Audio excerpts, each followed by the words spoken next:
Nets are a different matter completely. It is. Next, you'd be working on something and you'd make a mistake and your wickets and your stumps would go flying and you just set them up and go again. And you hit it in the nets and it's airborne and it might be caught, it might not. And so from that coach's perspective, if you're out in the middle in a game situation, you've got to be a little bit more careful.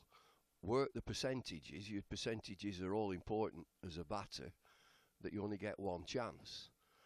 And at pre-season, I'm going back to my pre-season, I absolutely craved, I wanted a score. Why did I want to score? Because I wanted a bit of confidence.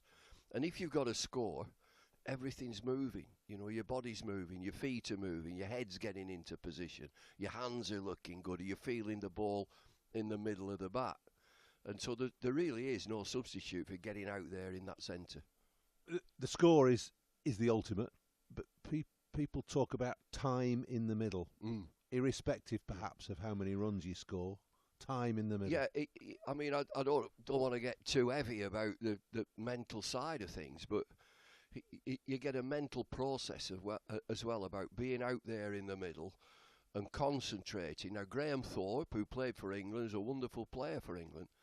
He said, you can't describe it other than when I'm out in the middle, I'm in a bubble. I'm in my own little bubble, and it's actually me against him at the other end. It's a team game, but that's an individual aspect of the game, in that you're the batter, he's the bowler. He's got multiple chances to get you out. You've got one chance as a batter. Make a mistake, you've gone. And we say this is relaxed. Perhaps that's putting a little bit too much of a not a serious enough slant on it, because we're talking about red ball cricket now, which is the essence of Lancashire's pre-season practice. They've played two one-day games, T20s, one in Dubai and one earlier this week in Bangalore. And now red ball takes centre stage, because that's what they're going to be concentrating on when they come back and play at Emirates Old Trafford and around the country in the first 5 or 6 weeks of the season. Yeah, and if you ask any player, and I think it's still the same, what do you want to win? You want to win the county championship. And it's what you judge by now. Lancashire, am I right in saying, last won it in 2011? And that would be under Glen Chappell, I think. And so members, supporters would be saying it's high time that Lancashire won it again. There's no better time. But it's an early start. April 5th, you've got to hit the ground running, and that's why they're out in India. I mean, you couldn't get outside here. So it makes sense to go to Dubai, go to India, get prepared, get yourself ready for April 5th, and it's against Surrey, only Surrey, county champions. Exactly. Could be the game of the season. We've got the game of the pre-season coming up, and play will start very soon. Let's get over now to Bengaluru. We've got the coin toss for you. So, Keaton Jennings.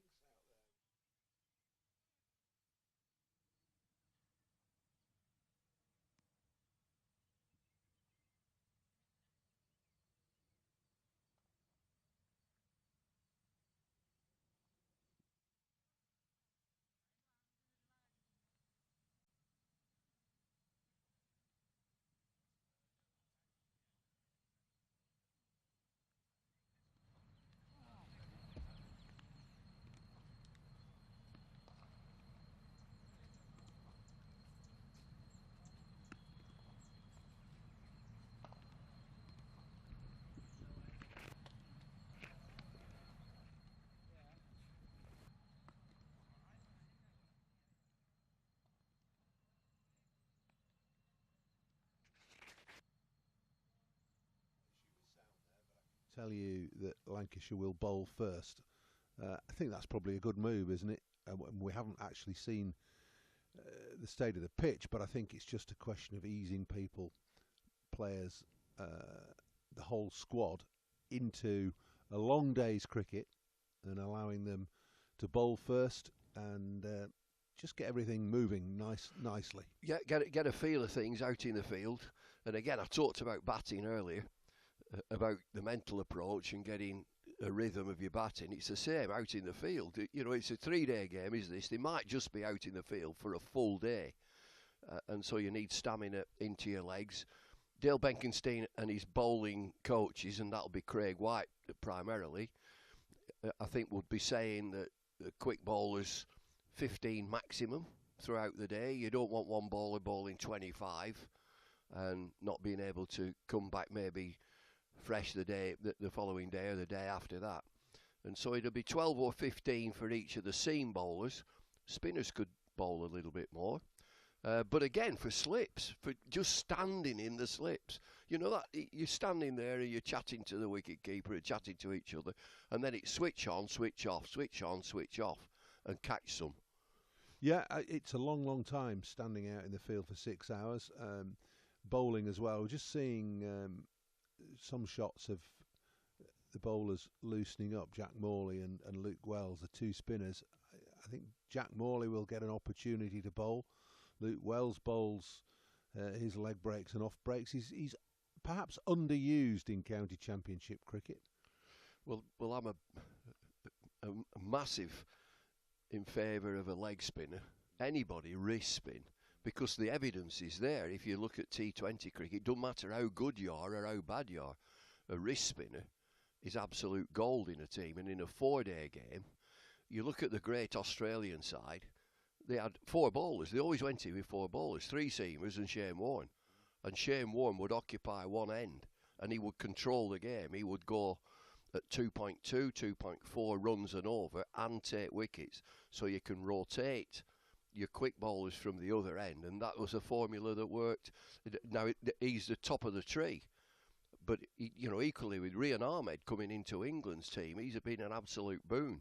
And he'll get better at 19, 20 years of age if you can have a wrist spinner into your team in 4-day cricket or 5-day cricket. I think that's a real plus. Well, this first session about to get underway. You can just see in the background there the two umpires shaking hands, striding out into the middle. It's going to be a big session for Lancashire seamers. So, new ball being taken, of course, and it's going to be Will Williams and Tom Bailey and Tom Aspinwall. The 3 main seamers, George Balderson as well, who will bear the brunt of the bowling in this first session before lunch. It'll be interesting to see how they get on, and equally interesting to see how conditions play out in the middle. The pitch on Sunday I thought was just a little bit too paced. I think we're on a new surface this morning as the umpires stride purposefully out to the middle. Looks a glorious day. Nice hats, David. Haven't they got good hats on those? Well, I'm just thinking 2 days ago it looked very pleasant, but we were told it was extremely warm. And so the umpires with a bit of protection, Lancashire team on their way out. I'm just asking if Tom Hartley's not there. No. I'd be asking the question, why is he not there?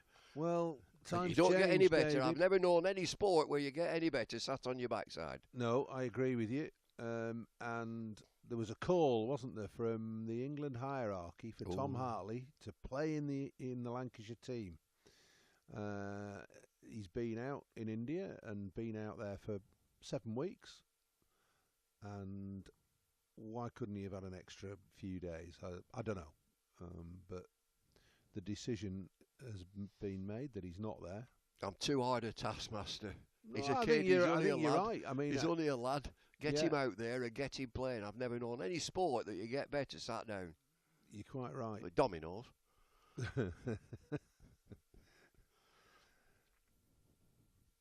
So it's going to be Tom Bailey, I think, who will take the new ball for Lancashire.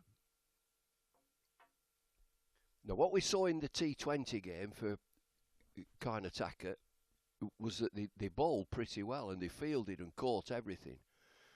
They were just found wanting with a bat. There were a couple of decent batters. Patil, the opener, got 56. But other than that, they didn't really look up to it as a batting side. Now, whether this is a different set of players for the opposition, but they will have some decent players. I mean, there always is in India. Yeah, Prakash Chaturvedi is just 17 years of age. and has just scored a big 400 in the under-19 trophy. 400? 404. On his own? Well, I think so. Yeah. So it's a record. I bet it is. 404 in the under-19 trophy. So Chaturvedi, who's taking strike, precocious talent for Karnataka. Tom's had enough already.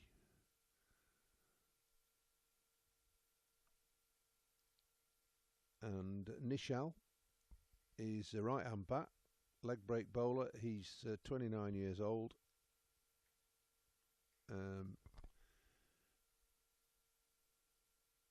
350s. He's a bit of a late developer. 29 years old. Here we go. Tom Bailey, first ball of the day. That's my first glimpse of this pitch, and it looks to have a green tinge to it.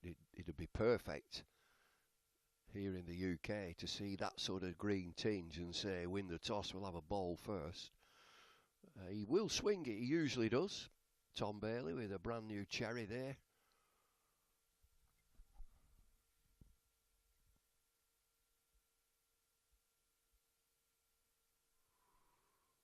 No ball signalled, I think. Different wicket keeper. Hurst keeping wicket. We're talking about the number of keepers on the Lancashire staff. George Bell kept on Sunday in the T20. Matty Hurst. Get a feeling he's going to be the preferred choice, you know. So that would mean Bell getting into the team as a batter. Yeah, and Hurst too, no mean player. So I think George Bell will be looking to concentrate on batting, maybe maybe number 4, because you'll have Jennings and Wells and Bohannon 1, 2, and 3. It'd be interesting, and again going back to my time as a coach, to eavesdrop or to sit in on the appraisal of the head coach. That's Dale Benkenstein now. His appraisal individually with each player as to, you know, what are they expecting from this season. What's your output as a batter? How many hundreds are you going to score? How are you going to go about it? How do you deal with failure? These appraisals are all very good and have to be signed off by each individual player. You've got to agree to it. You agree to the chat with your coach. You sign it off, and then you'll have a look at it after a couple of months. Let's see where we are, what we're doing. Are we getting there? Have there been setbacks? And so when you talk about Bell, what do you want to be? Do you want to be the wicket-keeper batter, or do you just want to be a batter? It might be out of his hands that somebody else says, well, this is what we think of you. We want you to concentrate purely on batting. Then he's got to get into the team as a batter, not as a wicket-keeping batter.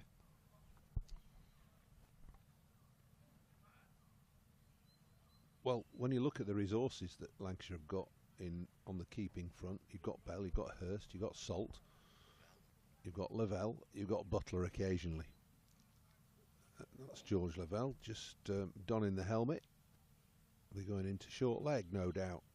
Tom Bailey, having seen a little bit of extra bounce, I think, in this pitch, always gets the opening bowler's lips smacking, doesn't it, when there's a little bit of extra bounce with that new ball.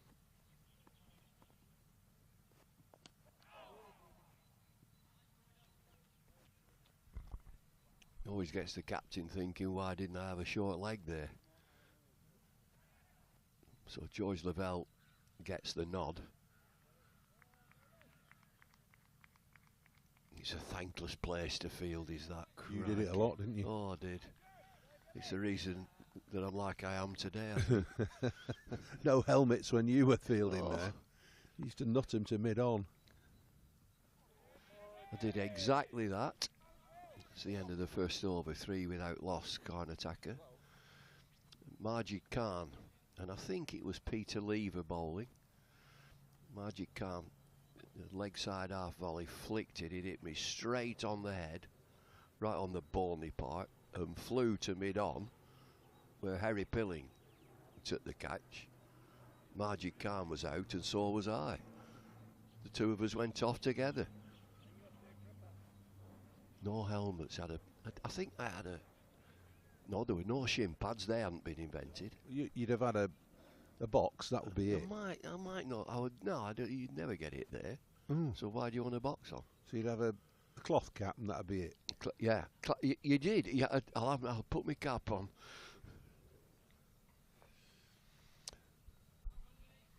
So Will Williams will open the bowling with Tom Bailey. Will Williams, recent recruit at Lancashire, of course, hails from New Zealand, Christchurch, Canterbury, but now made his home in the north of England. First ball for him. You're not going to see any great pace from these two, but what you will see is nagging accuracy. And again, that for Lancashire going forward, that would be something that they would be looking at. That Williams, Bailey, Balderson, all very similar pace. Luke Wood has got extra pace as a left armour. Saqib. Saqib is, the missing piece of the jigsaw. I mean, he deserves a full season, does Saqib, from all the injuries that he's had. And I hear that there's a lad, Stanley, that has also got pace, but he gets troubled by injuries. And Jack Blatherwick's got a bit of pace as well. Jack Blatherwick, Stanley and Blatherwick are injured at the moment, which is the lot of the quick bowler, unfortunately. But Williams and Bailey will form and bear the brunt of the seam bowling attack, but Lancashire really do need to complement that with a quicker bowler, somebody with extra pace, especially bowling here at Emirates Old Trafford. Yeah, the two things, in my opinion, at Emirates Old Trafford is pace and wrist spin. Now they've got the nearest thing with Nathan Lyon coming for the full season. He's one of the world's best finger spinner, but he gets overspin. He's very tall, and he gets the ball to drop and bounce.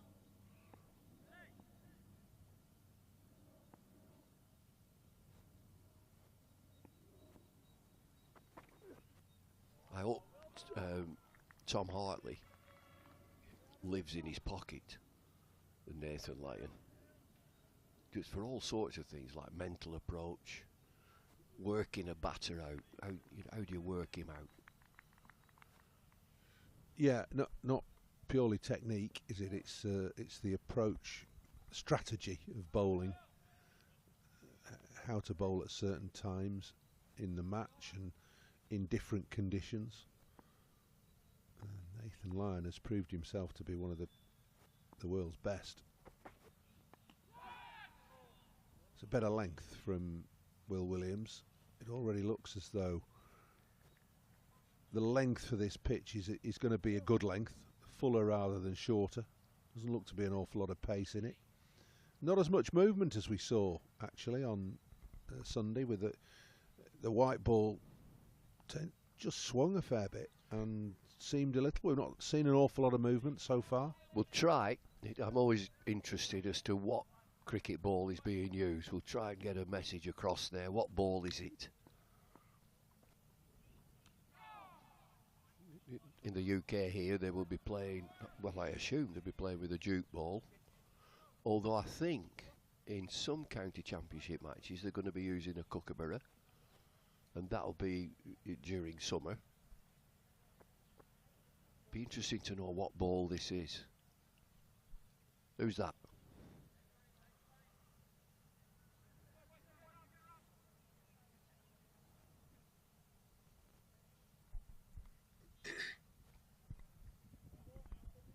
We've all gone blank. We've just seen a player there and we've looked at each other and who's that?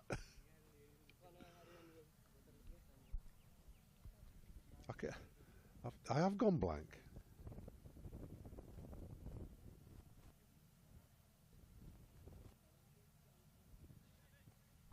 What ball's that? Oh, I can't see the right. Well, I would have thought Lancashire will take the. When we used to go to Dubai in my time as director of cricket, we used to take our own stock of balls and insist that we bowled with a duke. It may not be the case out in Bangalore, but I would have thought that it would be sensible to get used to bowling with the ball that you're going to be bowling with in the county championship. It may be that, I mean, what could it be? It could be a kookaburra, it could be an Indian brown ball.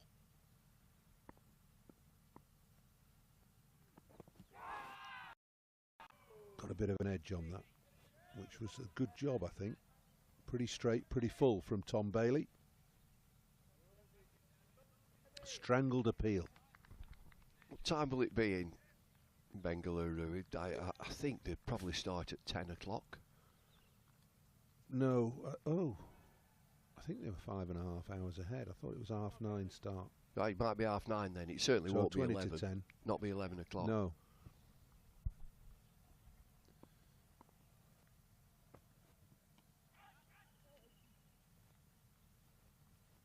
Not quite carrying. So not a great deal of pace in the pitch, but a little bit of extra bounce there. Will Williams, the fielder at third slip, diving forward, taking it on the half volley.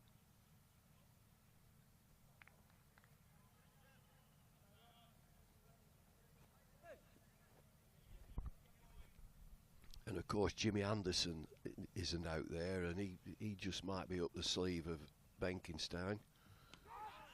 Early season. Test matches, when do they start? Oh, July, ages. Jimmy will be probably left to his own devices as to when he wants to play and how much he wants to play. Be guided by the ECB. He's under central contract. He always wants to try and play for Lancashire. Still wants to play. Well, they'll have a conversation as to how much he needs to play prior to a test match or to be available for that test match. They will. They'll have a plan. The number of games that are played in that first period of April and May. The test match is not till July, which is slap bang in the middle of the T20 series. So no real opportunity for England players to play red ball cricket right up to the test, which again is, in my view, not particularly wise in terms of a fixture list and structure. It's a little bit like saying to Lancashire, you've got to play Tom Hartley in early April on green pitches. Doesn't work that way. Another no ball and a quick single, which may be two now.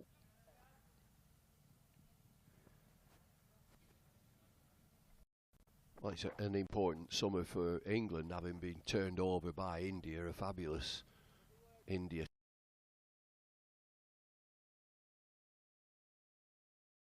Just coming in and doing a wonderful job. A fabulous bowling attack led by Bumrah. Yadav with wrist spin. It's Sri Lanka and West Indies in the UK. Ben Stokes as well, they'll need something from him. He just bowled a few overs in that final test match. And so there's an opportunity for him to get fully fit with that troublesome knee injury. So there'll be questions asked of the England team. They need a good two series against Sri Lanka and West Indies.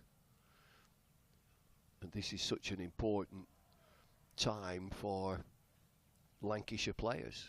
And I'll mention two, Jennings and Bohannon. Bohannon has got every chance of getting into that England team at number 3. And he's a good start to the season.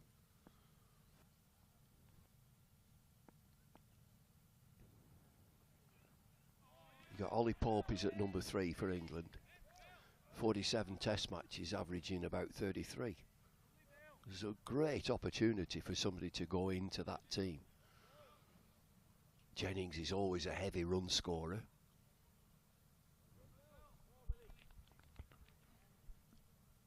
I've got news for you, David. It's a kookaburra. It's a kookaburra. Mm-hmm.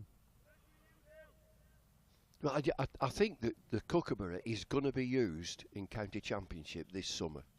It is, but only on. It was used twice, I think, last year, 2 games.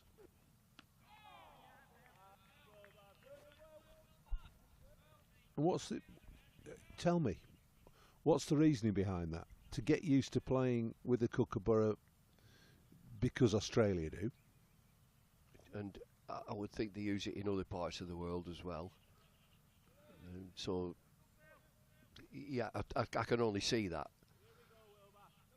But it's it's totally not used in international cricket in England. No, it's not. Okay.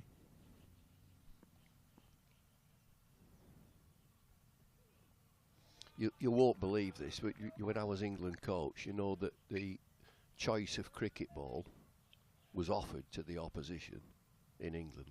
What ball do you want to use? Nobody'd ever believe that. Well, you've got to make it as friendly as possible for the opposition, haven't you? Yeah. You ask them what sort of pitch they want as well, it, and who we should play, Yeah. what team they'd like to play against.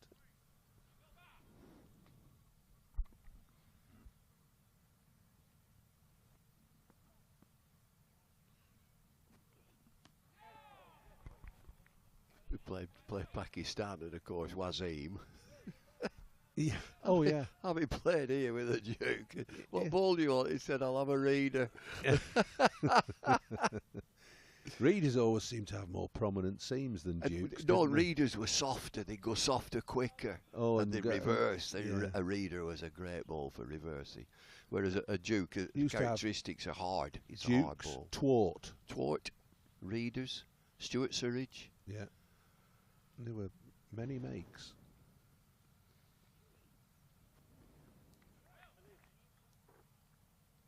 Josh Boyden's the player we said. Who is it? Left arm seamer. Just confused me slightly because he wasn't on the Lancashire team list that we were sent. So there are probably 5 seamers out there. I haven't seen Aspinwall yet, but Williams and Bailey we have seen, of course. Boyden, Balderson, and Aspinwall. I've not seen Aspinwall. You have? You saw him in the T20, Aspinwall. Yeah, no, I mean in this game. Oh, right, sorry. I think, what's he called, Boyden? Yeah, Josh Boyden, left arm. I wonder if he's related to Graham Boyden, the wine connoisseur. Oh, I don't know.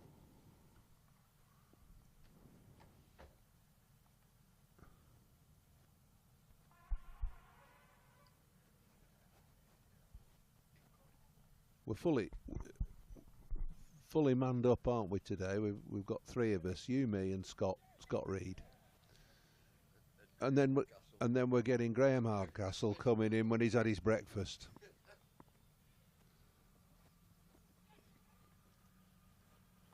David's taking a rest. Scott's coming to sit in.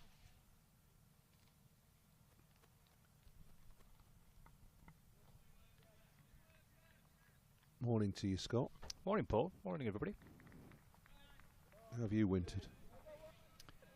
Okay, thank you. Yeah, not too bad. Been a trial? It's been pretty steady. Long and dark and cold. Nice to see some bright sunshine and a bit of warmth, even though it's on the screen in front of us. And it's just a steady start from Tom Bailey and Will Williams, and a steady start from the 2 Indian openers as well.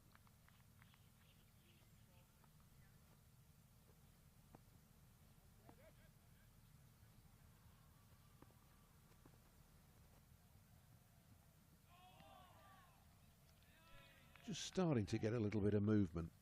Tom Bailey getting into his stride. Don't expect him to be at 100% at this very early stage. He'll just be getting into a nice rhythm, basically. Making sure that run-up's good, delivery is balanced.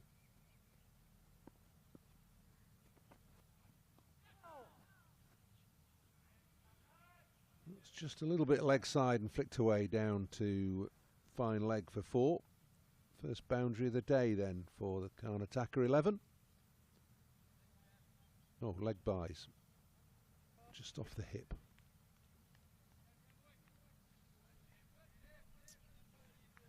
You and Bumble chatting about the Kookaburra ball.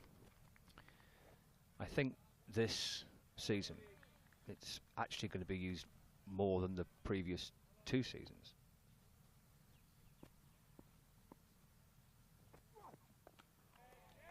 Last season it was used in 2 rounds, and this coming season it will be used in 4 rounds. Twice at the start of the season. I think the actual fixtures are yet to be confirmed, but the idea is they'll use it for 2 rounds in April and early May, and then they'll use it for 2 further rounds later in the summer.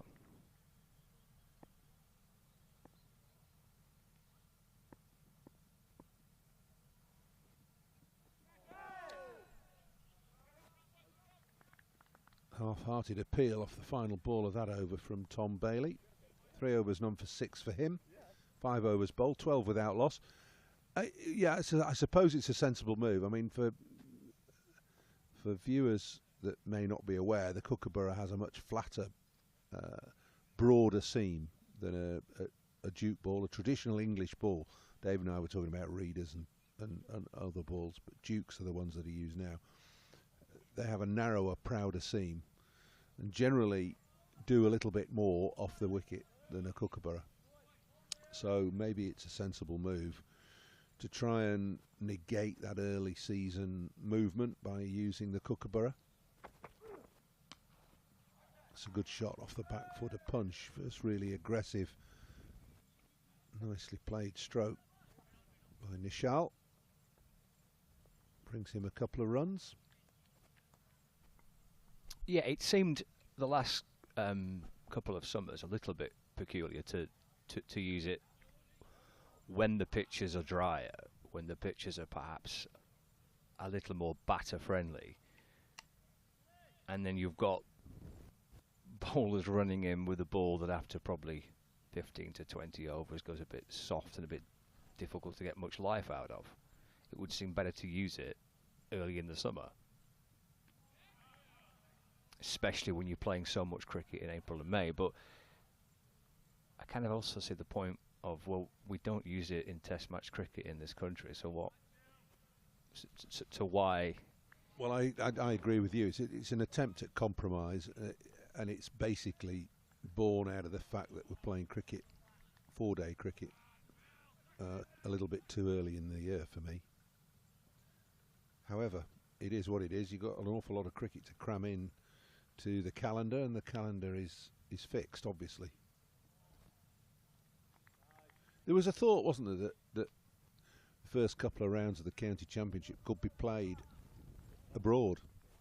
Sounds marvellous. Yeah, well, an awful lot of teams, or certainly in the last 10 years or so, have been abroad for pre-season training. Maybe a number of counties haven't got the finances to be able to do that now. But we were out in Dubai a few years ago, and there was Yorkshire there, and Durham there, and Leicestershire were there. And it wouldn't have been beyond the wit of man to have a game out there between the four teams, or anybody else that might have been out there. And the MCCV County Championship game got moved out to Abu Dhabi for a number of years. Do you know where that is this year? Or has that gone by, disappeared out the calendar? Used to be the pipe opener to the season.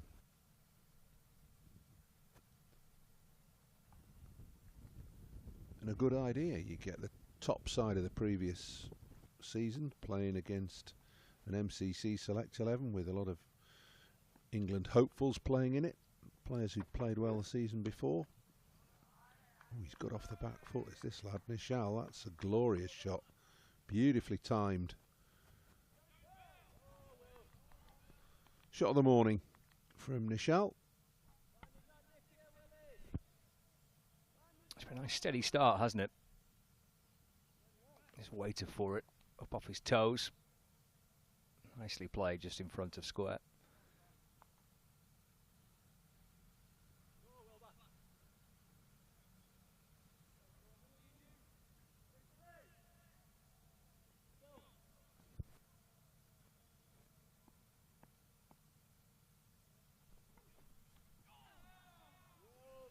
Well, it's a good response from Williams. It's a bit unfortunate for the bowler because a little bit of extra pace and bounce spurred into action by being hit through the covers. He's got an inside edge down to fine leg, bit of a reflex reaction.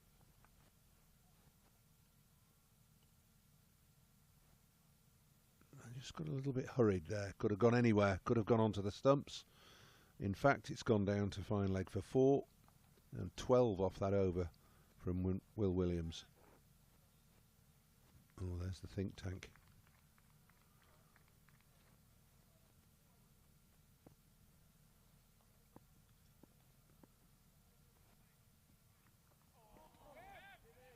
What's the collective noun for coaches?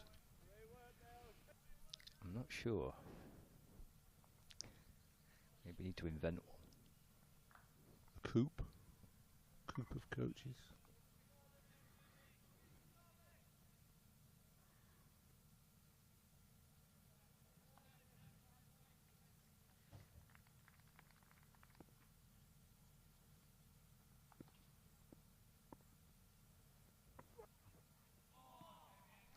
Ball Tom Bailey, a little bit of away movement there. Yeah, classic Tom Bailey delivered that, wasn't it? The first 2 of this over. Just nipping away.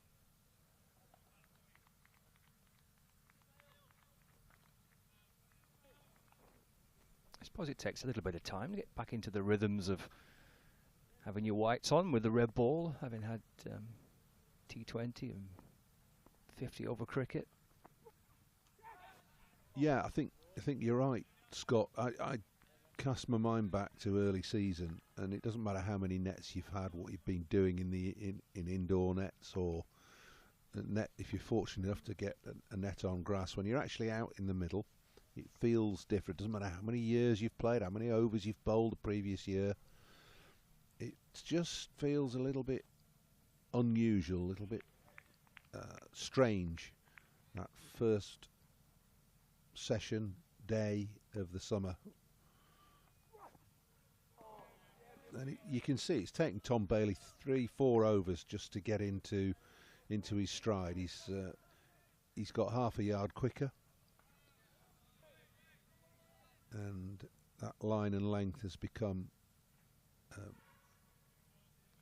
just a lot more accurate. Seems to be hitting the crease a bit better as well. He's warming up basically in more ways than one. Can't see more than 4 or 5 over spells being bowled by these guys at this stage of the year.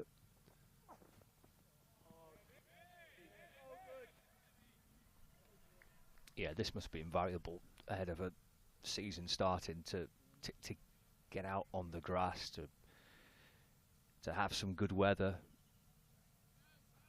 to play some good cricket ahead of a busy summer, a long winter in the nets, and a long winter working on your fitness and being indoors, having this sense of being back into the rhythm of red ball cricket, playing the longer format. Must be absolutely vital ahead of a summer. Well, you can't beat it, really. I mean, it's an ideal opportunity. David and I were discussing this on Sunday when we used to go and have pre-season. They weren't tours, they were trips, and we used to go to the Lake District or RAF Sealand in Chester. 2 memorable trips we had. Nothing like this, getting out in the warmth and having the opportunity to bowl in really good, comfortable, or maybe uncomfortable conditions, but no matter. Slightly fortunate that as it went between slip and gully for 4. So there is movement there. Early morning out in Bangalore. Looks a delightful little ground that these games are being played on.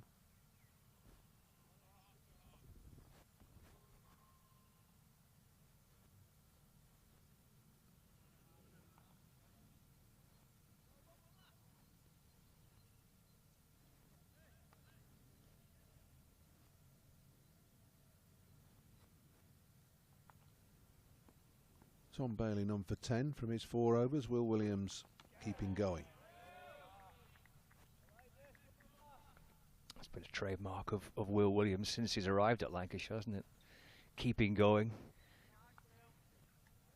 Seems to have that ability to constantly run in and keep bowling.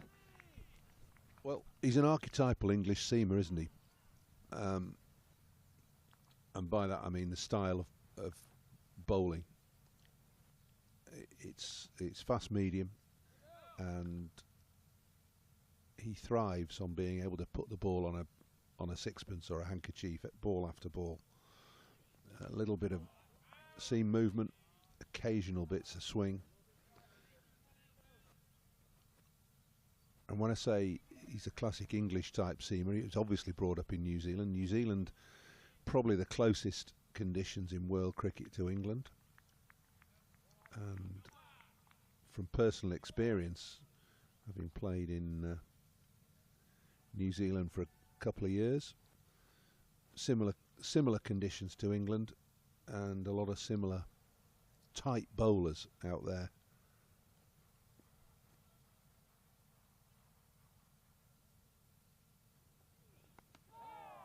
Just noticed Tom Bailey flexing that bowling shoulder right arm. Oh, it was Tom Aspinwall out there. Hadn't seen him before, but he is out there. There'll be a rotation of players and fielders through the day, I think. Looking forward to seeing how he goes with the red ball. 4 wickets on Sunday in the T20 game. 4 for 10 his figures. Yeah, impressed towards the back end of last season, playing in the Royal London One Day Cup.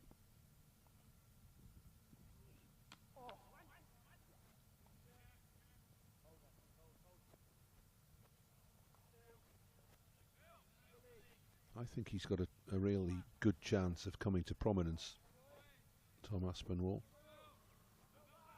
Bustling bowler and no mean hitter of the ball either.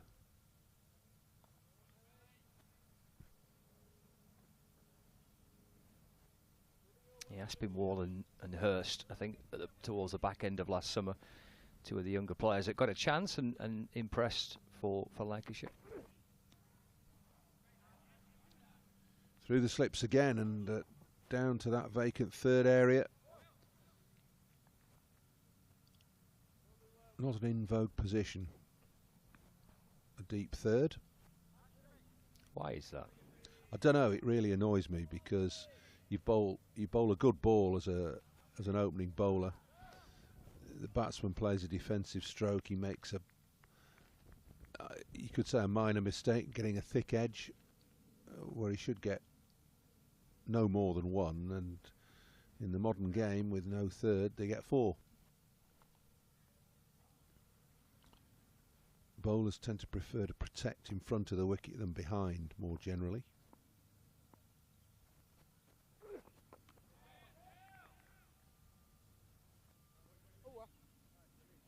Slightly more expensive Will Williams than Tom Bailey. 4 overs bowled, none for 19. I'd be surprised if we get a 5th over out of them, although it looks like Tom Bailey's going to bowl his. He's taking the sunglasses and hat off. Maybe it's a 5 over stint.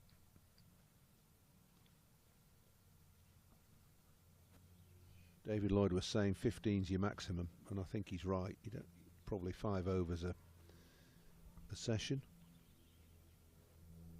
He's still flexing that upper arm and shoulder. Can't be bad because he wouldn't be bowling if it was.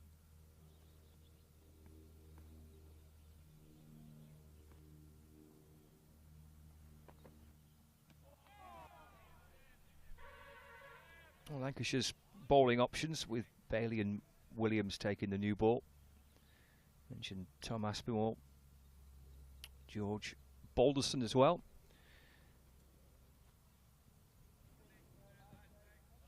I'm sure we'll see a bit of Luke Wells as I've well. seen Josh Boyden out there as well. Okay.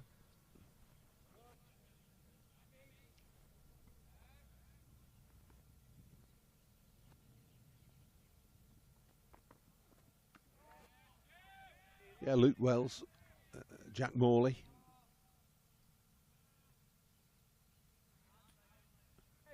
George Balderson will be loosening.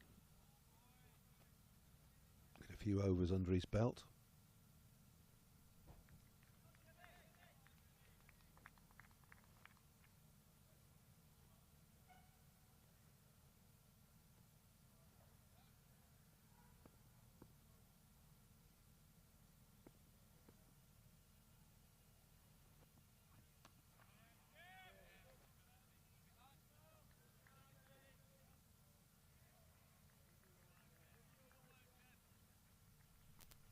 Another one who had a good season last year with bat and ball, George Balderson. Big year for him, having made his maiden first-class century, and went on to get a second later in the summer. Been promising that for a while, hadn't he? Really pleased for him when he got that maiden 100, and obviously one led to two.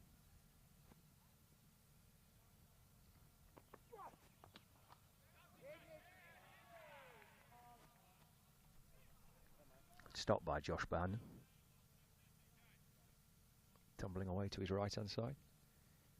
Yeah, I think George was out in the 90s, I think 3 times prior to going on and getting 3 figures. And then he said the second one felt a little easier than the first, having got over the line a few months before.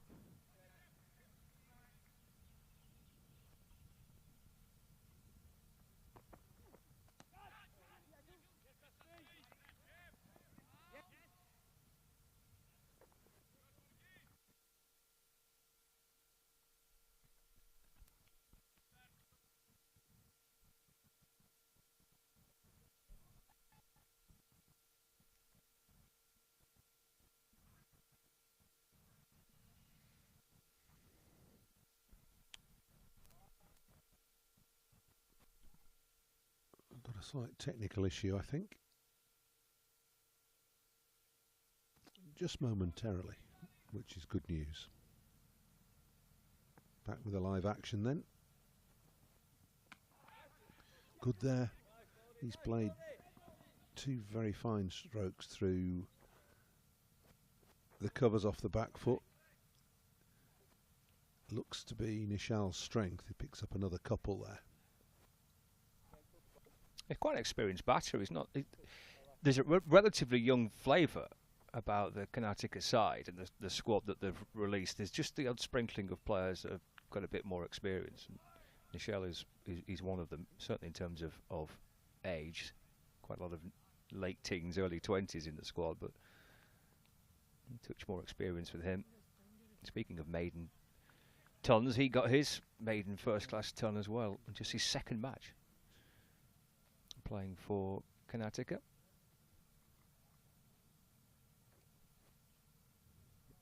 Nishal's strength. He picks up another couple there. Quite an experienced batter. He's not. There's a relatively young flavour out the Karnataka side and the squad that they've released. There's just the odd sprinkling of players that have got a bit more experience. Michelle he's one of them, certainly in terms of age. Quite a lot of. I was reading about Josh Bohannon and listening to his interview with Lancs TV and his new role as the official vice captain. I was trying to recall over the last few years when we actually had an official vice captain at Lancashire. There's been some kind of unofficial one. Didn't have one in my time. When right, I was, okay. I don't think Glenn Chappell really favoured one, to be perfectly honest. So I don't think officially. Liam Livingston might have done it for a short while.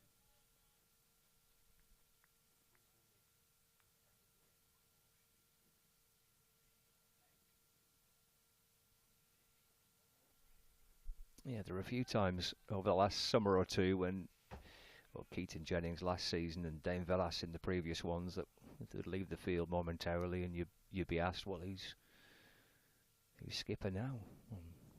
I'm not sure. Well, I don't think there's anything wrong in having a designated vice captain. It adds to this. There's a little sort of management group, if you like, isn't there, which usually consists of the head coach. Now we've got batting coach and bowling coach, director of cricket, so you've got those, but you need input from the dressing room. And if you've only got the captain,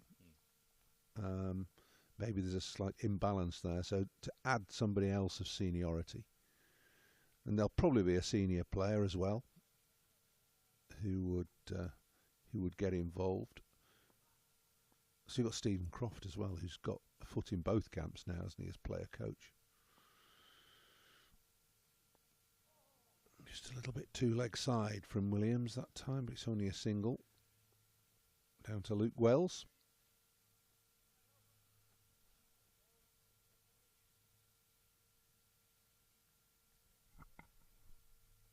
Another player, Luke Wells, who falls into that senior category. I'm sure part of those kind of key conversations, and a player that Keaton Jennings would turn to for a little bit of advice. I know they're very close, they're good friends, and you can rely on certain senior members of the team. It's quite a young squad, actually, isn't it, at Lancashire now? Bit full from Williams this time. Bohannon chasing, won't go for 4. Yeah, relatively young, I think. I think there's a bit of a I think you'll see a change in Lancashire this summer.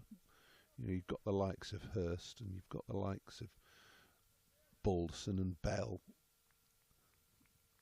and Aspinwall, possibly Boyden. So you got 4 or 5 good young players coming through on the fringe of the first team, all looking to establish themselves. That's the end of the 5th over then for Will Williams. None for 22. And as expected, I think Tom Bailey will have a break and George Balderson will come on as first change. 5 overs looks to be about the maximum that bowlers will bowl in a spell. Already pretty warm out there in Bangalore. It's only just gone 10 o'clock in the morning out there, but still very warm indeed. The players said it was very hot on Sunday afternoon during the T20.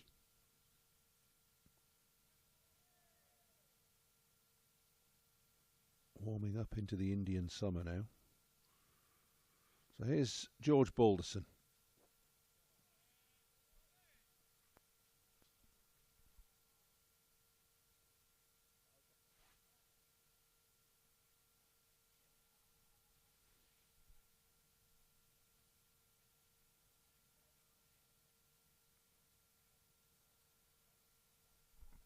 Speaking to George Balderson through the course of last summer about his bowling and how he feels that's developed. This very handy knack of coming on and breaking partnerships, George Balderson, and often would take wickets in spurts, picking up 2 or 3 pretty quickly.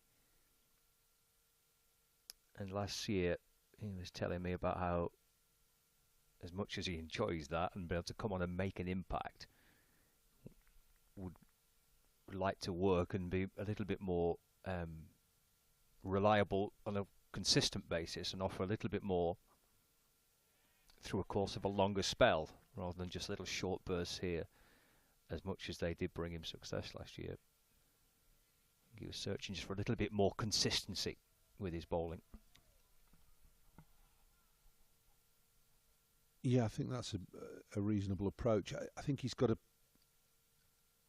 his general stock delivery is one that goes away from the right-hander.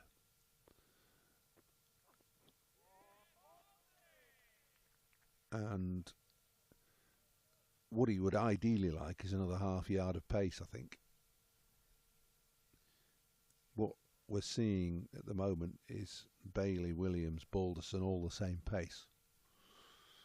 All with different attributes. Bailey tall, hits the deck. Williams naggingly accurate, nips it back. Balderson a bit more skiddy and taking it away. But if he could just try and find an extra half yard, that would make him even more effective, I think. How difficult is that to do? It's easier said than done.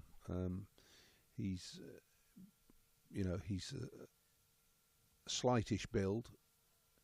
He's got a decent run-up, good delivery. You just can't click your fingers and say, I'm going to bowl another yard quicker. You can add pace by improving the wrist position, snapping the wrist, running a little quicker, get through your action a little quicker. But then once you start doing that, all sorts of other things come into play. Puts more extra strain on your body, and you may lose some of the effectiveness that you've got as a bowler of that type, away swing, and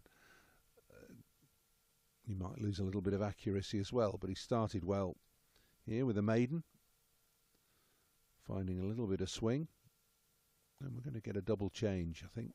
This is Tom Aspinwall going to come on and replace Will Williams.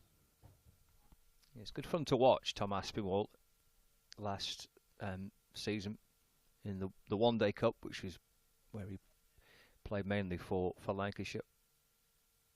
Wholehearted cricketer, come bustling in and gave it everything.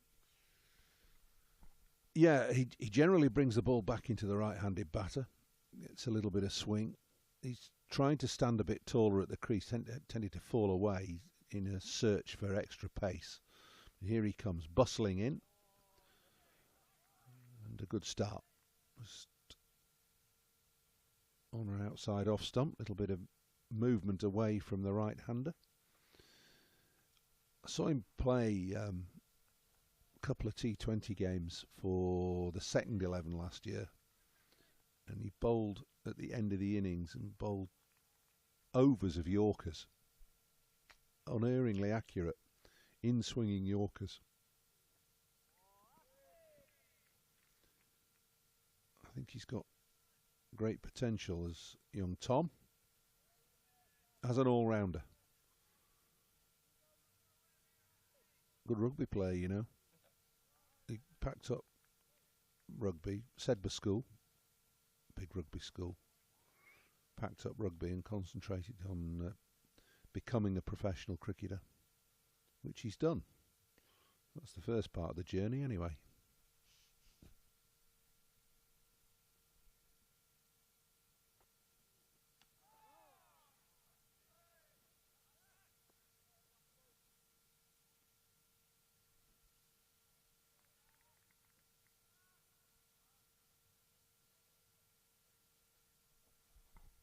Graham Money in his last summer was mentioning about his Yorker, saying keep an eye out for that. It's a real strength of his. Something actually perhaps in the T20 format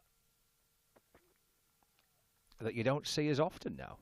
Certainly at the death, it seemed to be like the go-to delivery, didn't it? But well, there's a trend of thought that it's a difficult ball to bowl because the margin for error is so small. If you're slightly short, it's half volley. Slightly long, it's a full toss. But that goes for every ball you bowl, really. You know, as a bowler, you're looking at the top of off stump. Well, the top of off stump's probably only 2 inches high and 1 inch wide. It's not a great area to be erring in. So I still think a Yorker bowl well is a key delivery.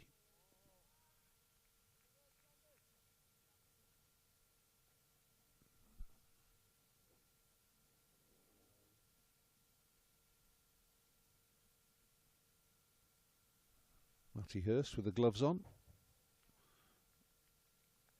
I think they do a session by session approach he'll keep for a session, then George Bell possibly, and then maybe George Lavelle as well.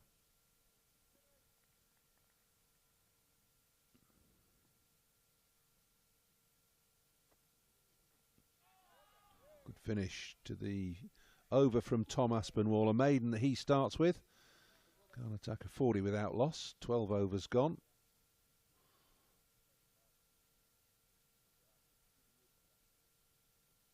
There's a name you might recognise there, coming in at number 5.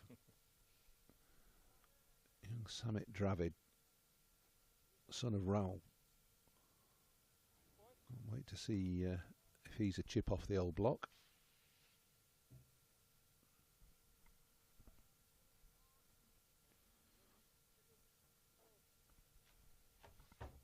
Anyway, Scott, I'm going to disappear for a short while, and David Lloyd is coming in my place. See you shortly.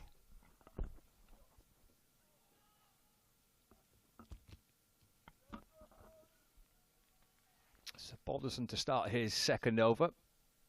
Both these change bowlers starting off with a maiden each, George Balderson and Tom Aspinwall.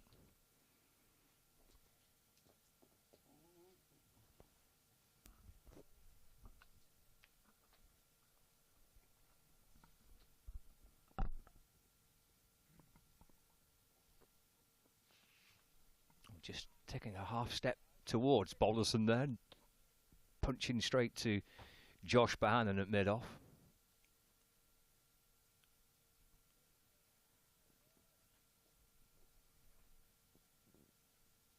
Discussing Josh Bohannon, Lancashire's new vice-captain.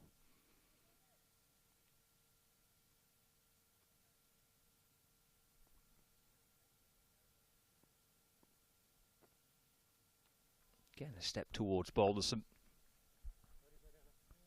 Forced to defend. Well, it's a good play, is that? And just been in the other room, and I would be thinking that if you got Williams, Bailey, Balderson, and I'm the opposition coach, I'd be asking my batters, stand out your crease. Get rid of LBW. Stand right out of your crease, because they can't hurt you. There's no bouncer really,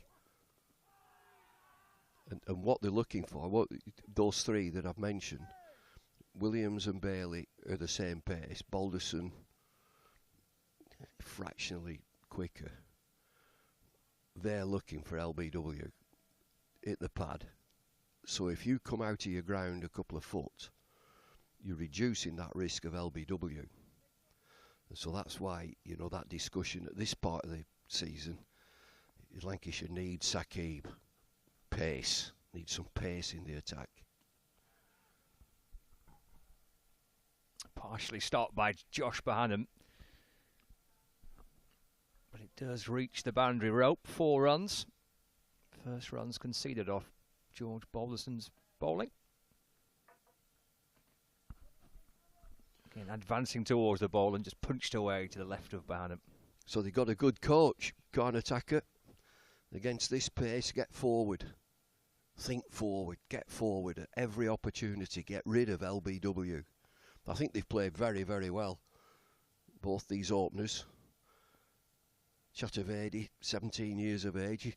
But Paul Allen said he scored 400 in one innings. Well, no ball called, and it's gone down for 4 byes. Edging towards the 50 mark, this opening pair. Just overstepping George Balderson. Well, it's not byes, is it, that? Little glance down the leg side. I think they've played very, very well. Going at 4 and over, roundabout.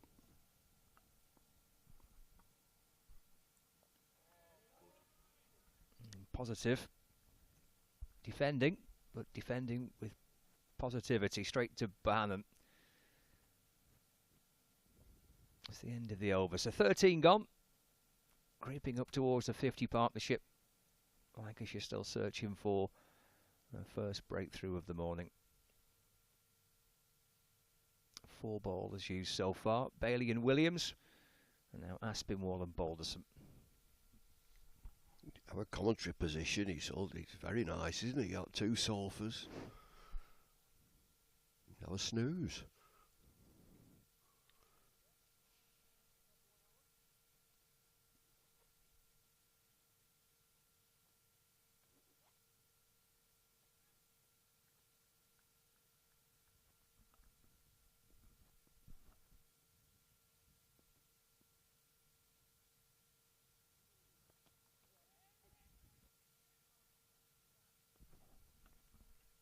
I saw Aspinwall in the T20 game a couple of days ago, and what struck me was that he's got a real bustling run-up, an aggressive approach, and after delivery, he almost stops dead. So for Craig White, who's the new bowling coach, he's got a drive at the batter. Don't bowl and stop. Drive through now. He comes up so quickly. He only extends his follow through for about 2 or 3 paces. So he'll get extra pace if he really commits to it and fires through. You just think, you just visualise all the great fast bowlers that you've seen. They all snap into their action to deliver, and then they almost charge through, which completes the action. He's not completing.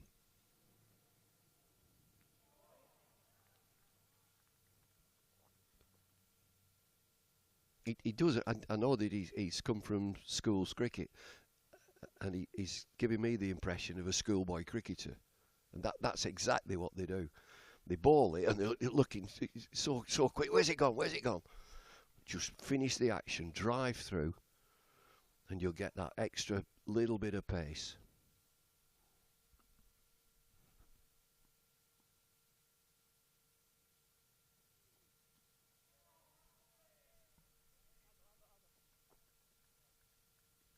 That change to your approach and to your bowling, that would be a gradual change. That's something that I guess has to gently be introduced. Well, for that little bit, no.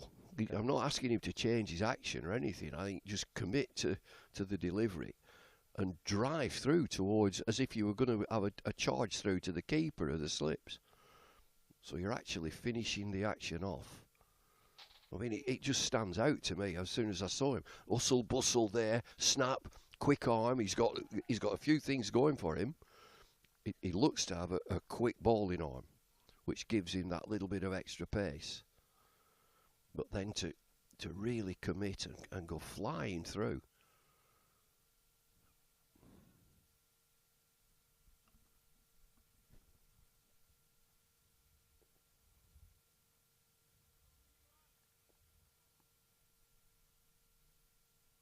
Final ball of his second over.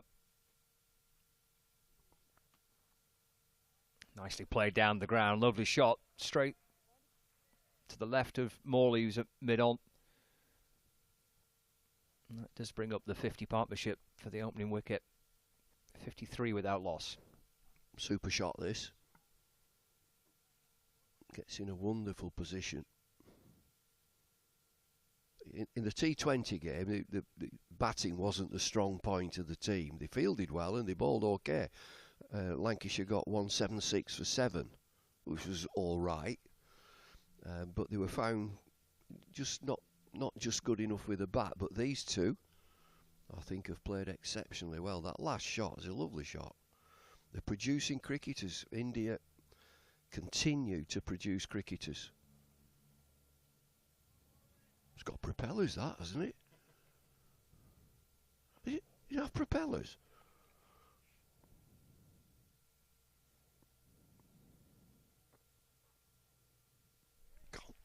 Good catch. And a breakthrough. Balderson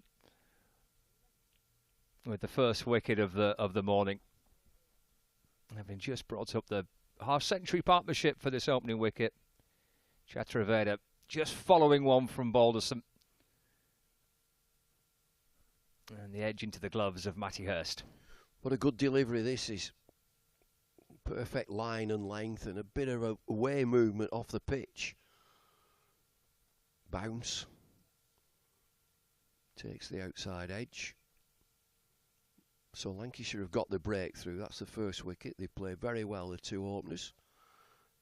Chaturvedi has gone for 21. And it's George Balderson. He has that knack. He just has a knack of picking up a wicket. He always will, with a bit of outswing.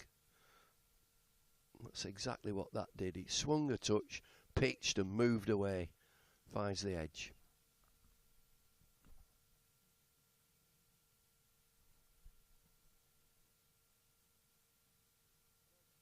Yeah, it's a much needed refreshment for the Lancashire boys on a hot morning.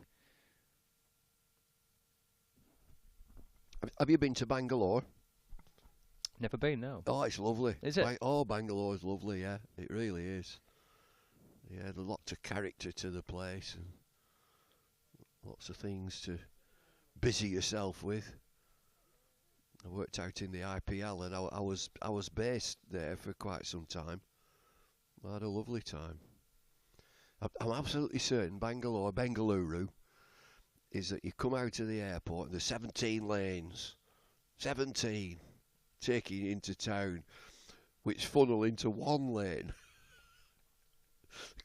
Great fun when you're jockeying for position, trying to get into this one. It might be 2 lanes. I know that on one occasion I filmed it, and you're moving from one side to the other.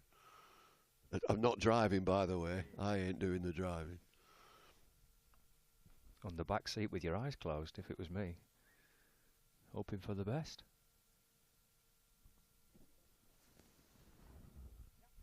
And then you get a tuk-tuk around town. Just get in a tuk-tuk, he'll be waiting outside the hotel. They're usually terrific people who are driving and they're talking away, chatting to you. And inevitably they'll talk about cricket. Cricket.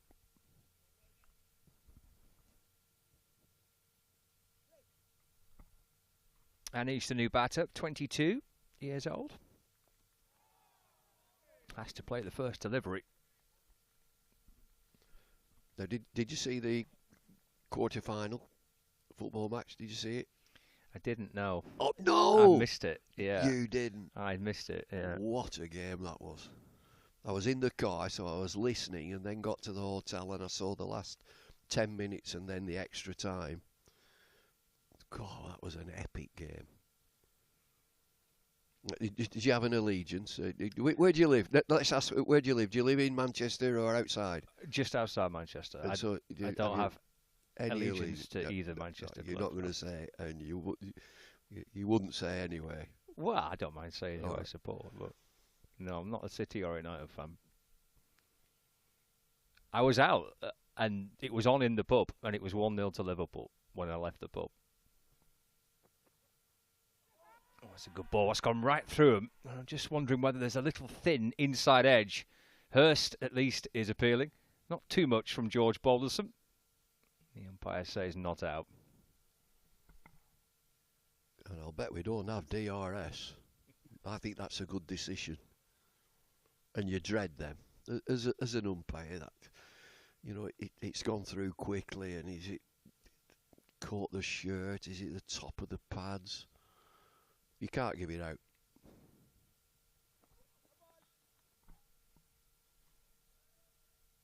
Punched away through the covers. No ball called by the umpire. Just overstepping for the second time, George Balderson. And he shoved the mark with that. We spotted a lad, I've just seen him again there, Josh Boyden, who's a left-arm seamer. Now, I just wonder whether he's quite new, whether he's an academy player from Lancs. Always nice to have a left-armer. I watched him bowl last summer in the one-day cup warm-up match that Lancashire played at Sedbergh School against Cumbria.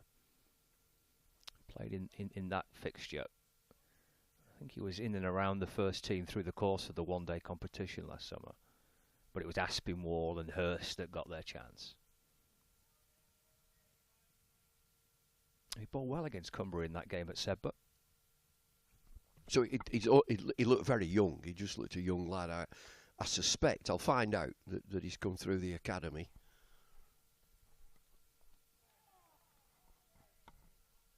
Just angled in towards Nichelle. Has to defend away to Wells on the leg side. And the other thing, with a new coach here, Dale Benkenstein, a well-respected player and coach and captain, it's ideal that he's got so many young cricketers. Young cricketers are hungry. You don't worry too much about the old gnarled pro. He'll get on with it. He'll do his own job. But you can have a real influence on young cricketers.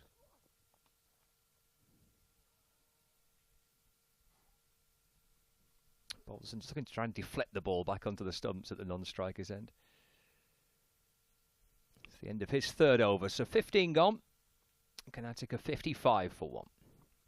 You know, the sky's the limit for young cricketers. How good do you want to be, and how are you going to go about it? There's no substitute for hard work. But your senior players have a real job to do in guiding young cricketers. You might have to give them a slap every now and again. Is that in the coaching manual, that? Well, it is. You, as a senior pro, you used to rely so much on a senior pro who would encourage you and assist you and help you, but he'd also keep you in check. If you just overstepping the mark, he'd pull you back in place.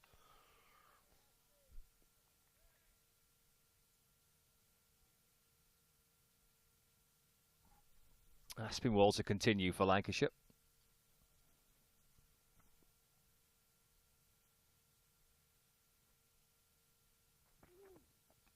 Shorten goes for the pull. Out. And caught by George Balderson down on the fine leg boundary. Banding short by Aspinwall. And he took it on. But I like this from Aspinwall, that aggression. I've said he's got a bustling run-up and a quick arm. And test the batter out with a bouncer. It's a good bouncer. Batter just loses control there. It's on him quickly. It's a top edge. It goes high in the air. Balderson is down there at fine leg. Gets in a great position, hands high. And so that's that bit of aggression from a quicker bowler, Aspinwall. But he gets his bouncer in. You get your bouncer in and make it effective, and he's done just that. So that's Lancashire's second wicket. Karnataka 55 for 2.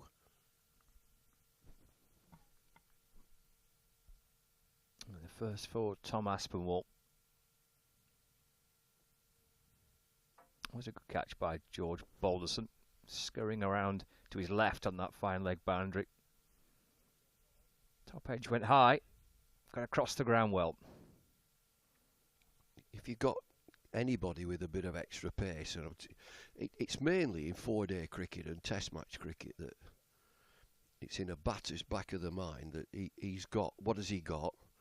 If he's just a medium pacer, he's hitting the pads, he's hitting the stumps, he's finding the outside edge. If he's a bit quicker, he can push you back. He can disturb your concentration with a bouncer. And then if you take it on, as he's just done, he hasn't got it right. It's on him too quickly. But it's the way that he's bowled it. He's got it perfect. You know, he can bowl a bouncer and go harmlessly over the batter's head, and it's a waste of time and effort.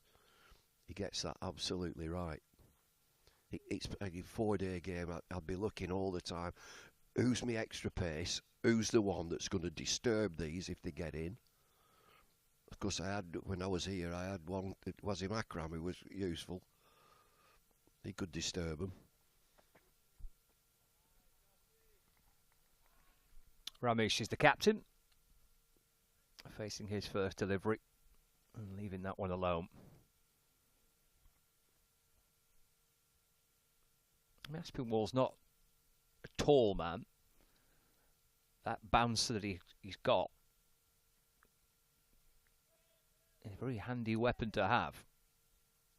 Maybe it's a little bit of a surprise bouncer too.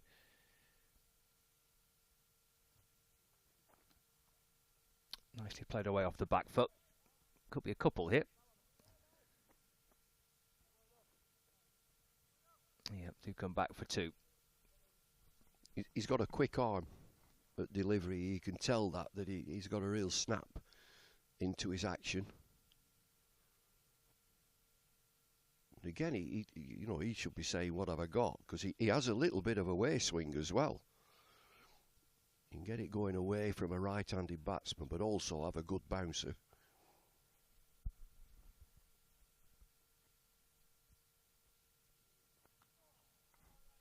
Lovely shot down the ground, all the way for 4 runs. Captain's come out with a bit of intent here. It's another lovely shot, is this? Looking to bring the ball back into that front pad. But it's played perfectly through mid-off. There must be a very wide mid-off there. There must be.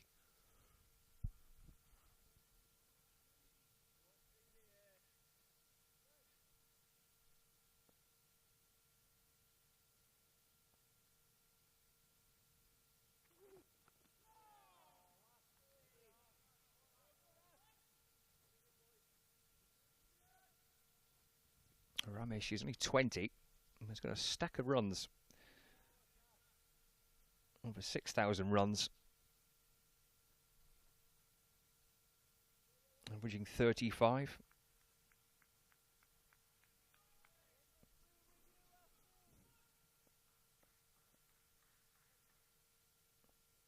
Final ball of Aspinwall's 3rd over of the morning.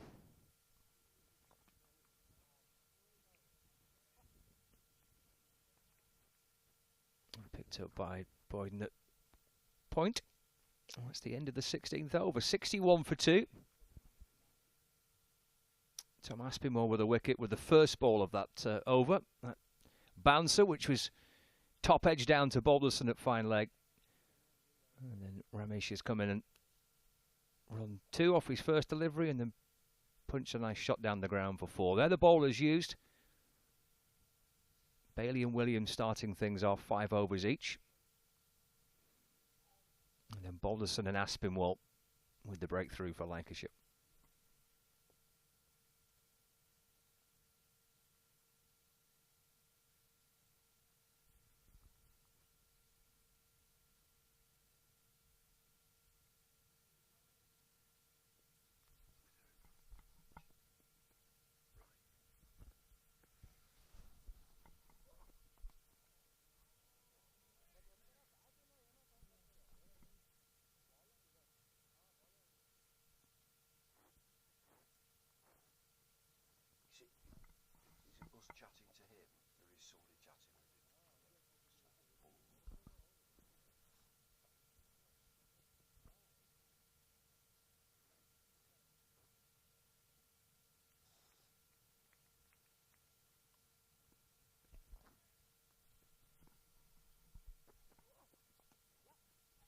Nice shot. Eased away off the pads. Good work across the ground too.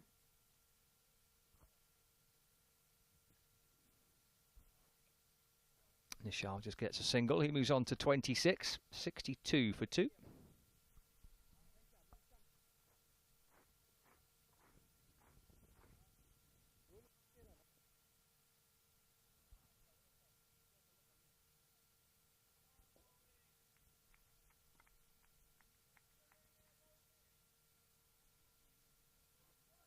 Not seen any spin yet, but Luke Wells might not be too far away. Jack Morley out there as well for Lancashire.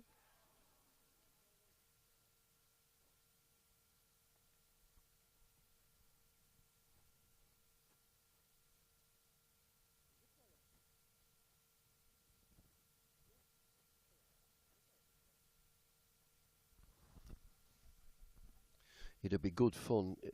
That first game is April 5th against Surrey. Just to try and second guess what will Lancashire's team be for that game. Nips through into the gloves of Matty Hurst. So many players won't be available. Will the IPL be on at that stage? I'm sure. So Phil Salt will be one, I assume. Luke Wood would be another. Liam Livingston.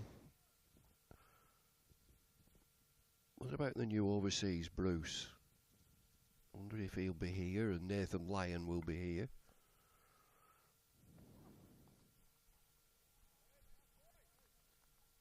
Pushed a bit fuller and wider by Balderson.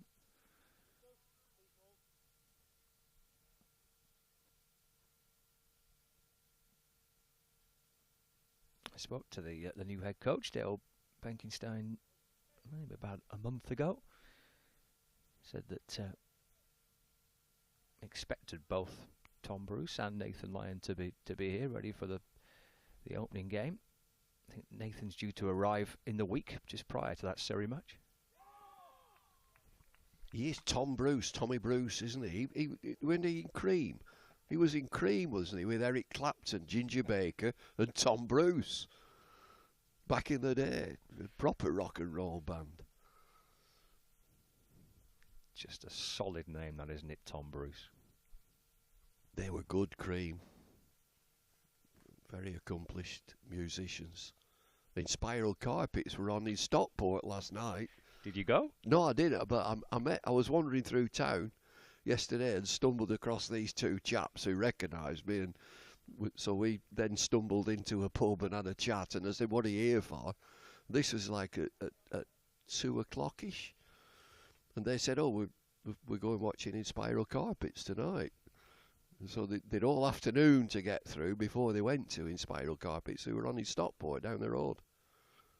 Big cricket fans, huge cricket fans. Graham Lambert, Clint Boone. I remember they played here at a T20 night game, and they played here in Spiral Carpets. You're looking at me blank, you don't know in Spiral Carpets. I do know in Spiral Carpets, yeah. I mean, I would struggle to name you a song. Saturn 5. Right, okay. But Saturn 5 is a fantastic song, look it up afterwards.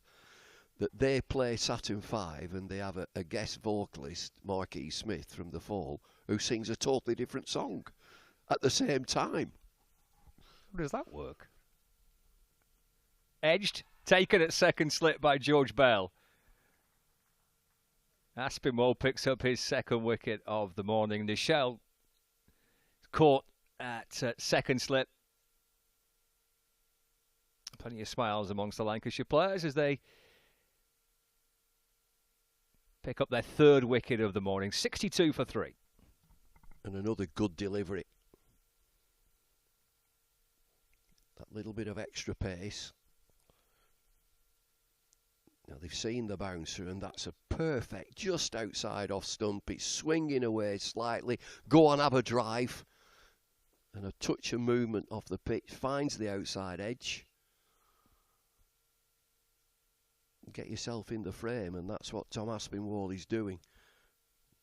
The 3 overs, 2 for 10, and Karnataka are 62 for 3. Yeah. Just get it out there. Do you want to have a drive? And if you get a bit of movement, you're in business. Oh, Dravid. Oh. Now then. What a player he was at number 3. Nicknamed the Wall. Rahul Dravid, now coach of India. They are producing some wonderful cricketers. Some fabulous batters. And what an attack. Bumrah. Jasprit Bumrah leading the attack. Absolute gold wrist spinner in Yadav. They're a handful.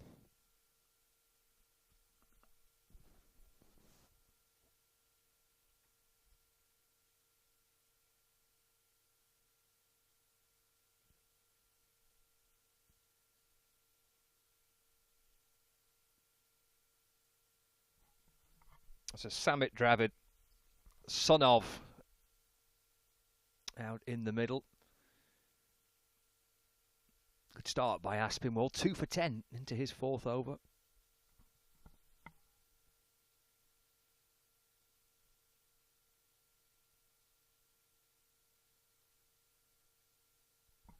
3 slips in place.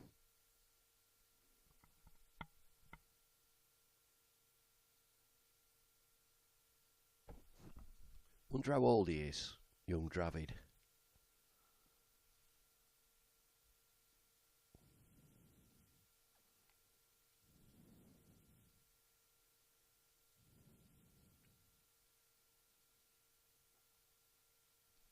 What a team that was. Ganguly, Dravid, Tendulkar, Laxman.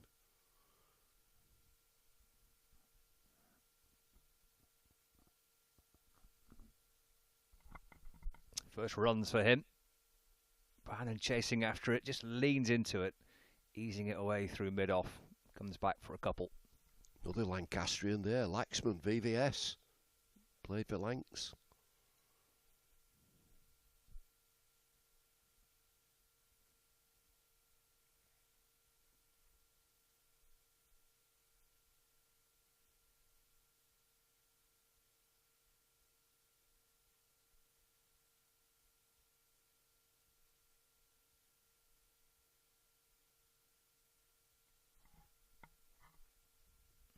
Straight aboard, just an off stump by Aspinwall. Picks out Bohannon at mid-off. Again, there's no run. He's only bowled that one bouncer that I can recall. It's time for another.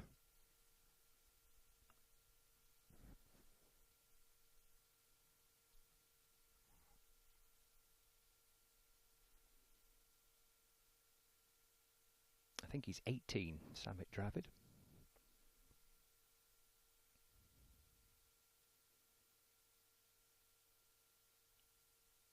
Final ball of the over for Aspinwall. Shortened down the leg side. So a couple of runs off it. And the wicket as well. Good start by Aspinwall. 64 for 3, 18 overs gone. I just mentioned the bouncer there. I could sense he's going to bowl another bouncer. And on that occasion, he just doesn't get it right. It goes harmlessly down the leg side. Doesn't get as high as he wants it to be. So where does he want it to be? He wants it to be off stump at about shoulder high, so that the batter is not in full control. And then he's got a decision to make. Does he play it, or does he leave it? Does he get in any difficulty with it? On that occasion, it just slides harmlessly down the leg side, so he doesn't get it exactly where he wants it to be. 64 for 3. 18 overs have been bowled.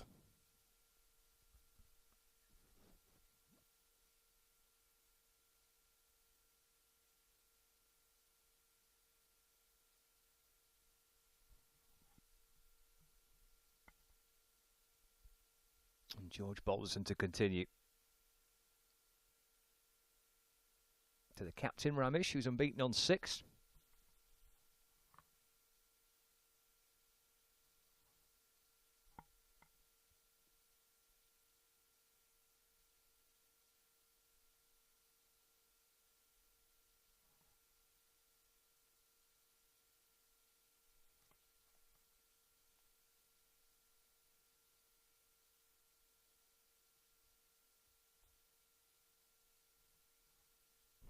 Looks for a positive shot. The ball comes off the inner half of the bat.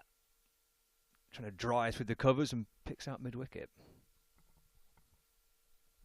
Got a video from Phoebe Graham bowling for the Thunder. And she wants to put a bit of extra pace. She's got a good build for a quick bowler. And she needs to get a little bit quicker. And we talked about her sort of body position at delivery. Doesn't actually cock back. Doesn't sort of bend back to come forward. And so the thing that'll get her pushing back like a catapult, that you pull it back before it comes forward, is her front leg. If her front leg goes high, it'll push all her body back, and then she can come forward. And we notice that the front leg is like a token gesture. It just lifts and drops. So if you pick it up high, and you look at some of the great quick bowlers, that front foot's gone right up in the air. which catapults the body back, and then they snap through the action, and it gives them that extra pace. So she said she was going to have a look at it. I'll have to get in touch with her. How's it going?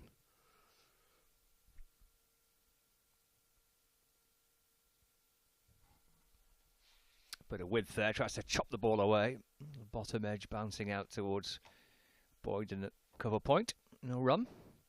So if you just analyse this lad, just watch. He's always going to be medium pace. You watch his front foot. His front foot just about gets off the ground before it lands.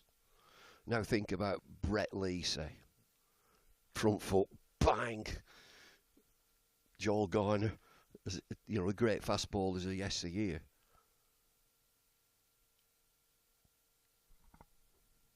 I'm just going to watch now. I've just seen Balderson there. His front foot just lifts and drops. I'll bet Aspinwall gets a bit higher. I bet he gets a little bit higher to get that bit of extra pace.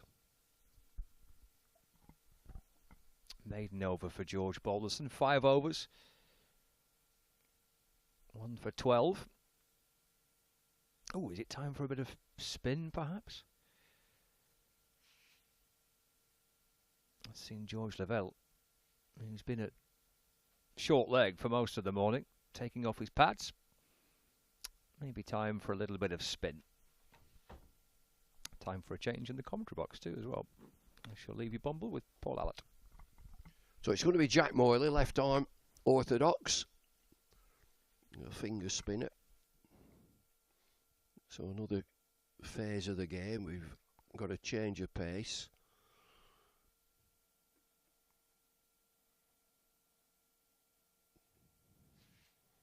And different for him, where he was in the T20 game a couple of days ago, and where you're looking to contain, and it's a bonus if you get somebody out. Now it's a 3-day game, and he can get into a nice rhythm, bowl a good number of overs, and try and work a batter out. Now the pitch, I don't think we're on the same pitch as we were for the T20 game, but that pitch definitely spun.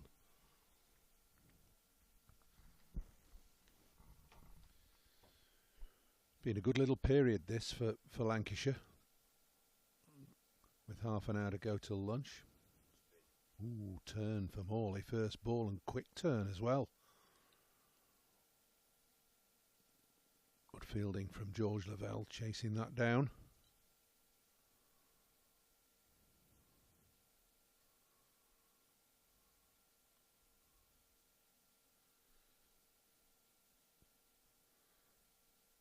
Tom Aspinwall already on top of his game, couple of wickets. George Balderson, as he usually does, taking a trick. Good bowling, good dismissals.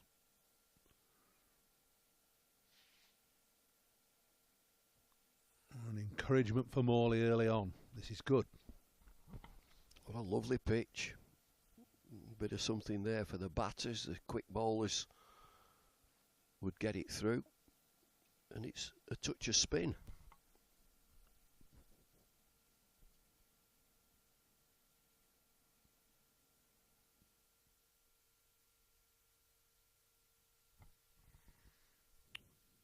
Interesting field to start with for Jack Morley. He's got a leg slip, fine leg slip, as well as a conventional slip.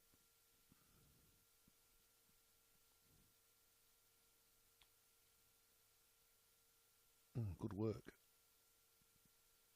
Boyden out there. Not seen him bowl yet. Well, from what we've seen in these first 4 deliveries, they can change that leg slip. Leg slip if they want another catcher at gully. The ball's definitely spinning. Yeah, or on the line on the offside at Silly Point. Don't quite see how the ball's going to get to leg slip unless it's from a delivery like that, which is not a particularly good ball wide of leg stump. Yeah, he's got to be round about middle and off, hasn't he? That's his line, from around the wicket, ball at middle and off, So you're bringing the batsman forward into play and looking for the outside edge, or if one goes straight on, LBW comes into play. But just settle into the bowling. Have a clear mind. Your mind's got to be clear. Just make him play forward.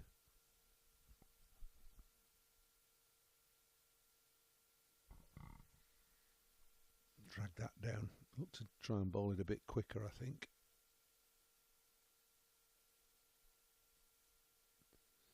Promising start though for Jack Morley. 6 off the over, but spin for him as well.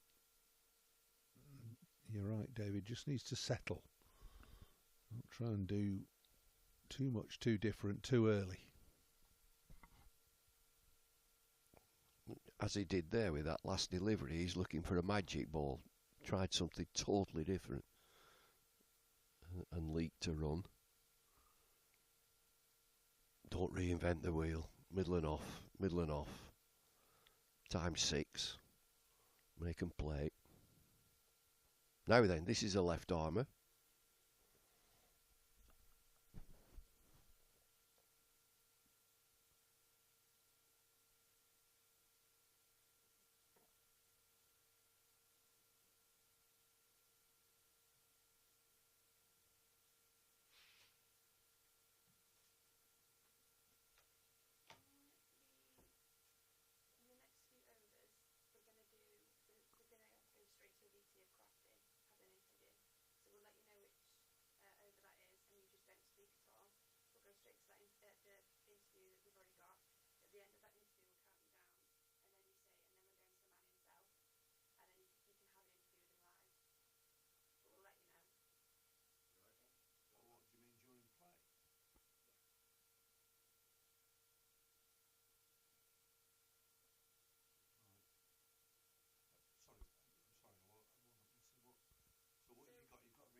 So Josh Boyden on now with his left arm medium pace. Came to prominence, Boyden, in the under-19 World Cup 18 months ago. Bowled really well in that tournament. And has been on the fringe of Lancashire's thoughts for best part of a couple of seasons. This is an opportunity for him now. Still no fielder at third and a gift of 4.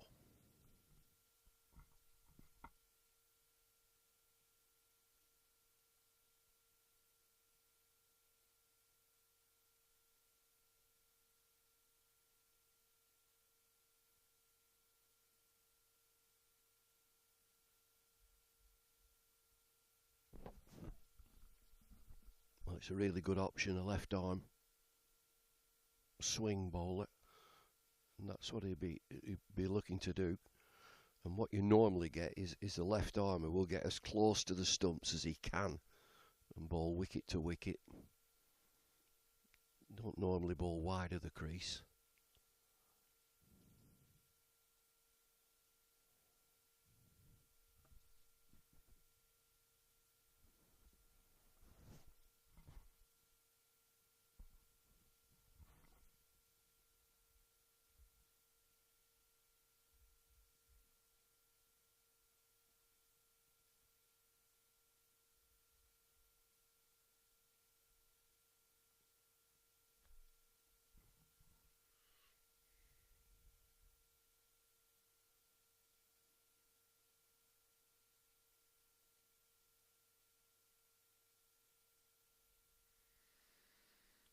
Promising first over from Josh Boyden. Karnataka 74 for 3. Ramesh 11. Dravid 7.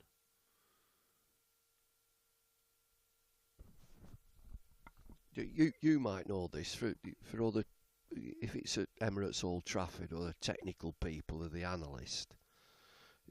In a red ball game, a 4-day game, are they able to see what pace the bowlers are from that technical analyst's viewpoint? Yeah, analyst knows how fast they're bowling. Do they? That's interesting. Readout, yeah. That's interesting. Because again, I just think that Williams, Bailey, Balderson, Boyden, they're all the same pace, with Aspinwall just a little bit quicker. Well, you're right. Williams, Balderson, Bailey, all similar pace, all different attributes, taller, all accurate. But there's a need, obviously, for variety in pace. You need a quick bowler to complement those 3 or 2. So Aspinwall gives you an extra yard of pace. Mahmood perhaps a little bit more than that as well.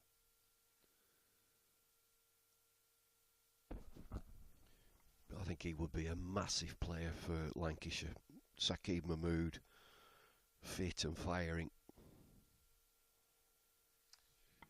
Yeah, it's been unfortunate, hasn't it? He's had a run of injuries over the last number of seasons. He's never had a complete season, and getting overs under his belt, getting accustomed to playing through a season is a fundamental part of development of cricketers.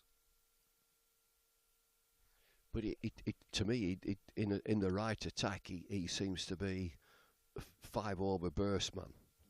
Use him in 5-over burst, you keep him up your sleeve, because you've got all the other aspects of the game. Yeah, I agree. He's a strike bowler, isn't he? Strike bowler. That's it. That's what he is.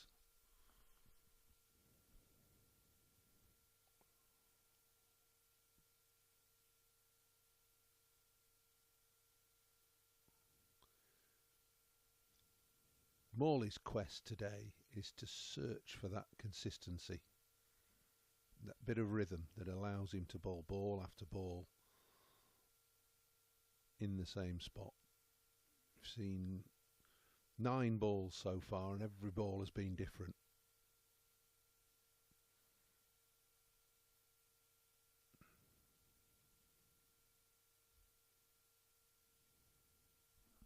Well, you just look at all the great bowlers. He talked to them all, as we have done. Notably, Shane Warne, just bowl, just get into your rhythm. Nothing fancy.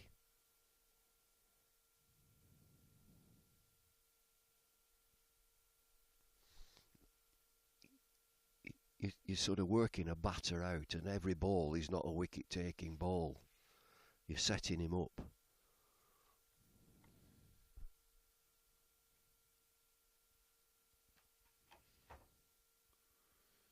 Nice shot, straight back over Morley's head. I think it's gone all the way for 6. So Morley struggling for line and length here. Super shot, really good shot, straight down the ground. So how does he combat that? So he's bowled that, left arm over, beautiful angle for a left-handed batter. 83 for 3.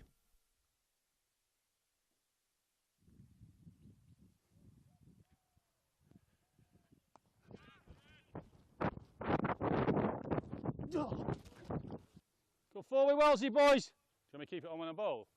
Do you want to run in commentary? So Moles was spinning it into the lefty, I'll hopefully spin it away. Right, arm round please, sir. I don't know if I'd use it to maybe. Righty. Oi! Oh, great effort, Asp! Get in, get in!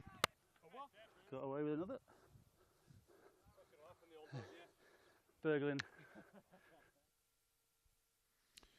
Well, a glimpse of Stephen Croft there, who's now taken up a post on the coaching staff as well as continuing to play. Stephen, Paul Allott and David Lloyd here in the commentary box at Emirates Old Trafford. How are things shaping up out there? Good morning, gents. Yeah, all good, thanks. It's been a great start to the tour.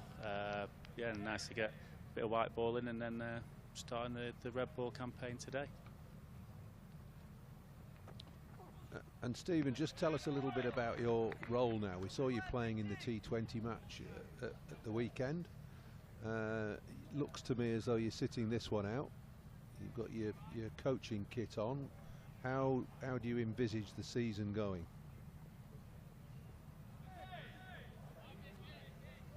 So yeah, I'm just going to be playing the T20s this year for the club, so almost turn into a player during and probably just before those T20s start, and being almost a full-time coach either side of that tournament.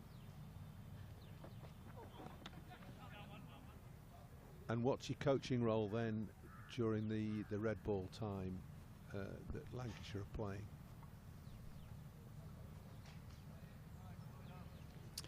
So yeah, I'm just going to be almost a support coach initially, with Ports coming on board as well, doing the batting. So I think I'll be starting off in the second team, leading the second team at the start, and then yeah, just sort of wherever I'm needed after the T20s, I'll go and support wherever I'm needed, really. Stephen, it's Bumble here. I've just hit on that you may be with the second 11. Just going way back, and you're fit enough and strong enough and still playing. When I first played, the coach was the captain of the second 11. Do you envisage that sort of role or not? Happy belated birthday as well, Bumble. No, I think it'll just more me off the field, and I think it got talked about a couple of years ago. But yeah, I think I'll be off the field, sipping coffee, and yeah, I think we've got plenty of young, bright stars that don't really want to take their spot, really. I mean, thanks for your belated birthday messages. That's great. And just to let you know, I had a little meander around Manchester in the afternoon and finding myself in this place and that place. It went really well. So tell us also, how hot is it out there? We don't know. How hot is it? Yeah, I think it's around mid-30s to, yeah, so I think it's between 31, 35, and yeah, I'm glad I'm not out there baking today. But yeah, it's obviously tough in those conditions when we've been indoors for most of it, and a few of the lads actually got acclimatised in Sri Lanka. They jumped on the academy, had a trip there as well, so that was another notch up with the humidity there. So I think a few of them have acclimatised quite well, to be fair. Just tell us about the other conditions out there, Stephen. We know it's hot, it looks hot.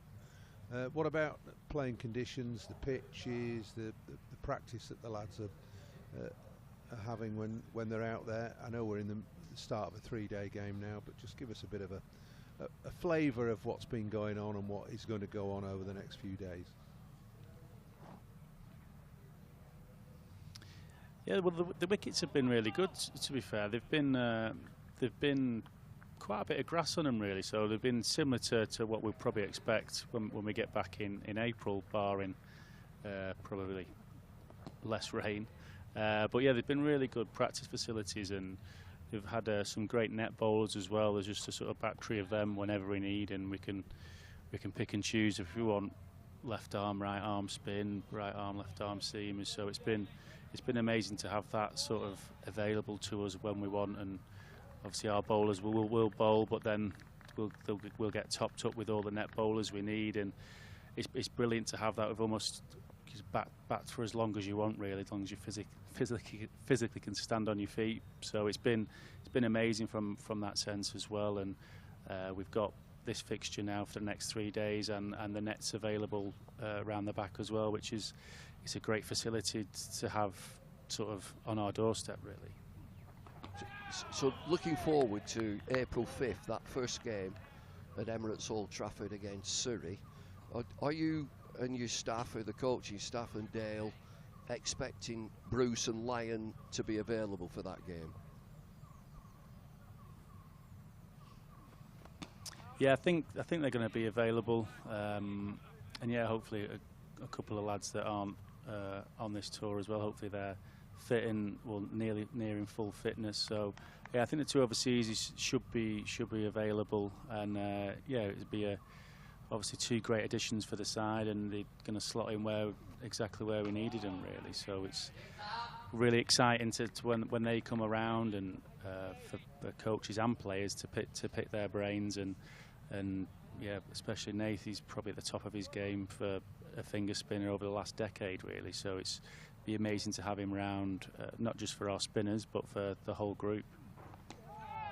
And any news on the availability of Tom Hartley and Jimmy Anderson, the two recent England internationals? I'm not 100% sure that's above my pay grade, I think, that one.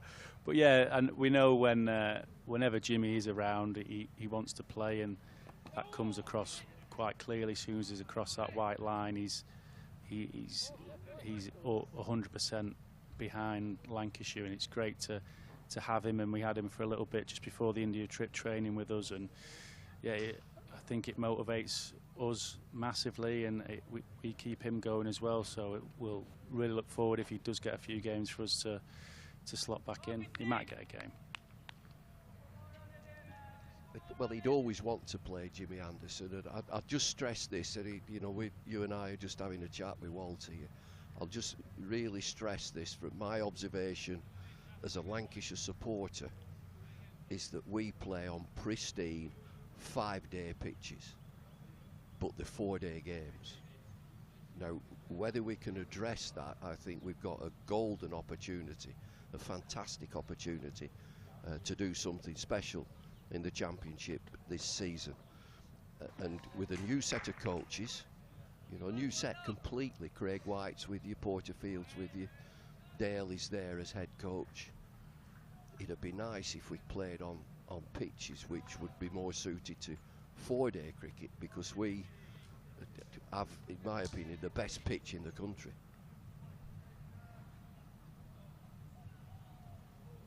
Yeah, 100% agree with that, and I think you chuck the Manchester weather in there as well. I think last season that the longest game we played, well, the most overs we played was around 340 at Old Trafford. So you chuck the weather in there as well. It's another thing we have to battle up north as well. And I think the proof is when we do go to outgrounds as well. The wickets, obviously not the test standard of Old Trafford, but there's usually a result. So we do want to obviously play at Old Trafford, and it's nice to go in the outgrounds as well. But yeah, like you said, it would have a little bit of help, and I think this year as well, you can play on a hybrid pitch as well for 4-day cricket, and yeah, they generally have a little bit more bounce, really. I don't think that they're usually as quick, but I think those taller bowlers like Bailey and Williams might extract a little bit more bounce and hopefully get and rush the game on and move the game forward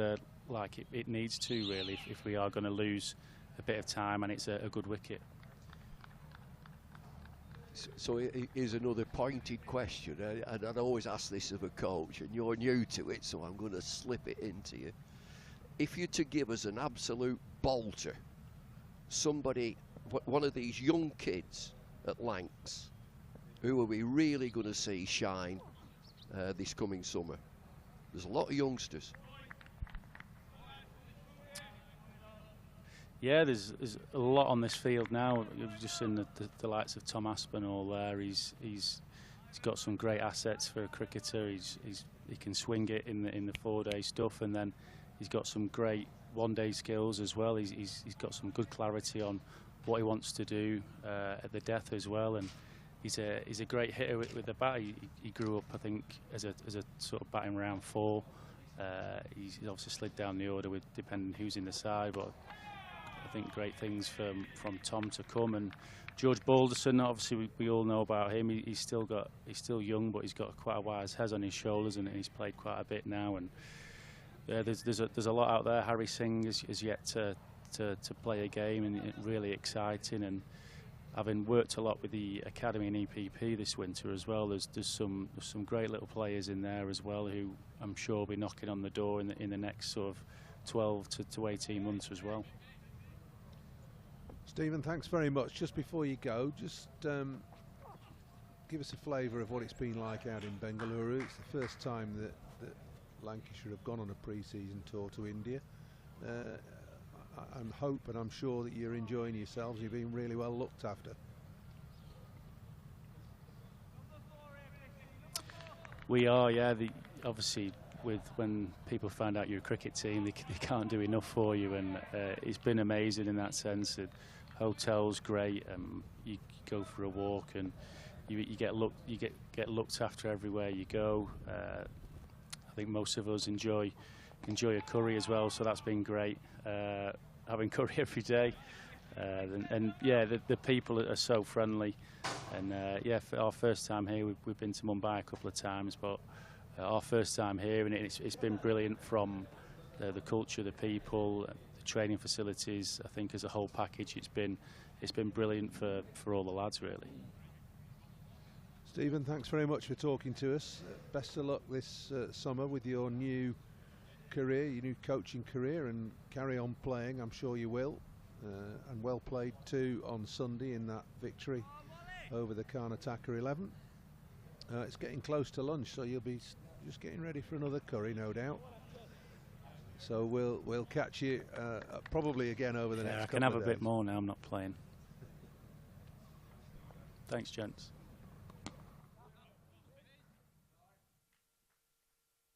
Stephen Croft there in really good spirits and giving us a very good insight into how Lancashire are setting themselves up for this 2024 season, both in red and white ball cricket, with him in his new role as player coach. Well, I'm busily now. I'm always looking for an angle. I'm trying to select Lancashire's team for that first game against Surrey. Spin. Just a little bit of spin. Settle down. Jack Morley, just settle in. What's happened there?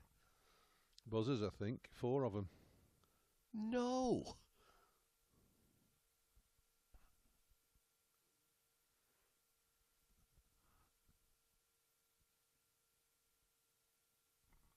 Just looks a little on edge, doesn't he, Jack? A little bit. Those idiosyncrasies, a bit of stamping of the feet, and the tapping of the toes. Take a breath, relax. That's good.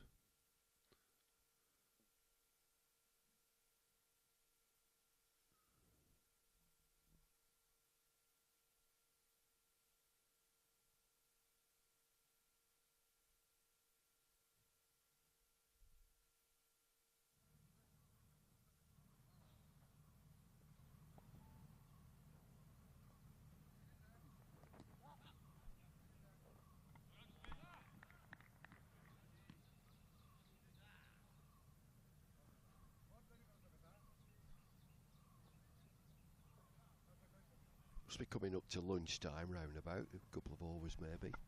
You feeling peckish? No, I'm just thinking of this left arm spinner, this lad Jack Morley. Just a quiet word.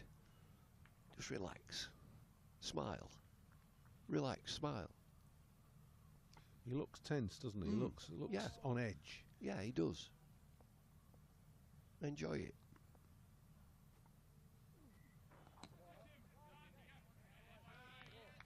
Three close catches around the bat slip, leg slip, short leg. Again, the captain runs the team. I just think for this particular bowler at this stage, he's got too many. There's too many there.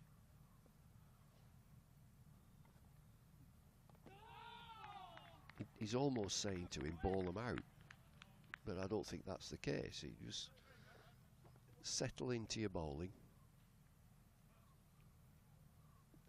maybe a slip and a drive man on the leg side. Working the ball into the leg side, a little driver there for the left-hander, or a short extra cover for the right-hander.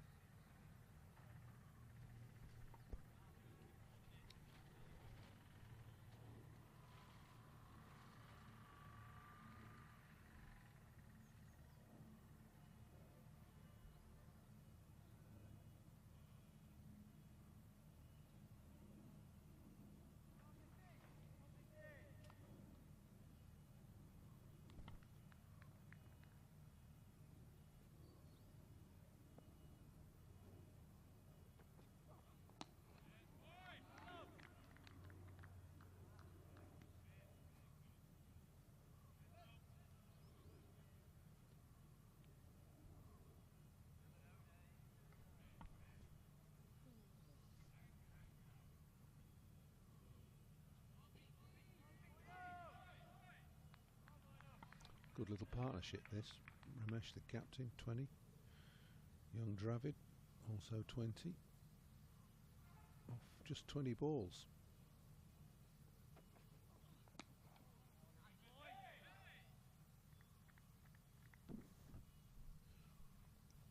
Boyden's not swung it, has he? You'd expect a left arm over at this sort of pace to just get a little bit of movement through the air. Generally, his stock ball is the one that all left arm bowlers should bowl. That's back into the right hander. Ball's what, 26, 27 overs old.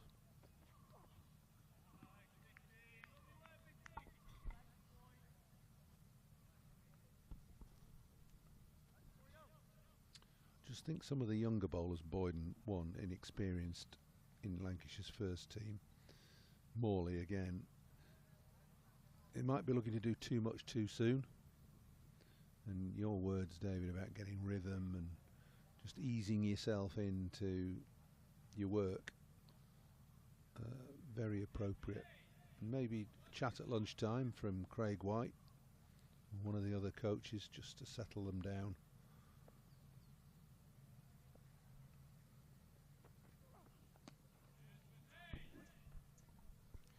Well, the buzzword would be just relax. We don't bowl magic deliveries.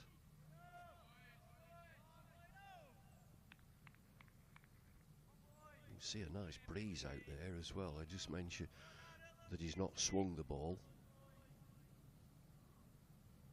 Whether a change of ends.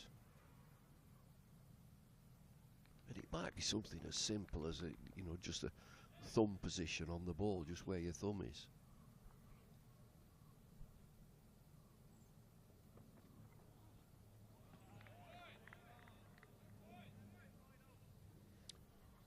Yeah, it's an un-Boyden-like spell. I mean, he's only gone for 6 in best part of 4 overs, but there's been a little bit of a lack of accuracy from him.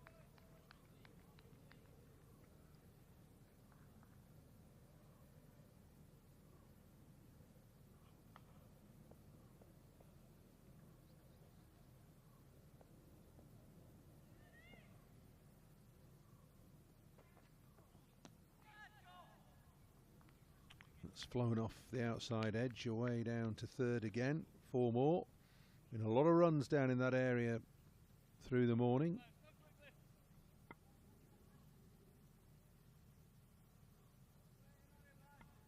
Flying past gully.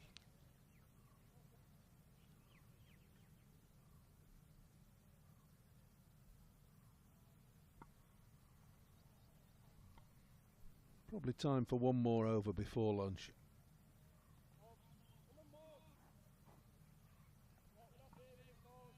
Jack Morley will continue.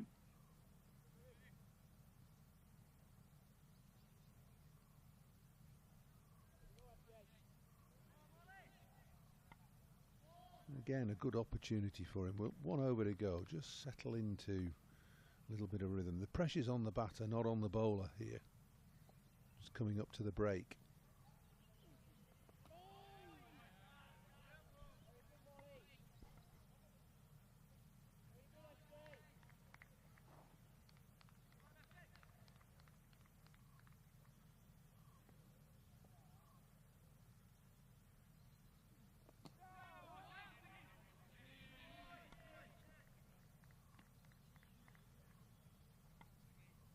Harry Singh in the field. We've not seen much of him this morning. That's Rudra's lad, isn't it? It is Rudra's lad, yeah. Very promising upper order batsman. I saw him for the seconds at York Cricket Club against Yorkshire. Played well.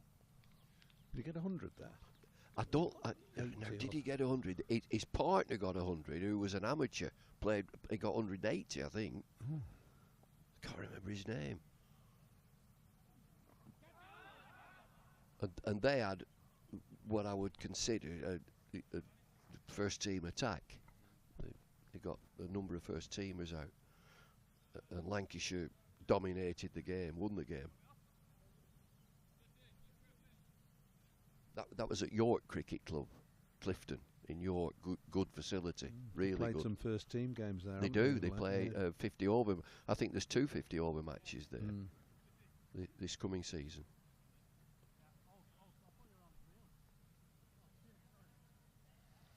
So It's right in the centre of York as well, so you never- you can walk to it. It is a great facility.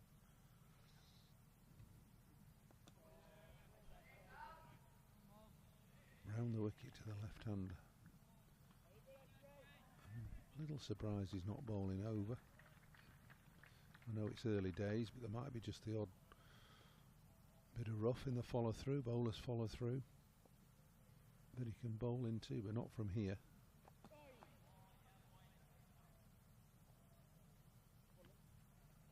End of the over then. Morley has none for 27 from his 5 overs. Karnataka 101 for 3, 28 overs bowled, and that is indeed lunch on day one here of this friendly warm-up match between Lancashire and Karnataka. It's been a very good morning from Lancashire's perspective, and some entertainment too from the Karnataka batsman. Ramesh, the captain, 24 not out at lunch. Dravid, 21 not out. Plenty of overs left in the day, and a really good and satisfying first 2 hours of cricket from both sides' point of view this morning.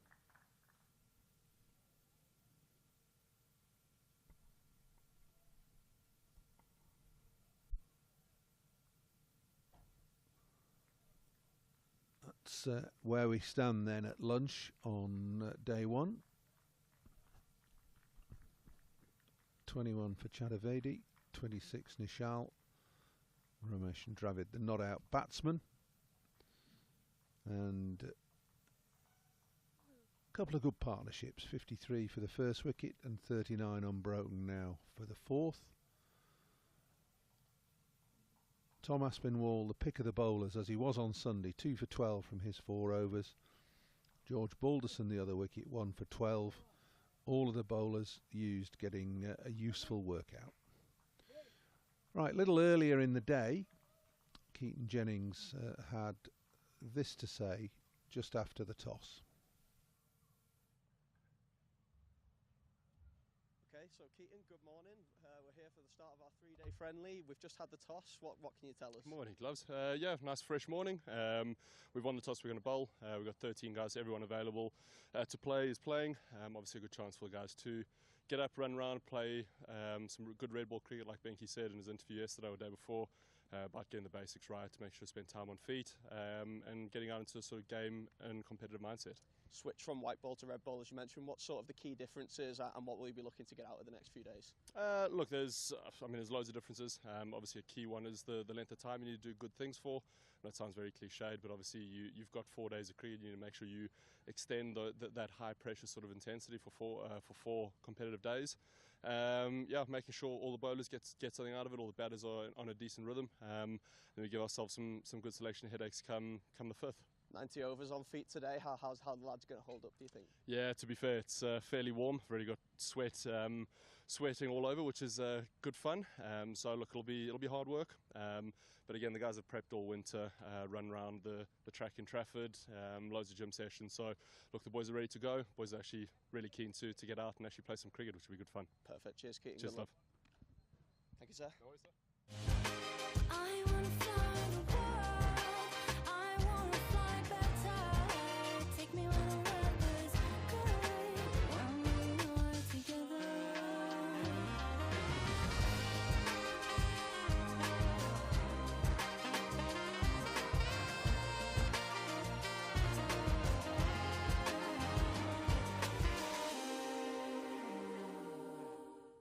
This is a call for hungry dreamers and hard-working self-believers.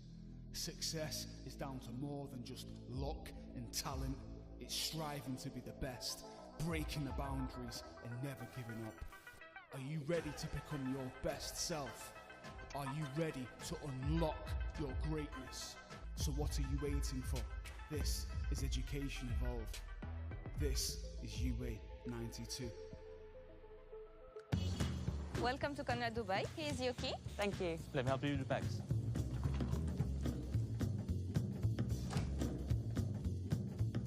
Nice room. How's that?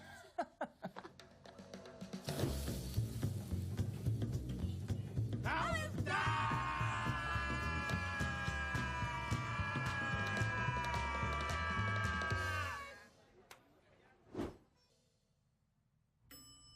How's that?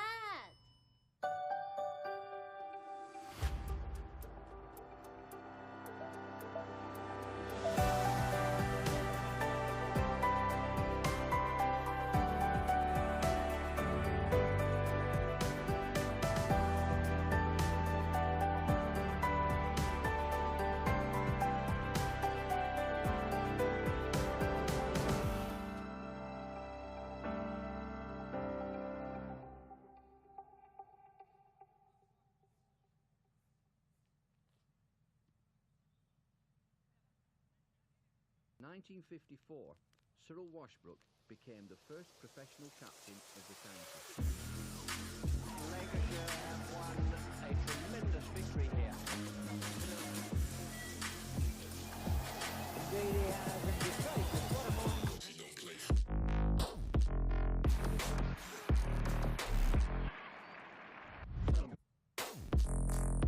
Well, the real thrust of that innings came from Hagen's Fairbrother. Fine chance to run, get the winning hit, on come the crowd.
Welcome along to another edition of Beyond the Boundary with myself, Paul Allett, and today I'm delighted to have the greatest left-arm quick bowler in the history of the game alongside me.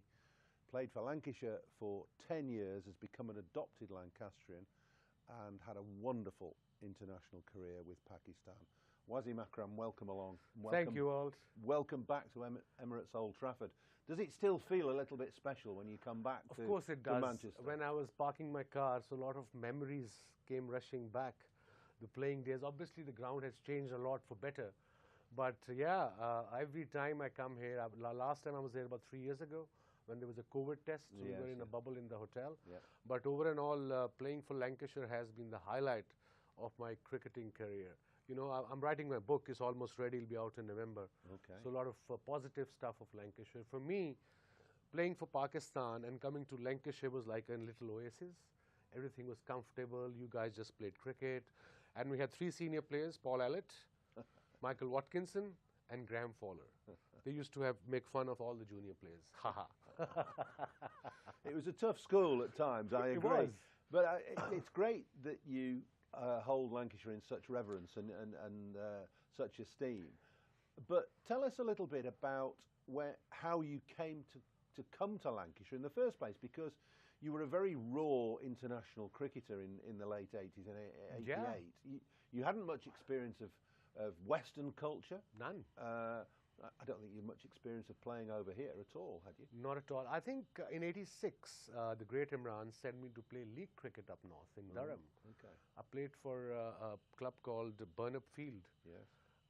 Boundary was about 25 yards one side, and it was tough for me, you know, as a kid from Pakistan coming to this weather and this country. But the idea was '87 we were touring, so just get the idea how the wickets work, how the weather works. So I enjoyed it.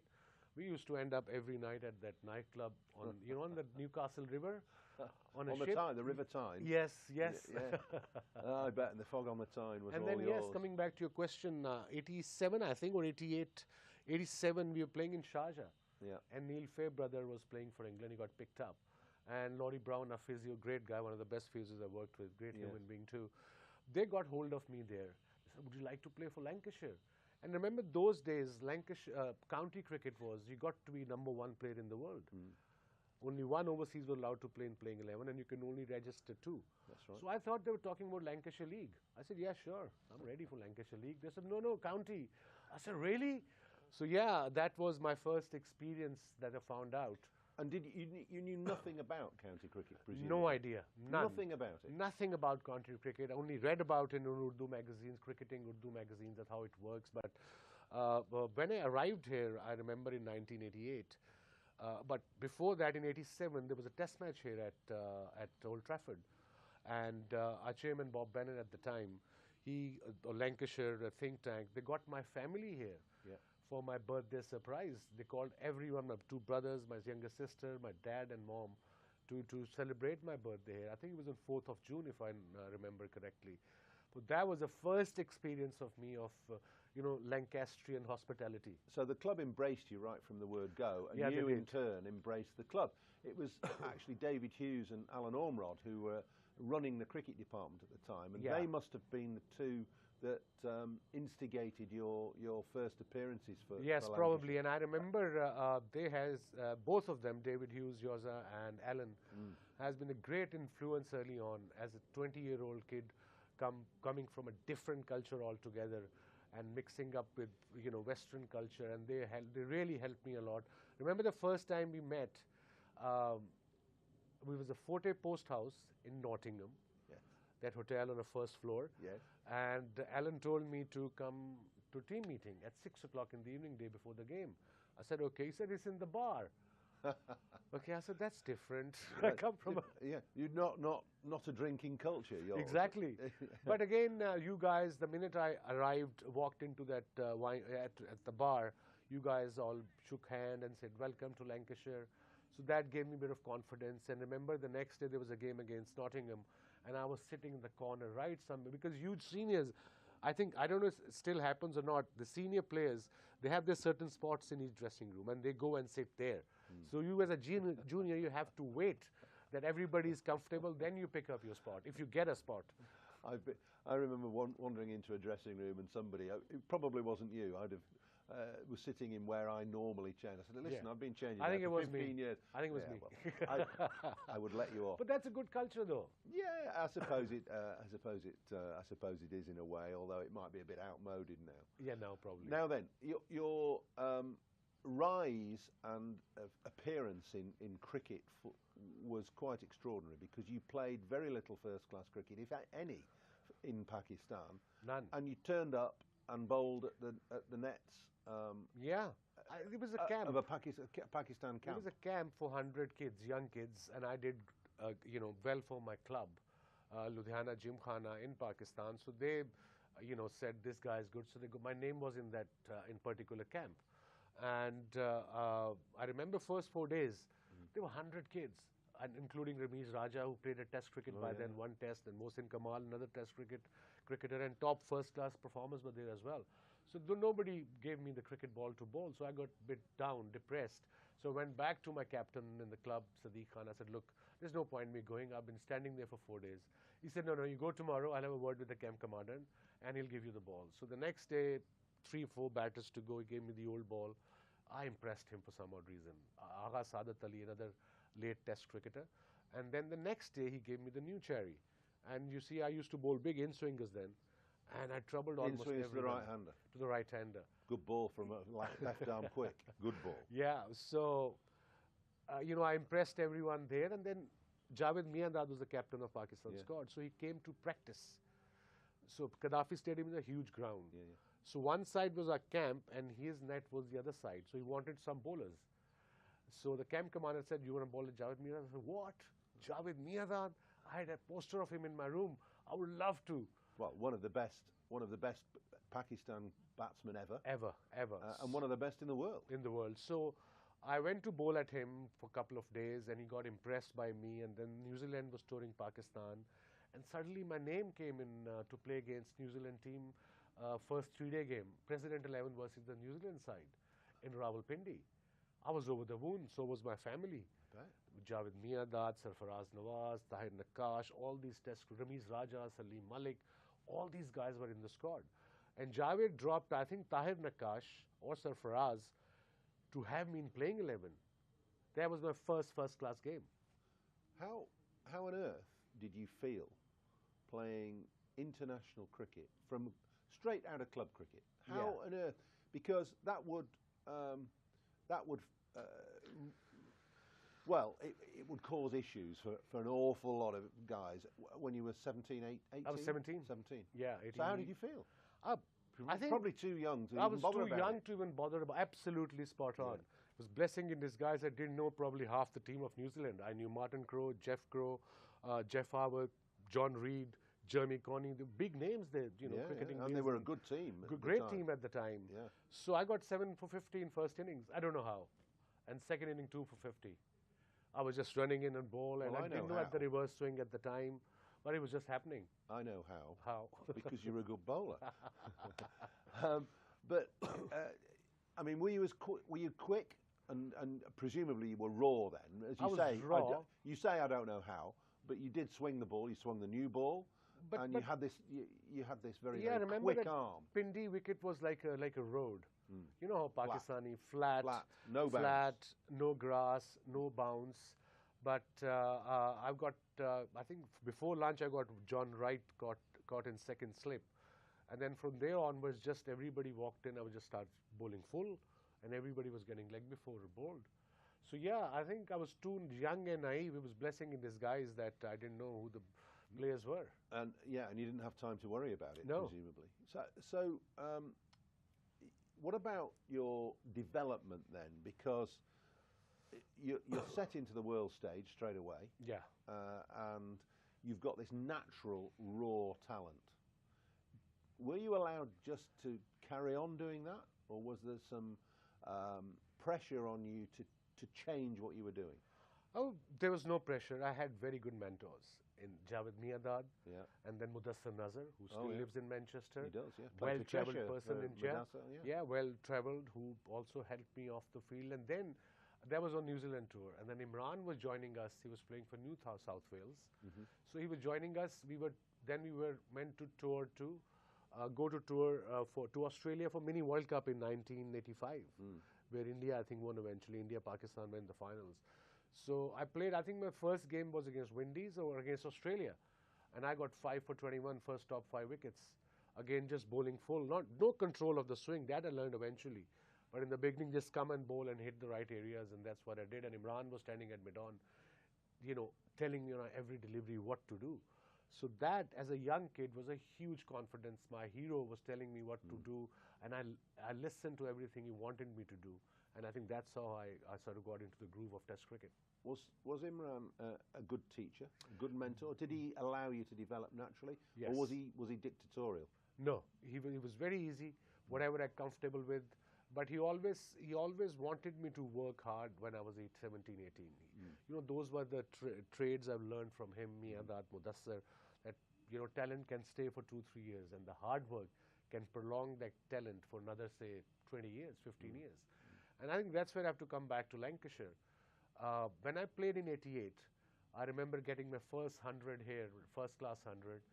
And in 89, I became the #1 player in the world. That 6 months of county cricket, playing with you guys day in, day out, traveling. and you guys were very helpful. You were helpful as a bowler, captain. Yoza. I don't know. It's probably the best compliment that anybody's ever paid me, for you to say that I help you with your bowling. But I'm flattered. I do remember giving you a real kick up the backside once when you came off because you said your nose was running and you didn't feel very well. Yeah, I Tunbridge remember. Wells, do you remember? Yes, I remember.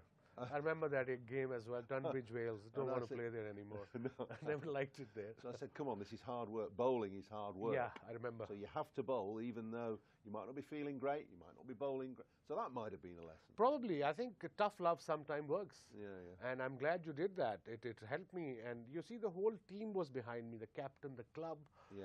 I remember they would put me in this hotel. It's still there or not? Trafford Hotel? Just down the road. Yeah. Down the road. Well, Bob Bennett the chairman used to stay there. Yeah, didn't so he? they gave me a room I don't there. think it's still there now. Nah. But it was all right at the It time. was okay. So I went. So we went to play away games. We were away for about 2 weeks, 2.5 weeks. They came back. They checked me out. I couldn't find my clothes. I said, "Where are my clothes?" They said, "We checked you out. I thought you were not coming back." So we had some great stories. But again, when I bought my place here at the time, I remember I must give compliment to this Pakistani Sufi Sadiq. He's still around. Accountant. He says, "I'll help you with your accounts and all." I said, ask Lancashire. He said, "You buy a house." I said, "Buy a house? I'm 20 years old. I have no money." "What do you mean buy a house?" He said, "Get a mortgage." I said, "What's mortgage?" Then he explained, you have 6-year contract. So Lancashire gave me 6-year contract. First time any overseas player got such a long contract. Yeah. So that shows the shrewdness of the skipper, Yoza, and of course Alan, that they realized this guy can actually... Well, those were the golden days of county cricket being able to sign overseas players long term, because now, of course, there's so much cricket you can't can sign somebody for 2 weeks. But and you were available for us virtually all the time, except when Pakistan were touring England. Yeah, and because there was no, cricket was not all year round. It was only Pakistan season from September, October onwards till March. That's right. And then county started from April onwards till August, September. Okay, so county cricket was essential in your formative years. Yes. Because you're such a pioneer and because you are one of the best bowlers there's ever been, with the record, you've got over 900 international wickets across one-day internationals and test matches, over 400 in test matches, over 500 in one-day internationals. It wasn't all about just running in and bowling fast. You pioneered the ability to reverse swing the ball, which is now. And if you remember, I wouldn't say it's commonplace, but it's a fundamental part of the modern game. Yeah, it really is. Now it's called reverse swing. It used to be ball tampering then, if you remember. Well, so they said. But you used to throw me the ball when you were bowling at the other end. I couldn't swing it. Yeah. You used to bowl without swing, then suddenly the ball is going towards leg side. A little bit. And then eventually you got the hang of it. You said, okay, if it's going in, I'm going to just pitch outside off stump. And I remember the first year when there used to be rain, I used to take Gehan Mendes at nets. Yes. And you got me, Paul got me on the side and said, Vaz, listen, I know you're young. There's 6 months to go. So just take it easy. Because you used to roar in, didn't you? In the nets. Nobody wanted to face you in the nets because you were unplayable. But I think nowadays, obviously, mindset has changed. The more you bowl, a lot of youngsters ask me, how should I increase my pace? What to do? It's a very simple answer. The more you bowl, the quicker you'll become, because your bowling muscle gets strong. And bowling muscle is not just one particular muscle, it's everything in your body. And I think nowadays you bowl 8 deliveries and say 12 deliveries, say, okay, I'm done. Okay, thank you very much. So probably cricket is too much, but mindset has changed over the years, sure. But reverse swing didn't just happen. No, you must have developed this in line with Waqar probably. Waqar came a little later. Imran was the one. And Imran. Yeah. They were the one who actually taught me how to reverse swing. And I remember you being absolutely paranoid about keeping the ball dry when we were out there. The rough side. Just keep it dry. Keep it dry. Don't spit on it. Don't put sweat on it. Especially the rough side. Yeah. And I remember our spinner, very good spinner, Gary Yates. Yes. He used to bowl like this. Yes, he did. And I had to go at him 3-4 times. I said, you better change your habit, buddy. Because the rough side, if it gets soft, then it won't reverse. The rough side has to be rough and shiny side has to be shiny. And we had at Lancashire, we had a wonderful 10 years when you were 88 to 98. We won all those one-day games. And you were actually a constant in that team, but there were actually two teams because the old guard, like myself, Graham Fowler, Guillaume Mendes, moved on in about 91, 92. Yes. And then you had another crop of lads with the Athertons and the Fairbrother was there as well. Crawley. Peter Marin came in. Peter Martin came in. Chappie came in a little later. Then Bumble, Junior Bumble. Ian Austin, the great man. Yeah. What a performer he had been for Lancashire in shorter format. Who was the guys that stuck out most for you in Lancashire? Who were the guys that you really either admired or got on with, or whatever? I mean, you guys were seniors. I had always admired you as a senior players. But of course, Harvey Neil Fairbrother is a very good friend of mine. Still, we are in touch. Ian Austin I was very close to. Yeah. I believe he's got a bar now in wherever he's living. Beautiful wine bar. I think he has. Yeah, and he's a granddad. He is, and he sells beer as well. Oh, on top brilliant. Of that, which he was always destined to do. Destined to do, absolutely. No, but everyone, I mean, it's difficult to name any, but everyone was so helpful. Yeah. And it was fun for me to coming to Lancashire. It was like coming back home, no political thing, no politics in cricket. You come, you play, you go home, you have a good laugh, and the next day you start again. You said earlier on, right at the start of this was your happiest time. Yeah. When you were here, when you were playing here, you probably felt the pressure was off a little bit, and you enjoyed playing in county cricket. But surely winning the World Cup in '92 must have been the pinnacle. Oh yeah, absolutely. I think for every sportsman is basically idea is to represent your country's team in a World Cup and then winning it, and then of course being man of the match, and that too against the mighty England side at the time. They were the most experienced team in the world as far as one-day cricket concerned. But yeah, that was one of the best moments. In fact, the best moment of my life. What did it feel like? Because there was this aura about you. I remember standing next to Warren Hegg at slip. Warren was I forgot Chucky's name. Yeah, Warren keeping wicket to you, and he must have been one of the best keepers you ever bowled. Absolutely. I can't remember him dropping a catch off you. No, and very rare. You bowled 90 miles an hour and swung it and hooped it round. He was corners. one of the best keepers, I think, who kept on my bowling. He was phenomenal and a great guy as well off the field. Yeah, still is very helpful, very easygoing, hard worker. But getting back to you, you had this aura about you, and I know, standing at slip, 20 yards back, watching you run in, there was a fear and a trepidation in the batsman facing you because they didn't know whether you were going to hit them on the toe or on the nose. On the nose. I think that's what I've learned in county cricket. That's why they say experience matters. Playing under different condition matters, and every ground is different in England. Weather is always nice. It's not, I mean, if it's 26 degrees in England, you say it's a heat wave. No, it's not. Heat wave is in Pakistan. Right now it's 41 degrees. Yeah. So that also helped. And remember, we used to have a playing deck as well, and the next deck, next was pitch, each side used to be dry as well without the grass. That boys can throw one bounce as well because the reverse swing. So that helped a lot as well. I think even in my book is coming out in November, the Lancashire stories are quite funny and memorable and happy times. Brian Lara, Ricky Ponting, and Viv Richards have all gone on record to say that you were the best bowler they ever faced. Wow. That's pretty serious. That's huge, coming from the greats of the game. Yeah. And I think it was because of my quick arm action, maybe. And you were very difficult to pick up. Yeah. You had this scampering run. And I learned quick run. And I learned things as well. I was the only left-hander who went around the wicket, if you remember. Well, you started this. Yeah, I started this trend. You did. And I used to run. From behind the umpire. I said, why not? And then leap out. Yeah, nowadays I see bowlers, even T20 format, they're getting hammered every ball. They don't change anything. No. So as a bowler, what's my job is to create a doubt in batsman's mind.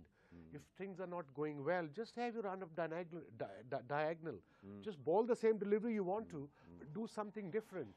But you were capable of bowling round the wicket and swinging the ball away from the right hand. Yeah. Very difficult thing to do as a left-arm bowler. I think both of these guys.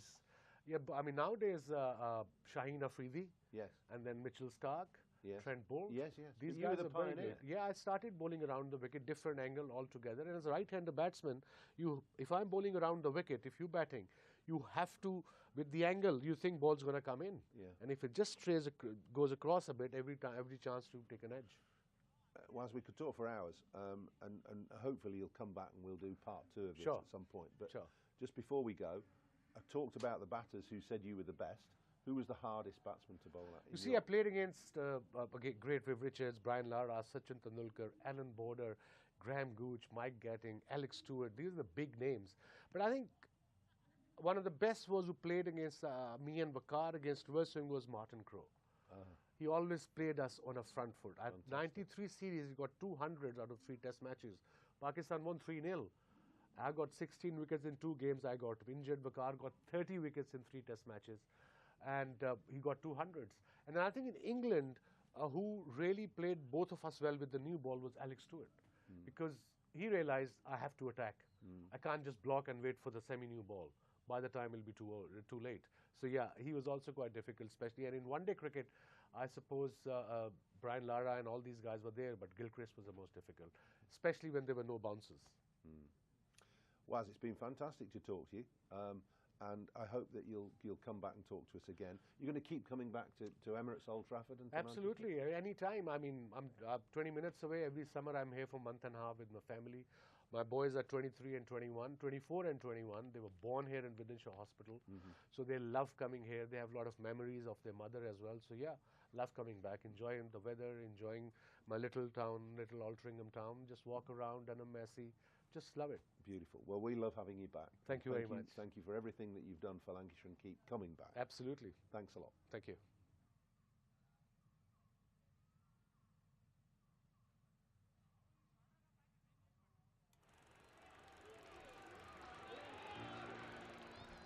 (1864). We were first class then, and we're first class now, with a dream to spread cricket through Lancashire's towns, where girls and boys, with willow and leather, become more than a badge, but the red rose together. A club where more than legends are made, but friendships, obsessions, moments replayed on our screens, in our minds, in our hearts forever. 'Cause it's who we are, our DNA, the red rose together. Statham, Briggs, Jimmy, Freddie and Joss, Chappie, Sir Clive Lloyd, Carol Hodges, Kate Cross. What a roll call. It's a hard one to measure, with future names still to be written on the red rose together. We're all about people. It's what the red rose really means. Yeah, the ones signing autographs, but the ones behind the scenes. Our community, grassroots, the ones that feel tethered. Whether you're from here or belong here, we're the red rose together. And what about this place? Talk about world-class venues, internationals, gigs, events. You can choose from a menu of triumph, of disaster, of pain, or pleasure. We've seen it all at Emirates Old Trafford, with the red rose together. Red ball, white ball, lightning and thunder. Have you ever sat back? Have you ever just wondered how far we've come? The storms we've weathered, or how far we'll go as the red rose together.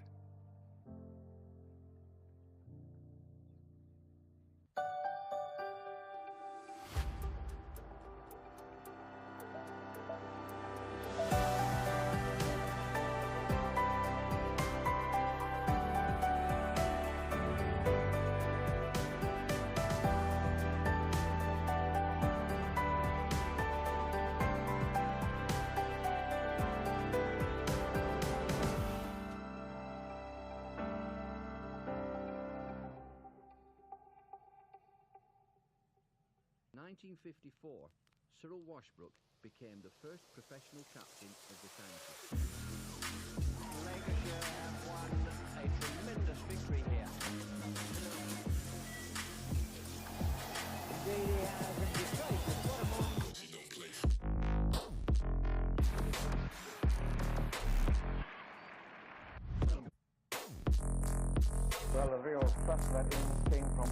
care, brother.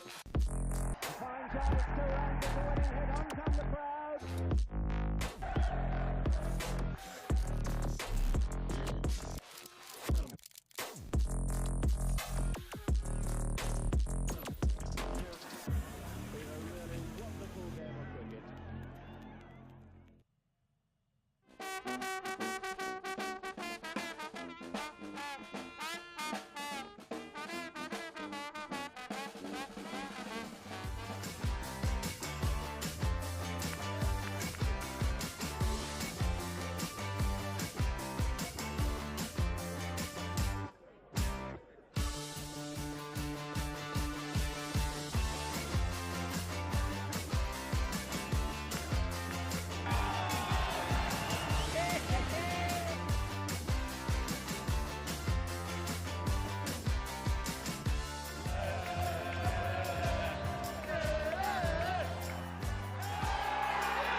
Drizzly morning in Manchester, but it's blazing hot.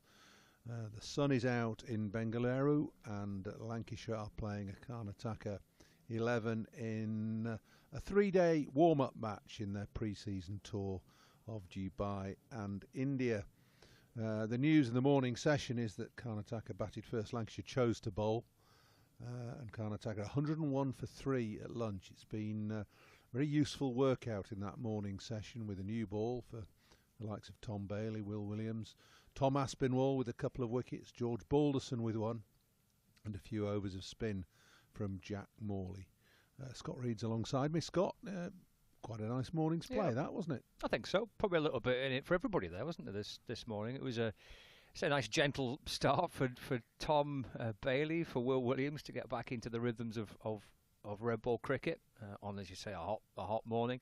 They bowled beautifully, as you expect for those two. They set up the tempo, don't they? They set the standard for everybody else to follow. They have done now for Tom hasn't he, for years, and Will Williams for the last couple of seasons. And then I thought, actually, the way that George Balderson and Tom Aspinwall bowled, coming on as replacing Tom Bailey and Will Williams, was excellent. Aspinwall in particular, I think, caught the eye this morning. Yeah, well, I'm impressed with Tom because he adds a little bit of something extra pace to the attack. You've got the good, solid, fast medium bowling from Tom Bailey and Will Williams and George Balderson, all of whom offer something slightly different, but all about the same pace. But Tom Aspinwall just hurried the batsman a couple of times, bowled a good bouncer, got a wicket with that, caught down at fine leg by George Balderson. And I think it's essential that Lancashire look to develop him and players who can bowl, or bowlers who can bowl a little bit quicker. So Saki Mahmood will be very important to Lancashire this summer as well, because they need that point of difference, especially here at Emirates Old Trafford. Yeah, that has been a challenge for some time, hasn't it? Trying to win 4-day cricket matches here on what are really good pitches that actually would be belting and are belting 5-day test match pitches, but trying to force wins inside 4 days can prove tricky. I mean, there are countless times where we've got to the back end of a 4th day with Lancashire pressing home for a victory and just couldn't get over the line. As you say, that having that little point of difference. The addition of Nathan Lyon's fascinating for that reason as well. What he'll give Lancashire through the course of this summer is really interesting, and that is certainly a challenge that Lancashire are working hard, I'm sure, to try and overcome and find a way to win more games here. Every match here last season was drawn. Yeah, taking those 20 wickets, of course, is vitally important, as it is with winning any cricket match. But it's hard work here at Emirates Old Trafford, and the addition to the squad of Nathan Lyon will be crucial and critical to helping Lancashire achieve that. News out from the middle in Bangalore is that the umpires are just wandering out to put the bails back on. Lancashire fielders just doing their final bit of warm-up. Had a a brief huddle as they came out of the dressing room, and another session of cricket to get under their belts in what is proving to be an extremely useful and valuable pre-season tour. Already been to Dubai. Very grateful to all the sponsors as well, to Emirates and to Hilton for their assistance with this trip, and of course to the Karnataka Cricket Association for use of their facilities out in Bangalore.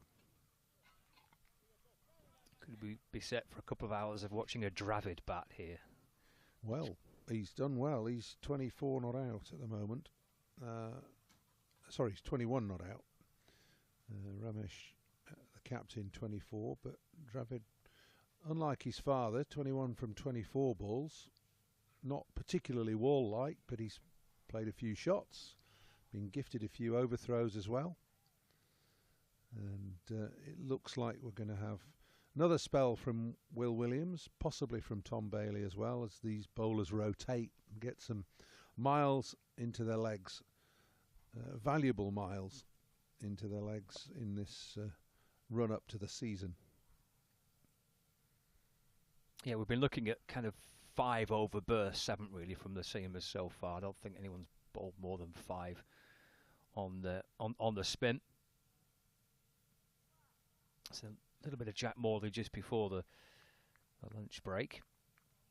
He bowled 5 overs as well, so a little bit of left arm spin just prior to lunch. I'm sure that will be a feature of the rest of the day, and some Luke Wells you would expect. I know he's keen, isn't he, to bowl as much as he can, trying to catch the captain's eye a few times last season. Enthusiastic cricketer is Luke Wells, and a much improved one too. He's second coming really after his career at Sussex had stuttered to a halt.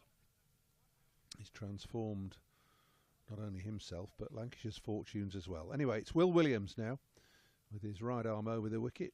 And oh, don't see that very often.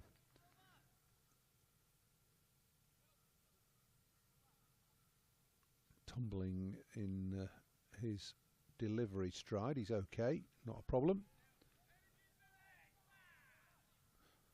A la Mark Wood, wasn't it? Throws himself to the ground occasionally, but bowls it a little bit quicker than our Will.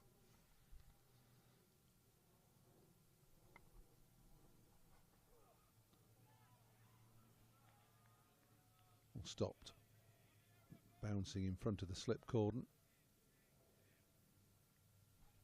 Change wicketkeeper Lancashire. It's George Bell that's got the gloves after lunch. Matty Hurst had it through the morning session. Hurst has swapped positions. Hurst has moved to slip and Bell's got the gloves. Pretty youthful slip cordon that, isn't it? Bell, Hurst and Singh. Normally his slip cordon is populated by some of the older brethren.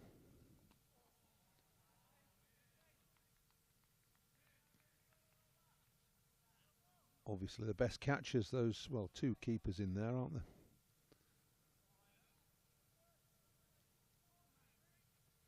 And Harry Singh, at 21 years of age, just earning the right to have a rest.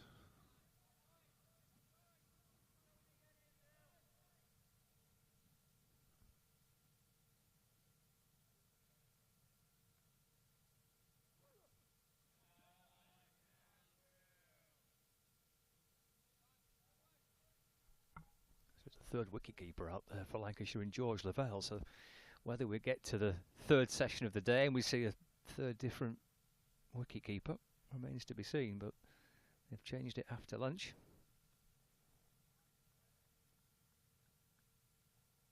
George Bell kept wicket at the start of last season, and by the time that everybody was available, I think he was 4th choice with the gloves.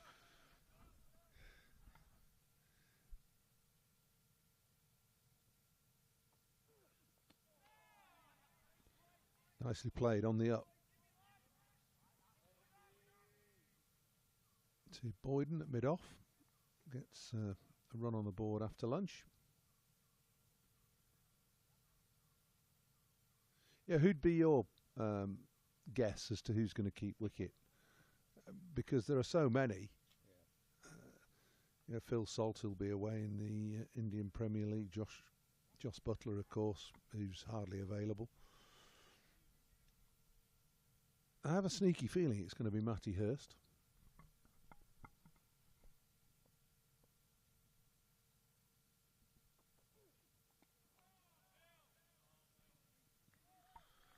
Just a single then off the first over after lunch, 102 for 3. Be interesting to see the makeup of that team for the opening game against Surrey. And if Hurst was to play and to keep wicket, how Lancashire's batting lineup would look. Of course, missing 2 senior players from the last 5, 6, 7 years in the case of Dane Villas, and before that with Stephen Crofts. There's 2 senior batters that will not be part of Lancashire's championship side. Stephen's just playing T20 cricket, and of course Dane, as we know, has retired. Tom Bruce set to arrive for the start of the season, we think. He should be here for the Surrey match. So he'll give a little bit of experience in that middle order. If they do go with Hurst, and Bell, and Balderson, there's a youthful feel to it. Yeah, you could have 4, 5, 6 Bell, Balderson, Hurst, couldn't you? That's the way it could look. There are high hopes of Harry Singh, although he's hardly played. I don't think he's played a first-team game as yet. Top 3 is pretty set in stone, I think, with Jennings, Wells, Bohannon.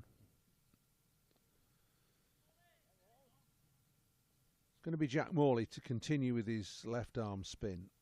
The second over after lunch.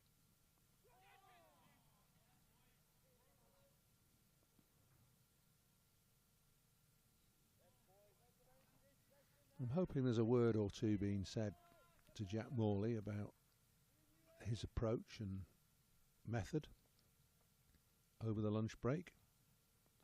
There's not been much said about the field. I don't understand the leg slit with a helmet on so fine. And the only way it can really get there is for a slider, an arm ball, to be bowled roundabout leg stump. I'm not sure that's the right line for him to be bowling anyway. Anyway, he's carried on with the same field.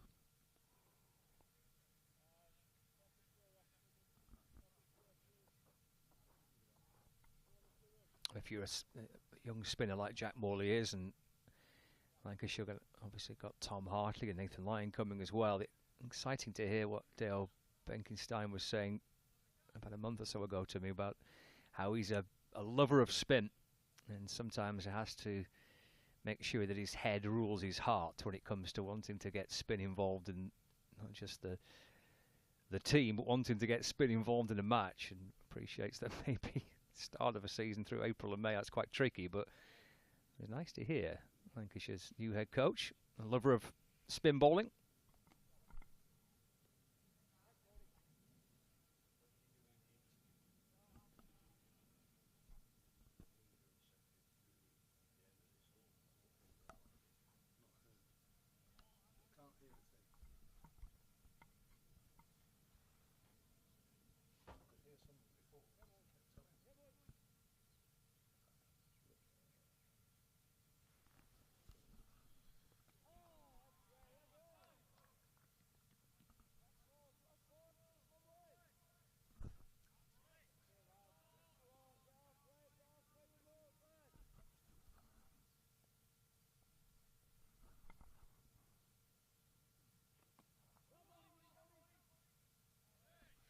It's a steadier over from Jack Morley, first one after lunch, a bit fuller, and looked to be in decent rhythm, 104 for 3.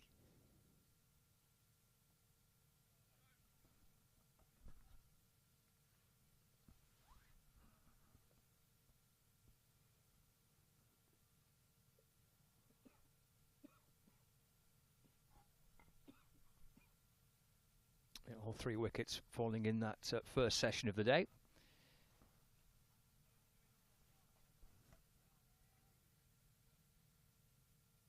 Steady partnership developing here, either side of the interval between Ramesh and Dravid.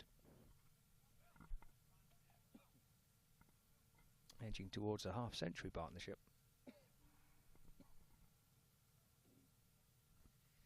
Round the wicket now from Williams to the left-handed Ramesh. Looks a well-organised player, does Ramesh, the captain. Strong off the back foot, plays very straight. Looks unhurried. Yeah, he's got a very good record in first-class cricket. Over 6,000 runs. Average of 35.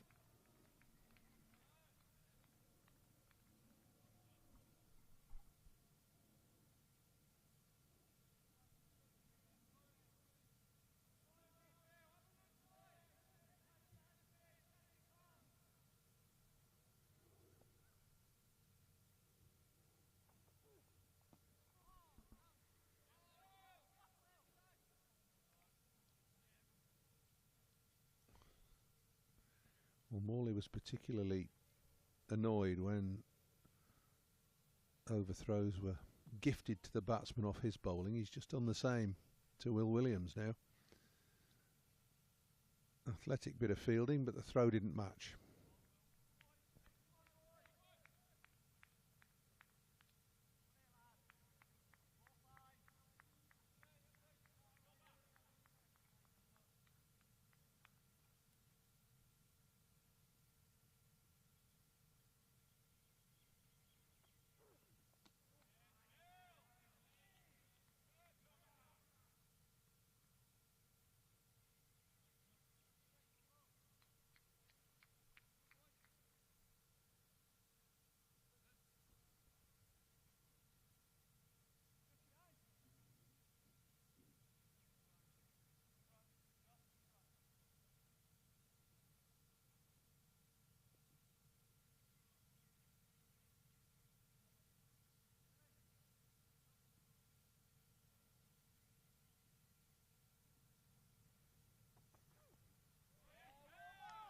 Good bouncer from Will Williams, not one you see very often from him. He's thrown himself off his feet again.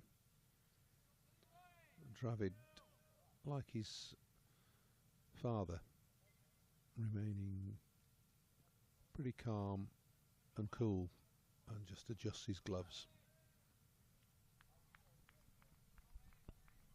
Yeah, just 18. Samit Dravid.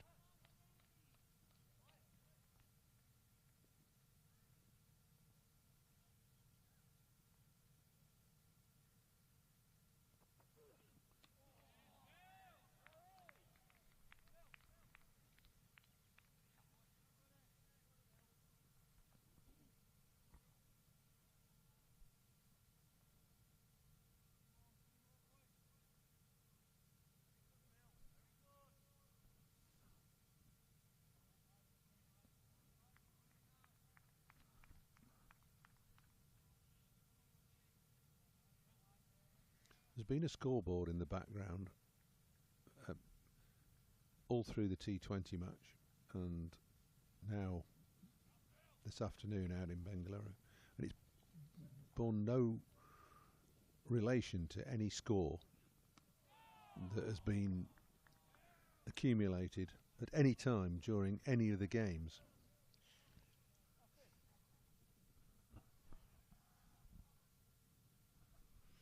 Steady over again from Will Williams in his second spell. 105 for 3 from 31 for Karnataka. Williams bowls 7 overs now for 24 runs. It'll be hard work out there. We're talking to Stephen Croft earlier on.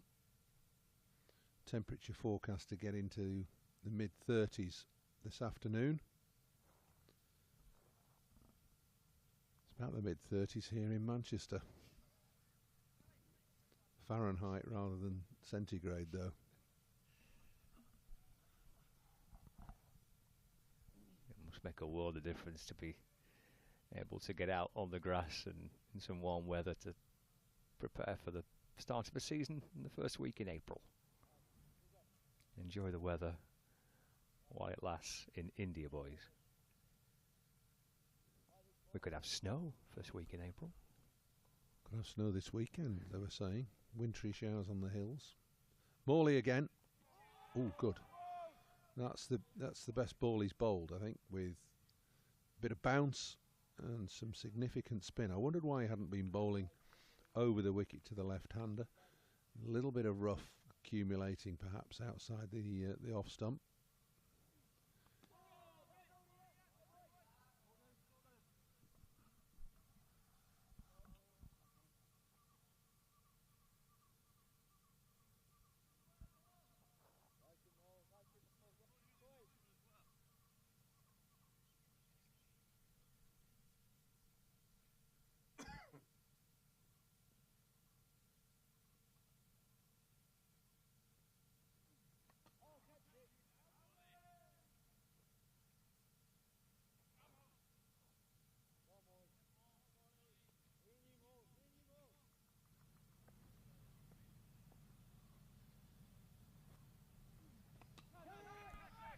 In the air, but over the top of mid-on.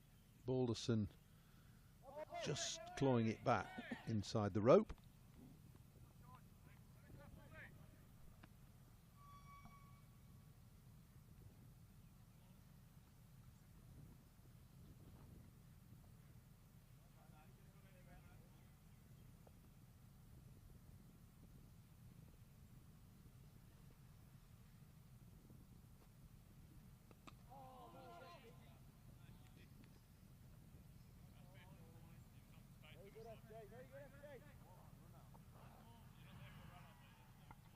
Varied his bowling quite well, hasn't he, after lunch, Jack Morley?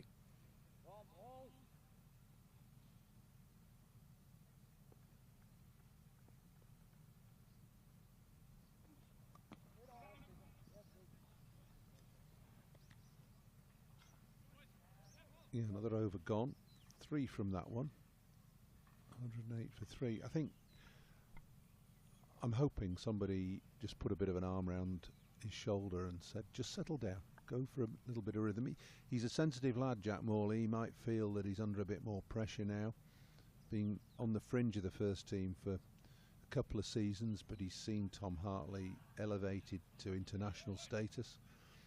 Lancashire have signed Nathan Lyon, of course, so he's got 2 guys in front of him now.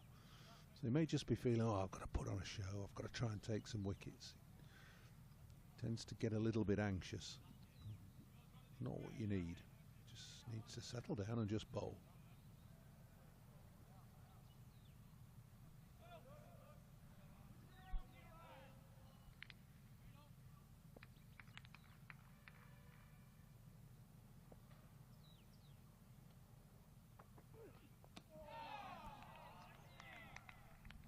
Speaking of settling down and just bowling, that's exactly what Will Williams does, isn't he?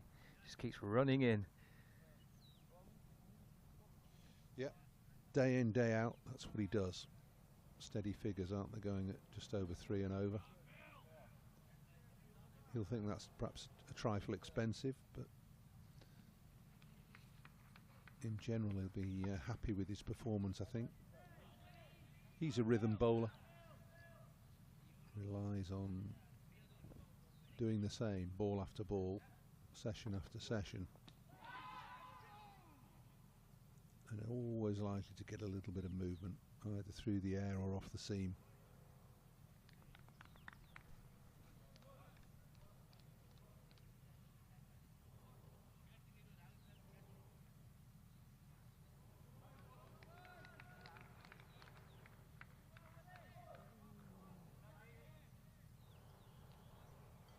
Sam Byrne in the background, patrolling the boundary. Stephen Croft with a baseball cap on. Spoke to him earlier.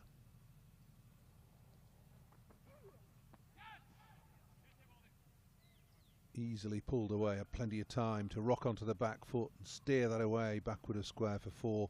He does look to have a lot of time, does the Karnataka captain. Played nicely.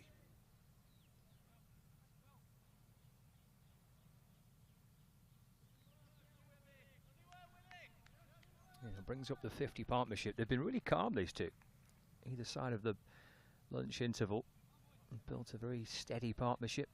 50 off 91 balls in just a fraction over an hour batting together.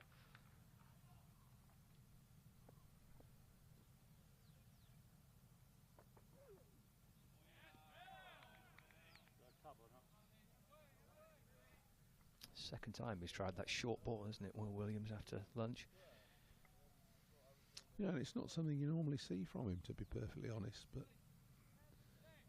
I think there has been a little bit of bounce, but it's not a particularly quick wicket. Tom Aspinwall getting a wicket with a bouncer. These two, though, Ramesh and Dravid, have just ignored it, just watched it sail away past their shoulder.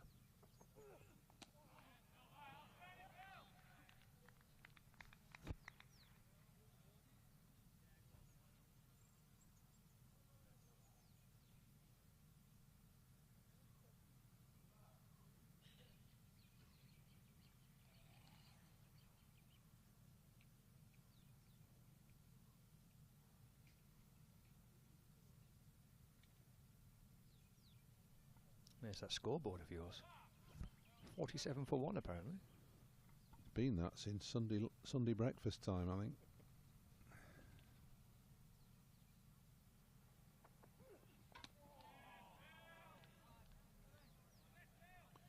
So just the boundary off that over. 8 overs bowled by Will Williams, none for 28. 50 partnership between Ramesh and Dravid up in that over, and Karnataka just cruising at the moment, looking unfazed and untroubled by anything that Lancashire can throw at them.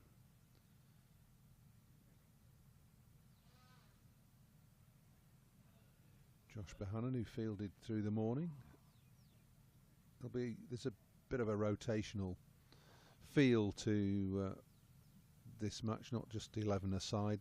There's sort of rolling substitutes, and I think virtually anybody can bowl and anybody can bat. So whilst the game is taken very seriously, there are 1 or 2 allowances in makeup of teams.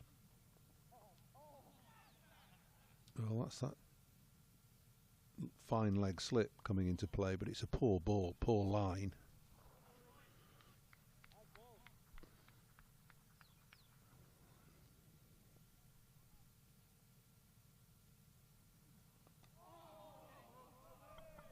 Yeah, you want to obviously a competitive element to the game. That's clearly important.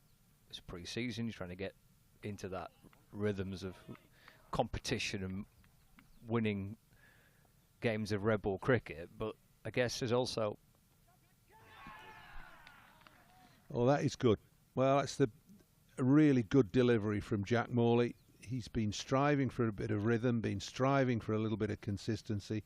This little spell after lunch has proved to be much more incisive than he was prior to lunch, and he's got just reward here. Lovely piece of bowling. Bringing the batter forward, leaning into it.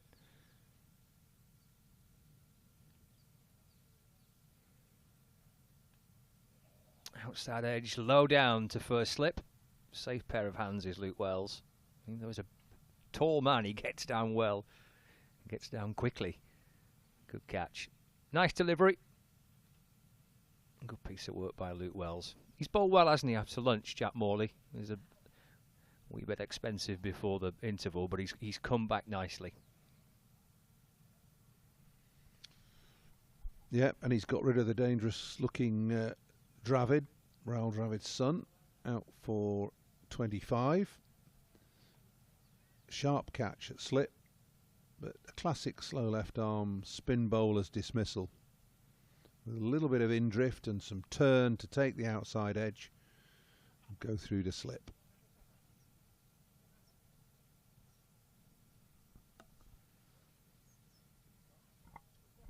Yeah, just going back to that idea of the roll-on, roll-off substitutes a little bit through the course of this next 3 days.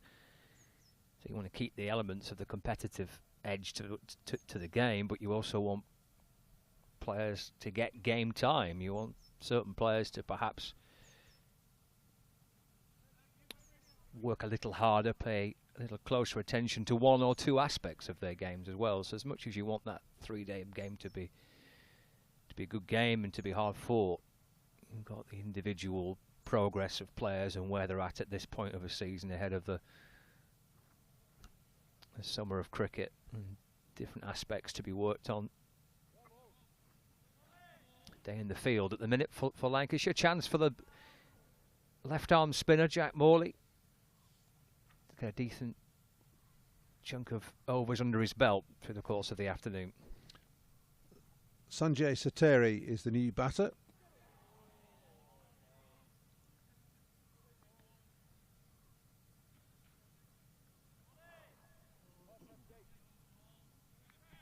Handy partnership that to break, wasn't it? Just developing nicely between Ramesh and Dravid.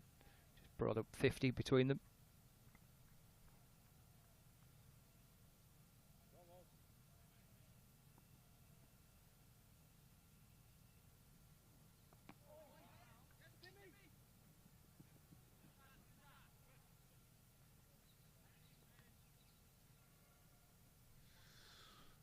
Satiri off the mark. Pushed into the offside. Just dragged down a fraction short by Jack Morley.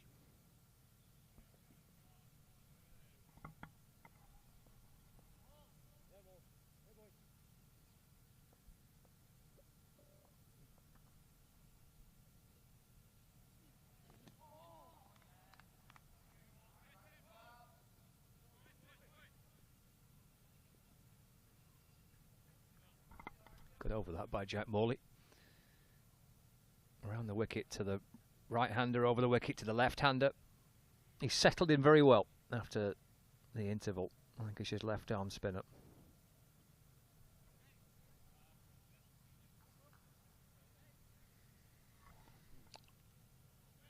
Two significant partnerships. 2 half-century partnerships and nothing much else so far.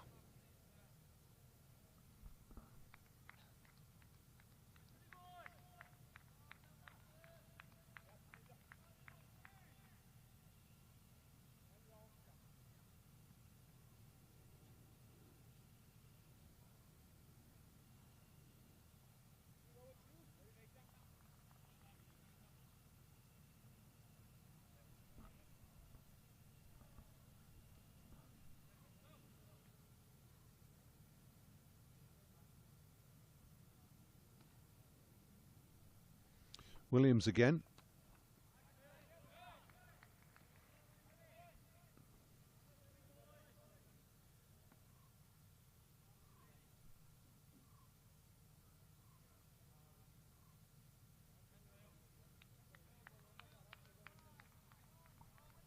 How much you're looking at when you approach these games, Paul, when you approach these friendly matches? How much as either a captain or a coach or a director of cricket are you looking at? Obviously performance, but you're wanting to look beyond just that, aren't you? Well, you presumably wanting to look for attitudes and for getting to good habits, that type of thing. Yeah, I mean, wickets and runs are obviously a bonus and a sign that players have done well on that particular day, but I don't think you're looking specifically at an end return in this period of the build up to the season. You're looking, as you say, at attitude, at fitness, ability to be consistent with your bowling, shot selection as a batter, communication, thought. You're seeing something here with innovative fields being set. You've got 2 slips, a gully, and 2 short extra covers. So Will Williams thinking about perhaps how he's going to work the new batsman out, make him feel uncomfortable. Just a little bit high, that strangled shout for LBW. But from a personal perspective as a bowler, it's all about attaining some form of rhythm, getting yourself used to playing outdoors again and in a match situation, because it doesn't matter how much you bowl in the nets, it's not quite the same.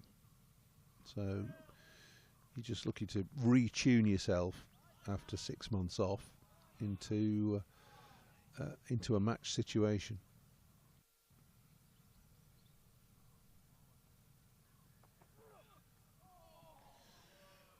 Well, an adventurous attempt at a stroke, which has been fortuitous because it's a thin inside edge, flown away past leg stump and gone away for 4.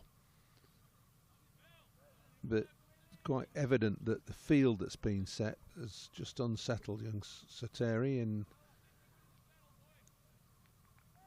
the early stages of his innings.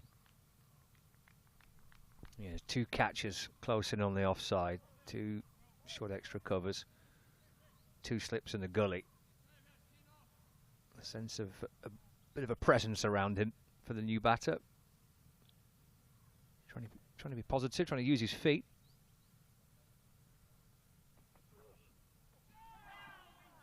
Oh, Williams keeps falling over. Can you remember him falling over? Not particularly. Last summer? No. Maybe he's got extra long spikes in. I don't know what the story is. Sam Byrne on the right is the physio. He'll be always a bit heart in mouth when he sees a player go down.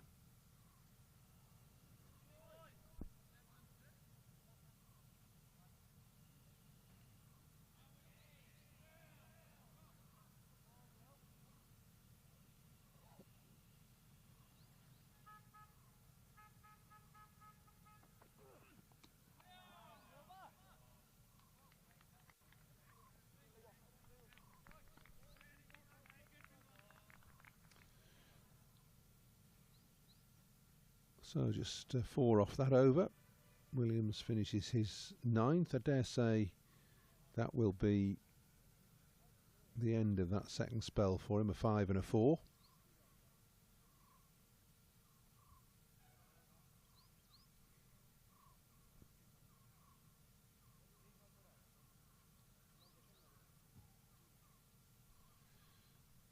Keaton Jennings just in discussion with Jack Morley about his field, I would imagine. And if ever there was a sign that he needed an extra catcher on the offside, it was the coming from the ball that he took his wicket with.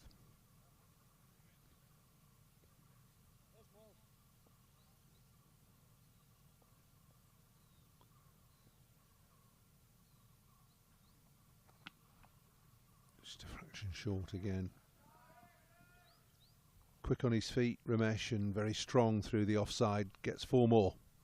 Yeah, reacted quickly, didn't it? Picking it up early on, that he just dropped short. Nicely played away.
Good comeback from Morley. Dropped short with his first delivery. Responded well in the following 2.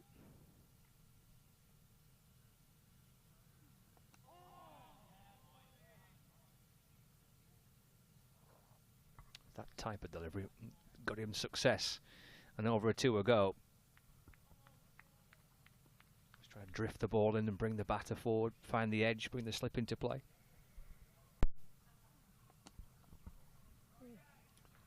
Full toss and just eased away into the leg side, not hit too hard, but timed nicely.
The tickers, but it's all right now, but it's way behind. It was way behind.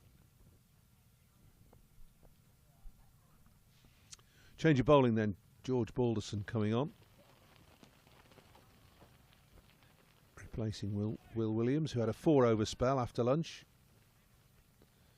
Balderson bowled well this morning. Took the first wicket. Good catch by Matty Hurst when he had the gloves on behind the stumps.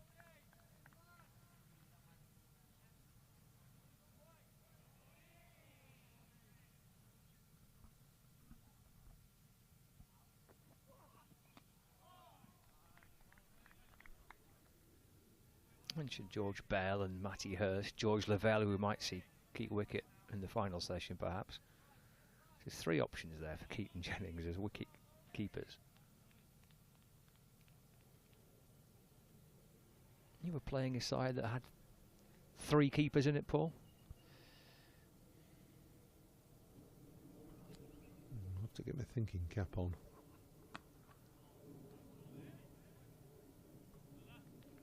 I think there was a game last season when the 3 I just mentioned were playing, and I think Stephen Croft and Dane Villas were also playing in that game last season. So Lancashire had a choice of 5.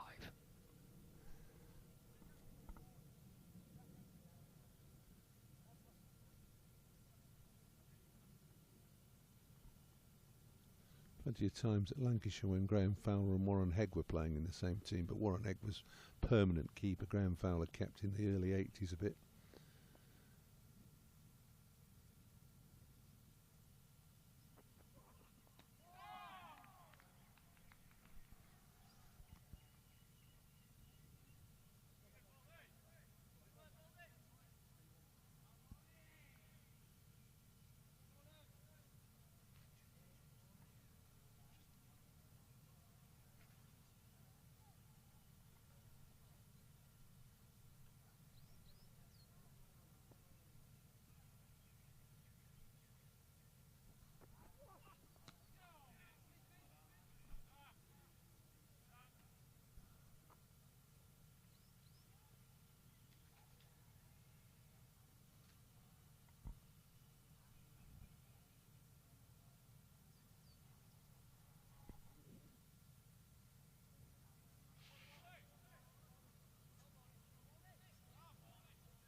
Good start this afternoon then by George Balderson, just a single off that over.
Easily played, plenty of time to get on the back foot from Ravi.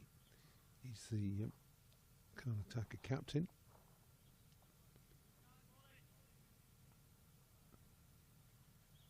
Moves on to 38 and has looked comfortably the best of the Karnataka batters to date.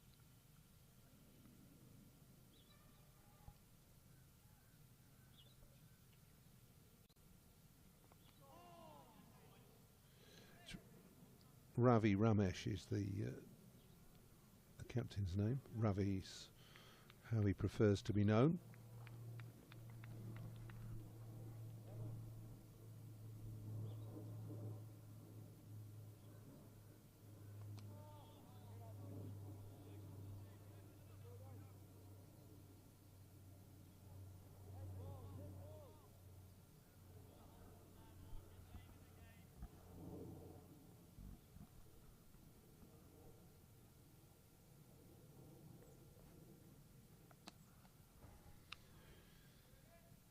Another full toss from Morley, and that's dispatched into the palm trees for 6 over square leg.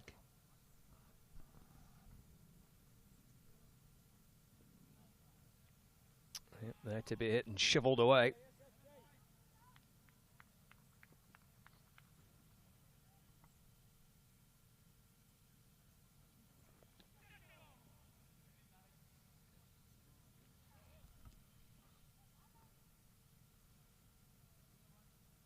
Turnovers bowled by Jack Morley, 1 for 49, 134 for 4 the total.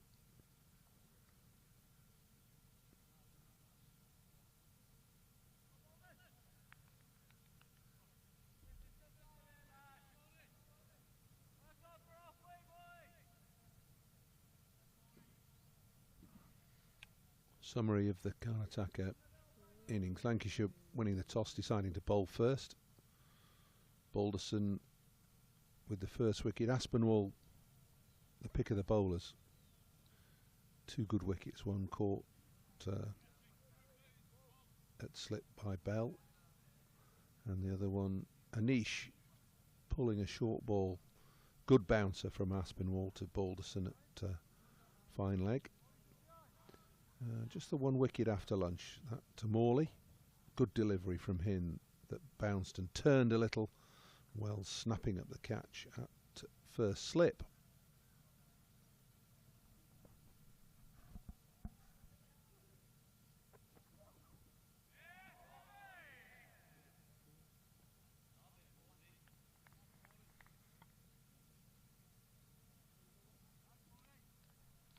Well, Ravi's the key batter here, isn't he, for Karnataka?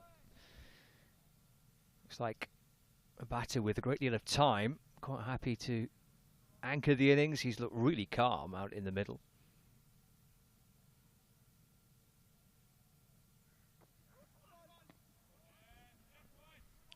No ball signalled. Balderson overstepping and scrutinising the crease, as all bowlers do when they've bowled a no ball. Can't quite believe that they've managed to evade the line.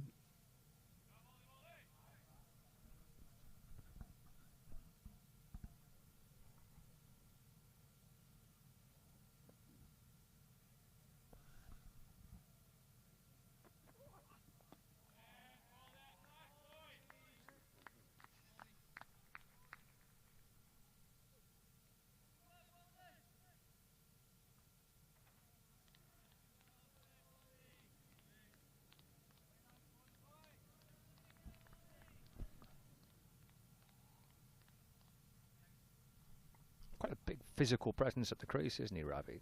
Quite tall, strong lad.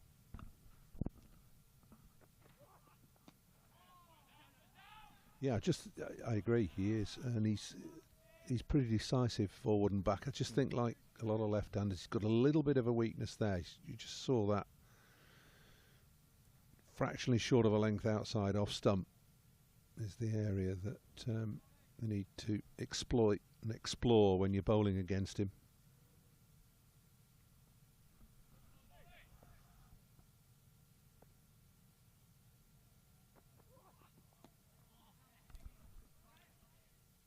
He's controlled that, but just likes to play, or tends to play a little away from his body.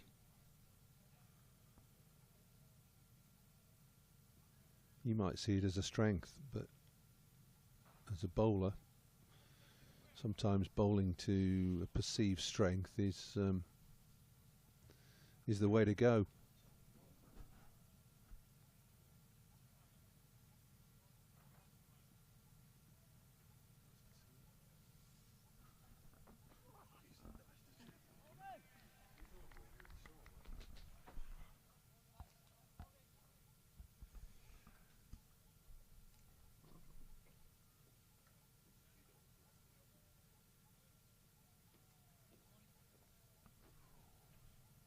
One ball left in this 39th over. Hey, Craig White, look at him. The new bowling coach for Lancashire. Let that go comfortably. George Bell takes it. It's 136 for 4. Well, we'll have a change in the commentary box. That last two were doing so well, we just thought we'd let them go. Myself and Graham Hardcastle will take over for, I think we'll just do half an hour, because them lads will be racing to get back in. 136 for 4. Ravi on 39. Sateri on 15. A good little partnership here. Run rate is just short of 3.5 with 51 overs left in the day. Looks like real competitive stuff. It'd be really useful for Lancs, wouldn't it? As much as the team, the Karnataka team, is quite changed, it will be so useful for them to have a strong run out so early in the pre-season. There won't be many counties playing this kind of level of cricket. Well, it's just mileage into your legs and mentally as well. For, you know, they might be out in the field for 4 hours or so, a bit more. Just to, you know, get your body used to being under pressure and mental pressure, particularly when we spotlighted Jack Morley this morning that, you know, he needs to have a long ball, he needs to find rhythm. And my view, it's only a personal view, you look as if you're enjoying it. It looked like in that morning session it was a bit of an ordeal. Got to look like you're enjoying it.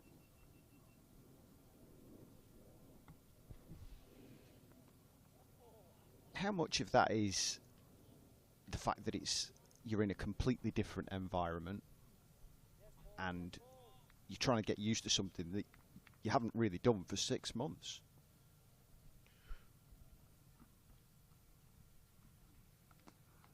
Full toss, hurtled away into the leg side, big wide open space, and again you can see the frustrations of him.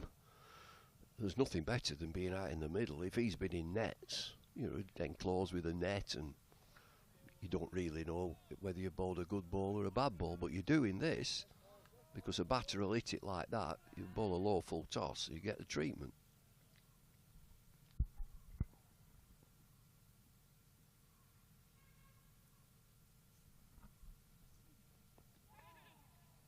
It's much better from Morley. Good comeback. You know, it's good for a coach, and I know we're sort of talking a little bit about him, but you know, to now sit him down at the end of play and just discuss quietly. Now that last delivery has to be his stock delivery. It has to be.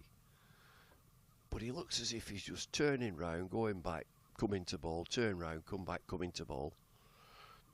There's got to be a lot more thought goes into it than that. And part of it, I know this for all cricketers really, your breathing patterns are so important. You've got to relax. Your body has to be relaxed. Your mind has to be clear, particularly as a spinner, because you're probing, you're working a batter out. And it looks to me, I'm miles away, of course I am, that it looks hard work.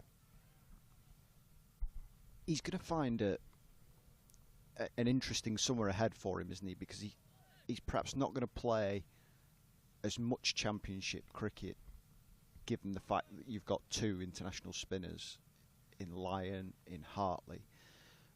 But he's got to look at that as a real learning opportunity to be able to talk to those lads, get ideas, particularly Nathan Lyon, and work out where he can get better, even if it's not in the cut and thrust of Championship action. What if he could go on loan somewhere? Just go on loan to another county and just bowl? Yeah, I mean that's clearly a far better option than second team cricket, isn't it? So it'll be interesting to see how that one develops, I guess.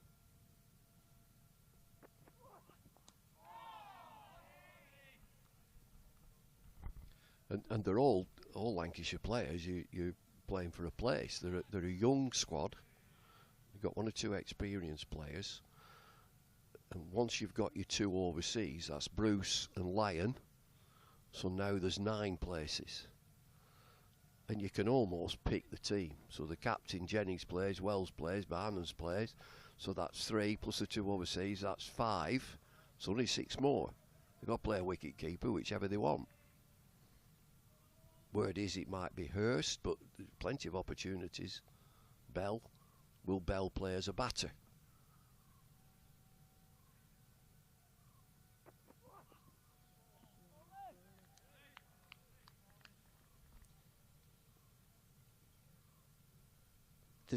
It certainly wouldn't surprise me to see those wicket keepers switch around. Bell do a bit, Hurst do a bit, and I'm not talking in game, but they might play a couple each in that role. That wouldn't surprise me at all. Well, the other thing that Lancashire have to consider is the IPL, and so they don't see Butler anyway, but Phil Salt, Luke Wood has just been snapped up by Mumbai Indians, and so they will not be available at the start of the season. I would think that Balderson plays as a batting all-rounder. The opening bowler Bailey will definitely play.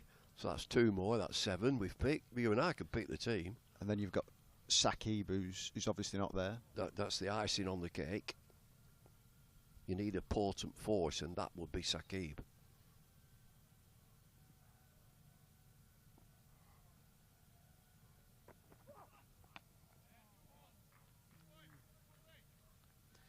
I guess you're looking at these kind of tours for the odd kind of spot, aren't you, really? As we've just said there, that, you know, there's plenty of places that you can pick quite easily. I guess there will be a bolter here and there that just comes out from nowhere, really. Well, the one that we're seeing is Aspinwall in the T20 game, and then in this game, he's looked impressive with the ball. Now, equally, he can bat as well. He's quite a forceful batter, and so he's the one that's catching the eye.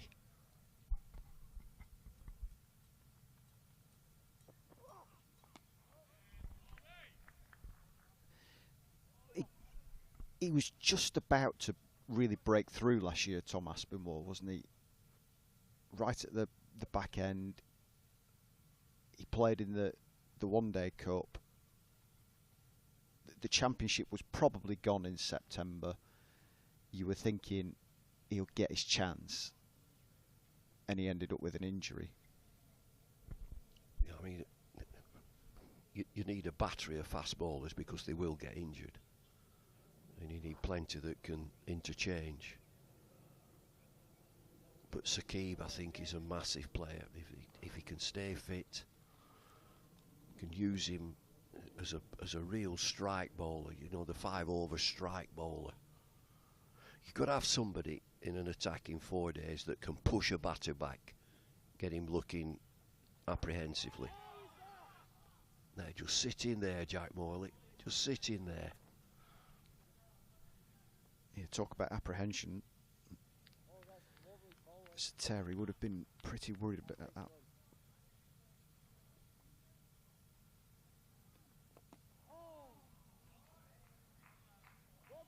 Or maybe not. That's a lovely shot. It is a super shot. Just get to the pitch of the ball and look where the fielders are not. You know, a lot of players look round and see, oh, where are the fielders? You're better off looking where they're not. And so once again, you're seeing this Karnataka Cricket Association producing cricketers. You see some good players.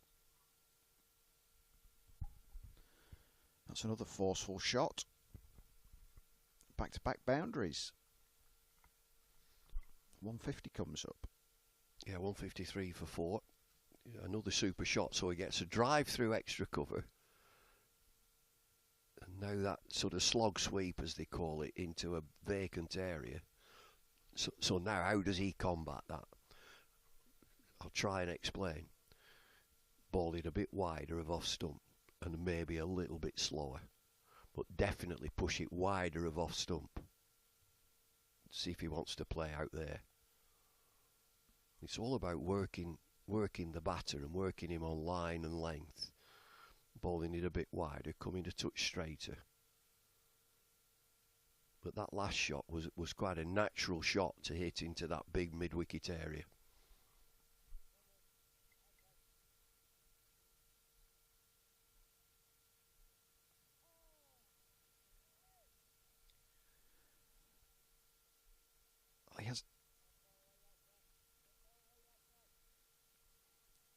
He hasn't gone wider. He's gone a bit quicker, hasn't he? There.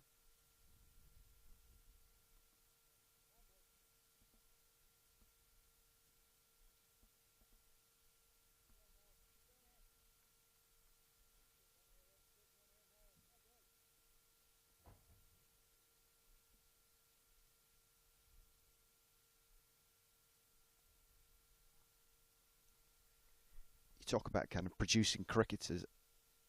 I was looking at the Karnataka team who played in the Ranji Trophy recently, got beaten in the quarterfinals, and I don't think there's one of this team who played in that team. They're very strong. Indian cricket is really strong. We saw that in the Test series recently, 4-1, and producing some fabulous batters, but with a great attack. Bumrah leads the attack. Yadav with wrist spin, you know, is a real threat to any team. And so they must have a wonderful system. Of course, they've got millions of players to choose from. They've got the weather, they've got the conditions. But you marvel at the players. Virat Kohli didn't play, one of the greatest players we've ever seen. He didn't play in the series, but he was ably covered.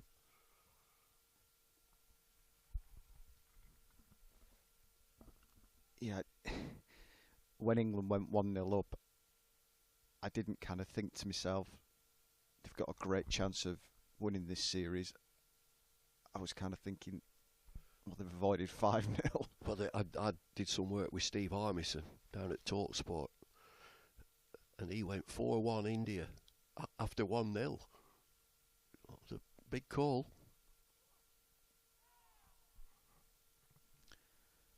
Squeezed away to backward point. The opening batter, Jaiswal, a fabulous young player, and what a story. You know, to have a real struggle as a kid, nowhere really to live, and someone takes him under their wing and develop him as a cricketer and feed him properly. Shubman Gill settles in at number 3. Some fabulous cricketers.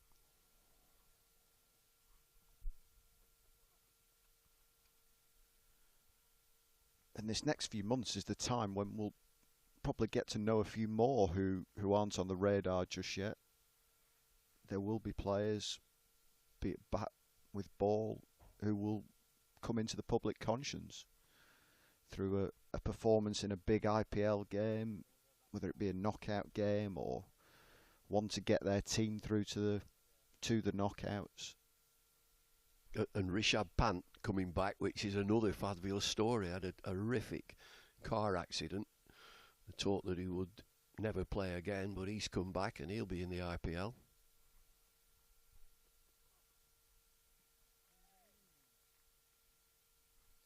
How easy will that be for him? Well, I mean, he's obviously put the work in and put the effort in, and he's a very ambitious cricketer, you know, a brilliant cricketer. And I think everybody in the game is delighted that he's been able to come back. A terrible accident, car accident.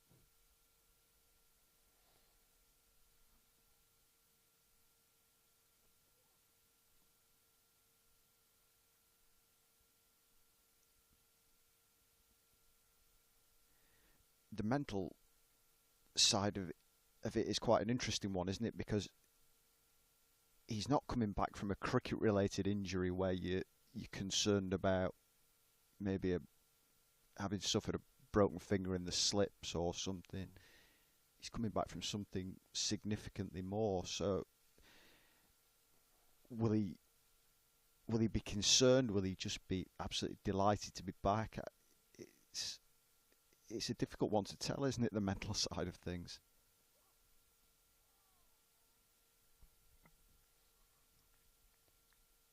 $159 for 4. Ravi on 42, Sateri on 35. It's a healthy run rate as well. They're going at 3.7. So it's good work, is this, for Lancashire. They're certainly not having things all their own way. Just a reminder, it's a 3-day game. And I'm just going back to, I used to play 3-day cricket, so what you tended to do is that last half hour, you get the opposition in, you declare, and get the opposition in for half an hour, have a go with a new ball, and then you've got another new ball for the following day. And of course, they were on uncovered pitches, which is not the case now, so it's time for drinks. 30-odd degrees, we were told. It was 30-odd degrees, and Benkenstein is out there. The trainer is out there, the physio's out there. This will be more preordained, won't it, in a sense of you would imagine that the two sides have got together and said, right, we'll bat for 80 overs on day one, or it's probably Lancs will lead the discussion, so is it with Lancs we'll bowl for 80 overs or whatever it might be. Yeah, I mean, 3-day cricket was very enterprising because you're actually working with the opposition captain as to, you know, it was almost written in that you'd declare and get them in. It was a tricky time to bat. You were an opener. It was a real tricky time to bat for half an hour against the new ball because you'd nothing to lose, the bowling side, and then you'd start again the morning after. I think we might have Mark Chilton round and about. I'm just waiting to hear whether Mark Chilton is available to have a chat with us whilst they're having drinks, or is it going to be in a little while, in an over or so. In fact, I'm just hearing it's now. They're having a drink. So let's get across to Mark Chilton, who's the Director of Cricket for Lancashire County Cricket Club. And first up, to Mark, how's it going? Is it worthwhile? Hi, Bumble. Hope you're well and managing your early start, I believe.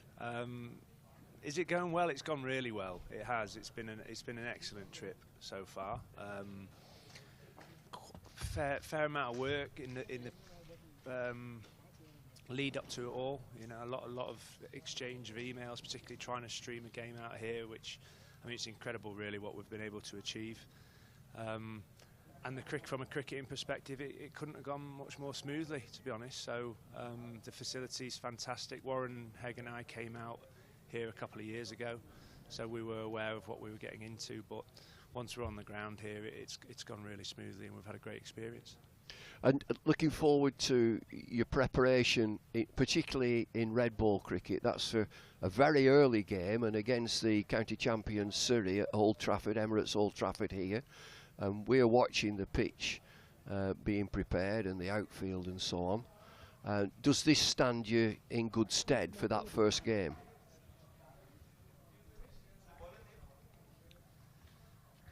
Yeah, I think so, hopefully so. I mean, that's one of the reasons why we're here. I think the two key points for me are the importance of getting everybody out on grass, wherever that is, may be. Obviously, the weather's going to be a little bit different, 30-odd degrees here today, but the pitch, as you've probably seen from the pictures, the pitch has got a bit of grass on it, and there's a bit of carry and a little bit of seam, so it's not necessarily your traditional Indian spinning pitch. I think that was something we discussed with them prior and left a little bit of grass on, but ultimately it's about getting players outside and getting the grass under their feet and getting certainly some overs into the bowlers' legs and coming back having felt like we've had a few decent days on grass. Are you forming an opinion from this pre-season as to what perhaps your first team will be against Surrey?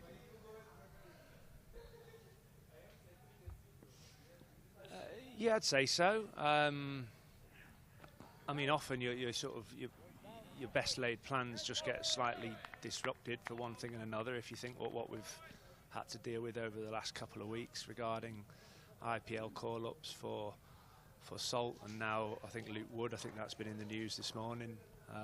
So Luke Wood's going to Mumbai Indians as a replacement. So you start with these best laid plans, but as you well know, Bumble, in this game you have to just have lots of different options available to us. Jack Blatherwick picked up a minor injury in Dubai, so he's back at home. So, a little bit of patchwork and repairing to do over the next week till finally we get to a position where we're confident about having a fully fit 11 on the team. So, but yeah, I mean, in essence, we're starting to formulate some thoughts, and I think the real advantage is some fresh eyes. We've got new coaches. I've tried not to influence their thinking too much and let them really take a look at what do they see and how do they see the team shaping up. And it's important from a coaching perspective and for the team that you've got a good nucleus of quick bowlers, because it's inevitable that the quick bowlers will get injured. Well, yeah, it tends to be a bit of a tradition of the trade, really, that they work very hard, our guys. I mean, they're super fit now, so I think last year we kept our stock of bowlers pretty well, but we've got a couple coming back from injury. So Saki's obviously had his challenges, but he's tracking pretty well. I don't think some of these guys will be quite ready for the first game. So Saki, Mitch Stanley, but hopefully we'll get our stock of seam bowlers up to full fitness, all of them as much as we can and as quickly as we can, and then we can then manage our bowlers accordingly. Based on the heavy workloads that we have in that early season. So it is quite important, if you're looking at a championship Red Bull season, that there's a bit of potency in the attack, and you mentioned Mitch Stanley and Saqib, who are your quicker bowlers. They're the ones that can disturb batsmen with the extra pace. Yeah, I think you would be well aware that the challenges we've had taking 20 wickets at Old Trafford over the last 2-3 seasons, your two obvious tactical approaches that you can look at are high-class spin and to try and get some pace into the attack. And we know we've got pace in the squad with Mahmood, Stanley, Blatherwick and Wood. For one reason or another, just at the minute, none of them are quite firing for that first game. But Nathan will make a huge difference to the attack. He will be able to bring some real quality into it. And early season, I don't know what the weather's been like there, Bumble, but there's bound to be some moisture around, and I think you'll get a reward for line and length. And we know we've got the bowlers in our attack who can extract anything out of the wicket. So yeah, so that'll be the plan early season, I think. I mentioned we chatted with Stephen Croft before the lunch break. And my observations in coming back to Old Trafford and working for Lancs TV and doing a number of championship matches is that we actually have one of the greatest pitches and surfaces in the country, and we play 4-day cricket on a 5-day pitch. And so if there could be some compromise, that there's a little bit of help for the bowlers and to produce a 4-day pitch. Whereas when you go outside of the county, out to outgrounds, it tend to get results at the outgrounds. Yeah, I mean, obviously it's a key area that we look at in preparing for our tactics. I'd even go one step further, Bumble, and say sometimes we might have to think about how we're getting results in 3 days. You know, over the last 5 or 6 years, I think the stats show that on average, with the weather that we get in Manchester, we're playing 3 days in one session. So, like you say, the pitches are excellent, and you know, it might be a case of just bringing a little bit more grass into them, or trying to get a little bit of grass through. But I think also we still know that wicket will still remain pretty true. So you can leave it green on the first day, but it's still going to develop into a very good batting pitch over days 2, 3, and 4. So I think the other area we've looked at is actually how we play and how we approach the games that we're playing in, and we might have to try and accelerate the game in different ways than we might have done over the last 2-3 seasons. We might have to be prepared to take a little bit more risk in how we either set games up or how we actually play the game to try and force a positive result from the fixture. And you know, we've talked about that as a unit. Dale is very much behind that as a concept to try and see if we can get more wins at Emirates Old Trafford. Are we now saying, are we in the era of chill ball? Benky ball, it was called yesterday in the team meeting. Benky ball. But I mean, I like your thoughts and the theory that, you know, to accelerate the game, that you as a team would have an obligation to push the game on and maybe score a little bit quicker. I'm only going back to Shane Warne. Shane Warne used to say that if you get your runs quickly, we're bowling sooner to take 20 wickets. Yeah, absolutely. And just to go back to chill ball, I'm not sure many people would want to watch that Bumble. That wouldn't be a particularly good watch.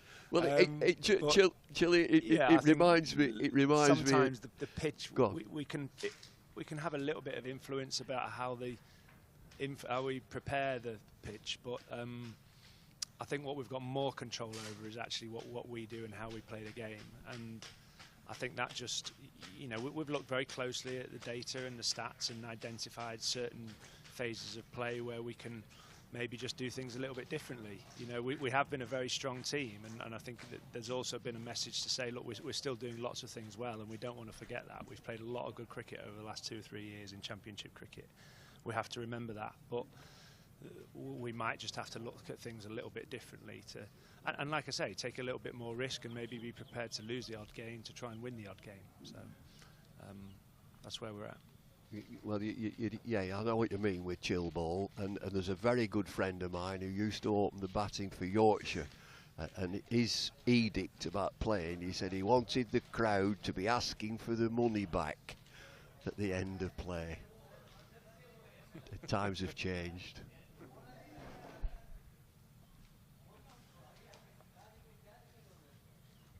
Yeah, well, I can certainly possibly subscribe to that. If only I knew what I know now, Bumble, I might have tried to play a few more shots.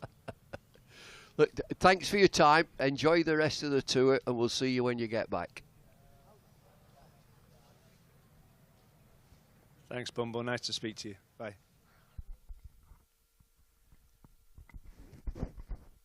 One thing picked up there of real interest, Saqib Mahmood. Maybe not ready for the first game of the season. But as we were talking there, fantastic piece of work down the leg side by George Bell. Karnataka 164 for 5 in the 45th. And Balderson has exceptional figures. So they've changed keeper then. They've changed from Hurst, and George Bell has gone behind the stumps. And again, that just tactically, at this pace, at that pace, for the keeper to stand up, it's a wicket taker. Down the leg side, if he changes feet, the batter, you're in business.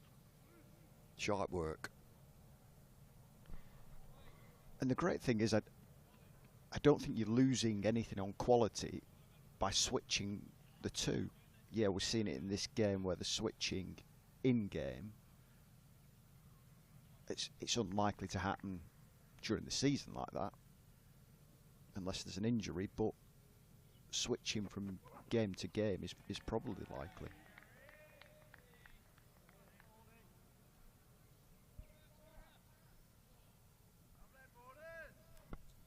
It's good when you can chat. You know, we chatted earlier to Stephen Croft, and now you get Mark Chilton, and it is that just them little snippets that you pick up on that Sakib is not just ready. Mitch Stanley is not just ready, but he's saying that he's expecting to be a bit of wobble from the pitch, so early season it won't be too much of a problem. No, you're a little bit more concerned, aren't you, if it's kind of July time and the pitches are not offering as much, and you do need that point of difference. Well, you need pace, just that little bit of extra pace. Lancashire bowlers are having a good workout here. It is such a brilliant pitch here, and when you talk to cricketers around the world, they will talk about one of the best cricket pitches is Old Trafford. It's got something for everybody, but they are 5-day pitches. And of course, the weather plays a part, whether we like it or not. It does.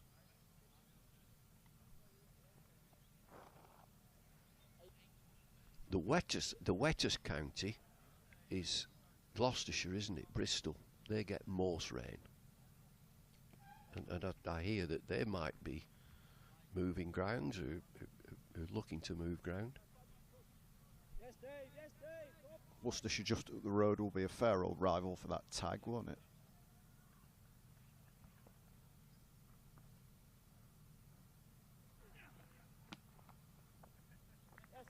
Yeah, well, I mean, what are the great grounds, Worcestershire?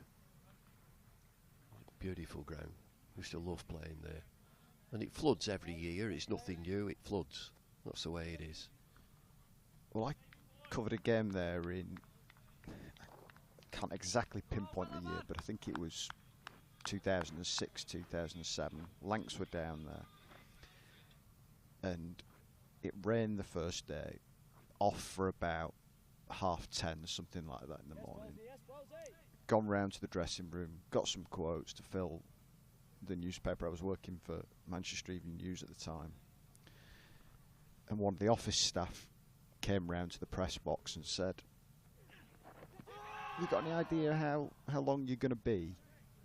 I said, "Probably got about another hour's work to do." She said, "Is that your car over there?" It was parked by the marquee, as it were.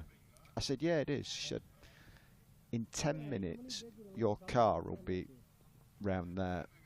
It's going to flood." Float away, oh no. I said, "Right, I'll be 5 minutes." Got round to the car, drove it back up. I was staying in the centre of town at the time. Did my work in my room. Walked back down to the ground around about 2 o'clock. And you couldn't see the marquee in the corner. It's spectacular when it comes. I mean, like in normal times, the 7 boy. I mean, that's spectacular when it's just in normal times. But a great ground to play on. Brilliant. I'm not so sure Gila will be calling it spectacular at the minute. No, Ashley Giles is there now, isn't he? Yeah. The chief exec. Chief exec, yeah.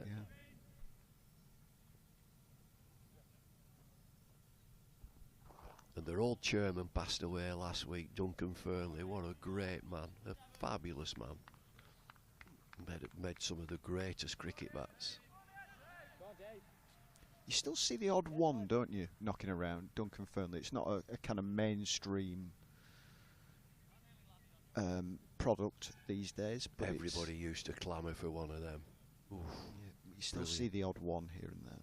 And to go into the factory and watch him make it, that was special.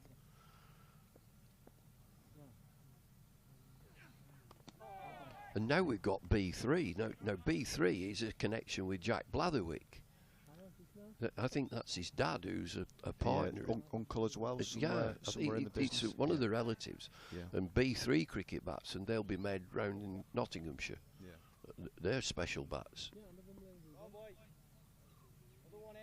Yeah, I had one around about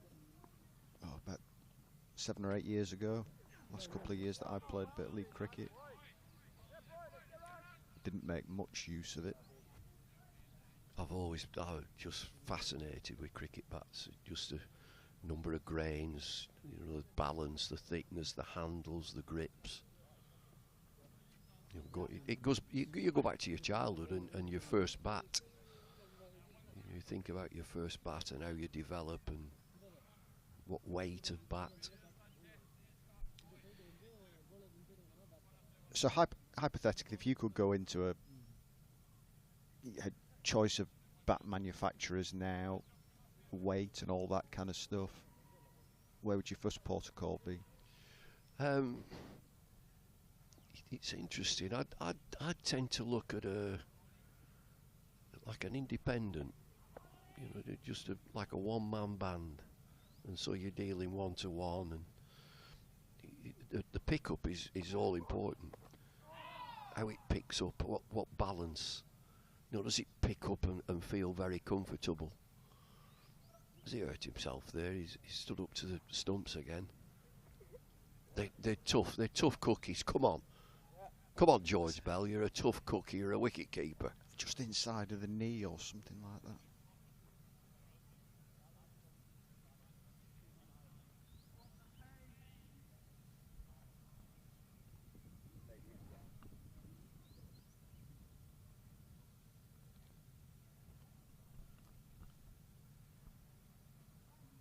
That's how Luke Woods ended up at the IPL, isn't it? Jason Berendorf has broken his leg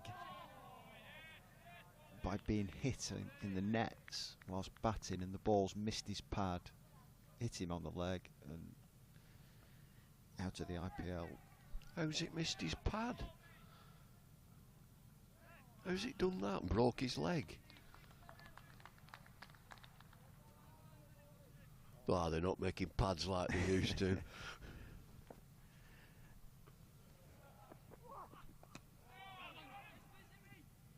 You get the odd freak injury here and there, don't you? Something where you think, as you just say, how's that happened? Well, this is purely for old Lancashire supporters and members. When Brian Statham used to play, he was the greatest bowlers has ever played or ever been at this ground, and in fact in the world. Statham and Truman. We played against Nottinghamshire. They had a bloke called Brian Bowlers, who I swear it wasn't a pad. He came with a mattress strapped to his front leg. It was enormous.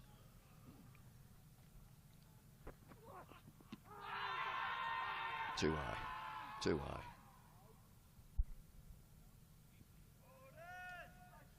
King size?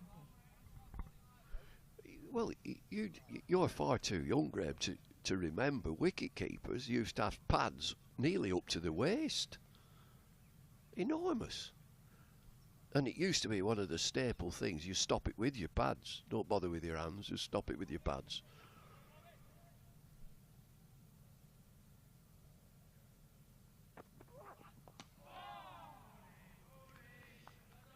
You get the odd keeper now who doesn't wear pads, end up with just footballers' shin pads. That's it.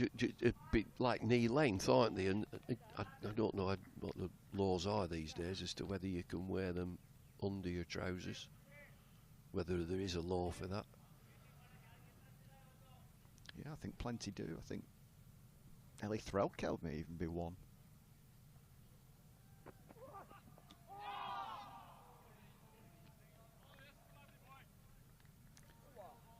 Just testing here, George Balderson, isn't he? He's keeping Ravi honest, making sure that getting to his 50 isn't a done deal just yet.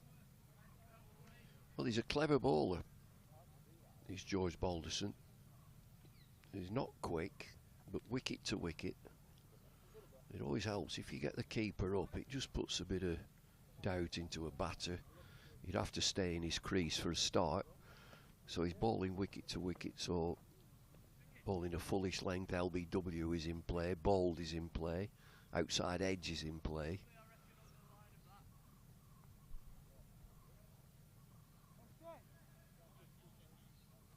Of course, got that hat-trick, didn't he, a couple of years ago at Essex in that remarkable game when both teams hardly got 100 apiece in in all innings. Ended up, I think, with a hat-trick, including Alistair Cook. I think Dan Lawrence might have even been one of the wickets as well.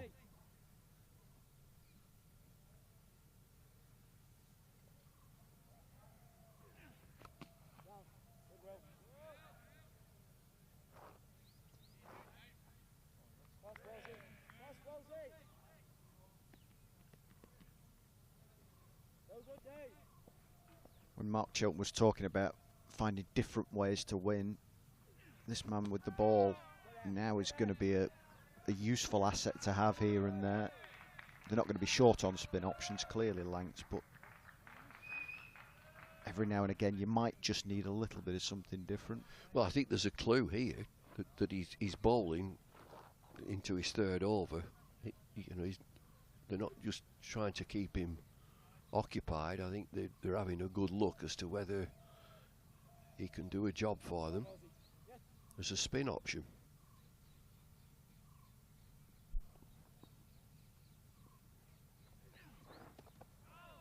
We should have put him on the spot, Mark Chilton. Come on then, what's your team? Because we've picked it. I'll try and go through them. Come on, help me out here. It'll be Wells, Jennings, Bohannon, Bell, Bruce, Balderson, Hurst. So that's 7. Yeah. So you need 8, 9, 10, 11. So Tom Bailey will be 1. Nathan Lyon will be another. So you have 2 more. Are you picking Hartley? They depend on the surface and the weather conditions. That would definitely. Do you want 1 spinner or 2? I would suggest at that time of year it'd be 1. I'm just wondering with the likely Mahmood omission, does that bring in somebody like a Tom Aspinall? Well, there we are. So I've got the team now. So Hurst at 7, Aspinwall at 8, Bailey at 9,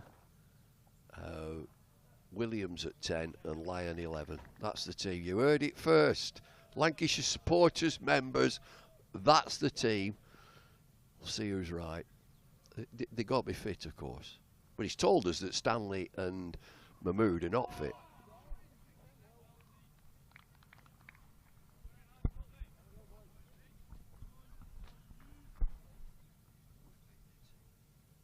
Karnataka 1-7 for 5 after 48 overs as we have a change with Scott Reed coming in.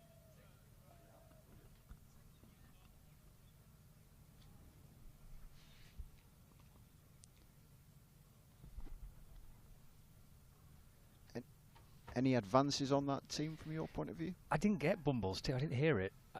All I heard was Nathan Lyon. That's the only name I heard. Well, Tom Aspinall was in there. Was he? Okay. Yeah. He'll be pleased with that. Yeah. Did he pick who's his wicket keeper? Picked both. Oh, did he? Oh, right. Okay. Yeah, me and Paul were discussing that a little bit earlier on. Paul reckons that maybe Matty Hurst might get the gloves. Well, it was a fantastic piece of work, wasn't it, from George Bell? Yep. Just 10-15 minutes ago. About half an hour left of this middle session of the day. As Aspinwall returns, nice shot.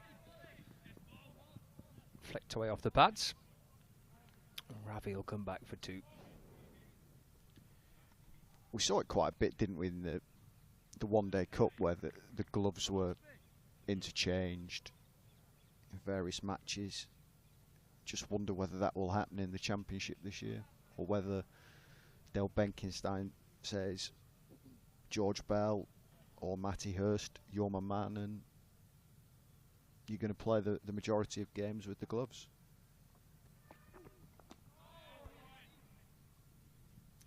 I suppose it's quite a nice position to be in when you've got the options, isn't it? And you can balance your side out accordingly, I guess. Yeah, I mean, you can. There's absolutely no doubt that would have been in Dane Vellis's mind when he decided to step away. Lancashire are in great shape, and they've got depth in many areas, haven't they? And that's one of them.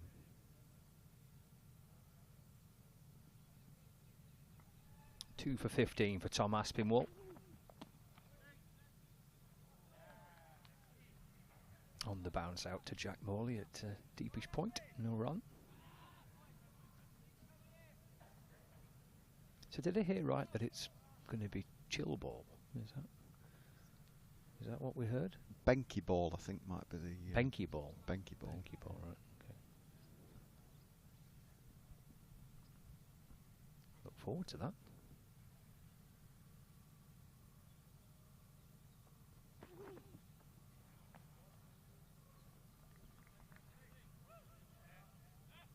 And no real surprise to see that given us a wide.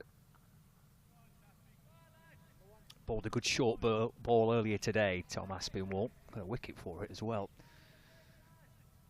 Just fired the odd one in short every now and again. Not very well directed, that one.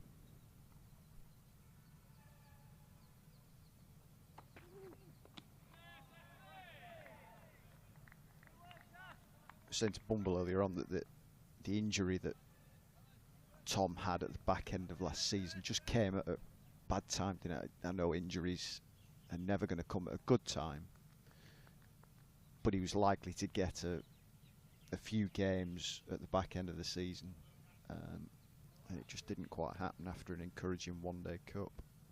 Yeah, he did. Well, he bowled and batted well in the one-day cup for Lancashire last year. That's swatted out towards the leg side. That's going to be all the way into the trees for 6. Might be in for a little bit of a break here, just as that ball's found. Did it go over the wall there?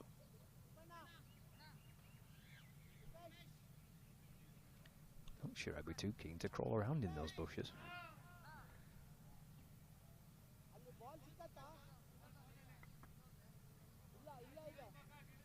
See Keaton Jennings there, that's the kind of thing he just abdicates a bit of responsibility and just says, yeah, somebody else go. It's top delegated, that, wasn't it?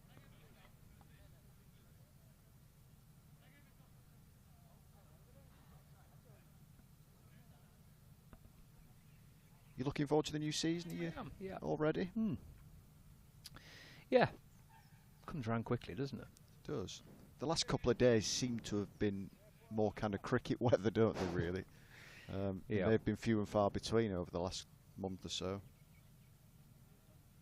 I'm informed that this won't be a big surprise, that it is the earliest start to a cricket season here at Emirates Old Trafford, beating by 1 day last season's start to a cricket season. It seems to me that increasingly, the closer you get to the start of the season, weather-wise, the further it seems to get away, you know. It seems to get decent weather in October, but March doesn't seem to be too clever nowadays.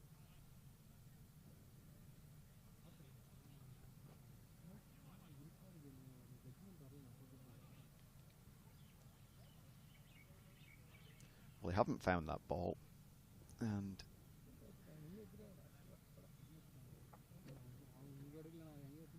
due to get back underway.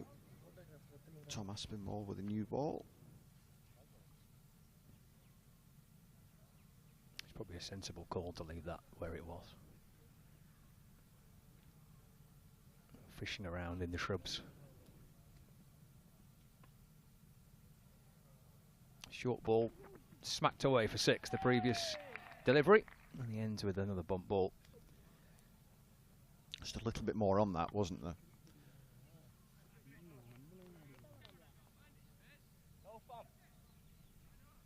Yeah, it's said to be a fantastic start again, isn't it? To have the defending champions here at Emirates Old Trafford like it was the start of last season. It's a tough start, isn't it? I think Lancs have got the top 3 from last year in the first 3 games.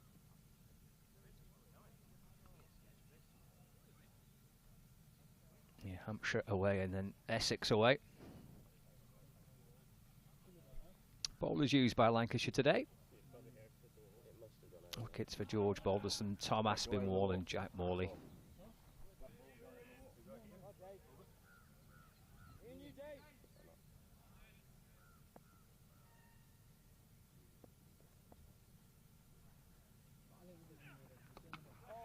Short.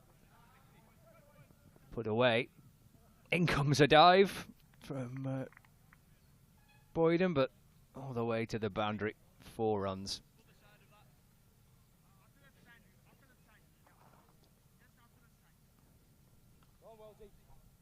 You look at that scorecard of the bowlers used, and you just hope that 5 overs for Tom Bailey isn't anything to worry about. Aside from Tom Aspinall, that's the least of any bowler. Frontline bowler anyway. Yeah, he was feeling his shoulder a little bit this morning, Tom Bailey.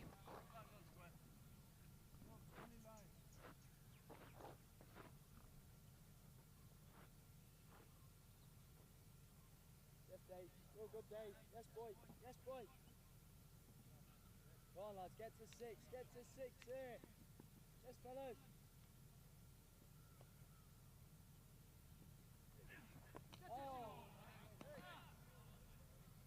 The voice of George Bell you can hear behind the stumps.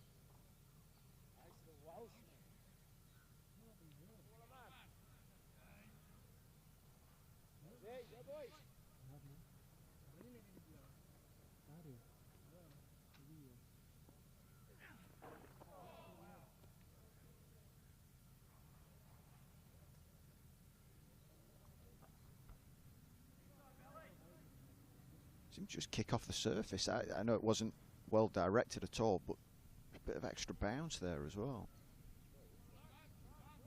Yeah, missed everything, didn't it? Missed the batter, missed the keeper's gone for 4 byes. Tall man, Luke Wells. He can get that extra little bit of bounce.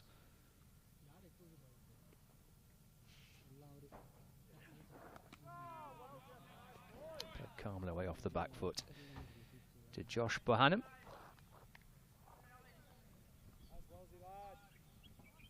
Since moving from Sussex, his game has really kicked on, hasn't it? Maybe he was a good player when he left Hove, but he's a really good asset to have for Lancs.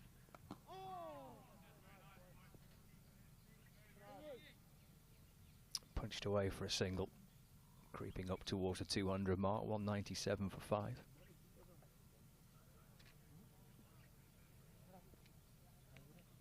Collects his cap, Luke Wells. 4 overs for him, 23 runs conceded. Yeah, he's an integral part of the team now, both red ball and white ball for Luke Wells. The way his bowling's developed has been really interesting to watch over the last season or so. He takes great pride in his contributions with the ball for Lancashire in red ball and white ball cricket. Frontline bowler in T20 cricket for Lancs, not just a kind of a part-time contributions, very much part of the main attack, certainly in the T20 team.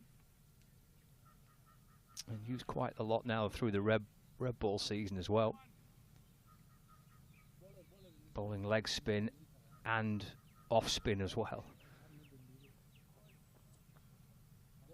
There are very, very few one-dimensional cricketers these days, aren't there? You know, I mean, you look at Keaton Jennings, he doesn't bowl very much, but he's obviously skipper in the side. Just pure out-and-out batters are few and far between.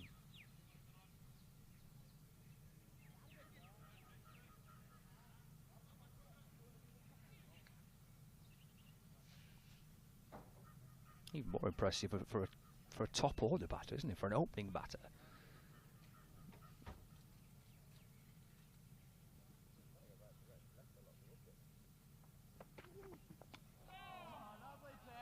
Just hurried up a little bit there by Aspinwall.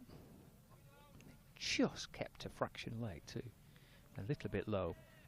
Apana defending away into the offside. I've been writing some pre-season previews over the last week or so, and one of the questions I was posed about the Lancashire squad, most likely to Bazball it. And I picked out Luke Wells. I mean, you look back at the innings he played against Yorkshire here a couple of years ago when Lancs had to win, coming towards the end of the season. The weather was against them. The pitch wasn't particularly conducive at that stage. And he came out in the second innings and he just smashed it, didn't he? Brilliant innings. Clipped away through mid-wicket. Scooped up by Will Williams. Just the 1 run added, 198 for 5. Yeah, it was a display of brutal batting, wasn't it, by Luke Wells in that second innings. Yorkshire batted quite slowly in that match. The game wasn't really going anywhere, and Wells was the driving force behind trying to move it on. It's probably would be right up there with one of the standout knocks, certainly of the season. Yeah, I think it actually caught Yorkshire a little bit by surprise as well, because I think they saw the game. They probably felt they'd done enough to edge it towards a draw, and in the end it proved that way. But Luke just took it by the scruff of the neck and changed the course of it, and really did give them something to worry about. It's interesting listening to Mark Chilton's chat with Bumble earlier on about perhaps having to find a different way of trying to progress games here because of the fact it's so difficult to bowl sides out twice and to win games in 4 days. I think one aspect of that perhaps was shown in that Yorkshire match, how you can try and maybe be a little bit more risky with your approach. Lancashire certainly did, and Luke Wells in particular in that game against Yorkshire, trying to score quickly to try and advance the game on. Interesting to hear Mark Chilton and that conversation with Bumble about that. I don't know about you, but last season I didn't see quite as much adventure around the county circuit as I thought I would do. I came into it, there was all the talk about, it was the first season, the first full season after the Bazball kind of era had started, and there was all talk about, is this the way forward for teams? And it just didn't quite work. And I saw quite a lot of Division 2 cricket, and I was most surprised in that division because of the fact that you have to win games, don't you, to get promoted. You might, if you finish third or you finish bottom, there's no real difference, you know. It's all about getting in that top 2. Well, that's in the air. It's in the air. It's over the sight screen. It's another one into the trees, all the way for 6. And that brings up the 200. Fabulous shot.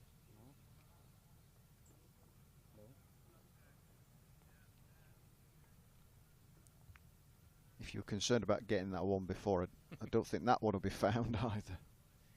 Yeah, the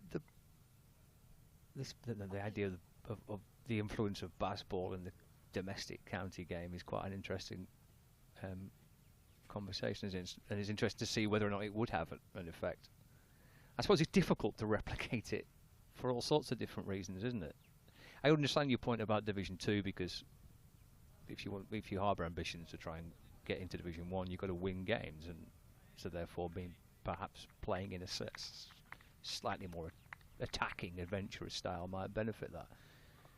But conversely, if you're in Division 1, when you've got a prospect of a relegation, you've got young players getting into a team, you've got older players coming towards an end of a contract. There's so many different aspects of it, I think. Yeah. The thing about England is they can cherry pick players to fit that style, can't they? Quite comfortably. As you say, it's not always possible in county cricket.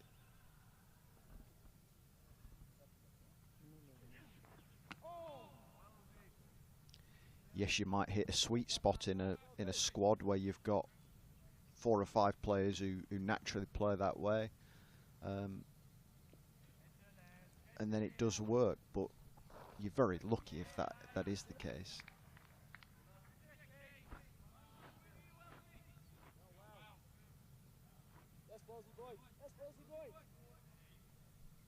I suppose it's quite difficult to play that certain way when the bulk of the season championship cricket is played.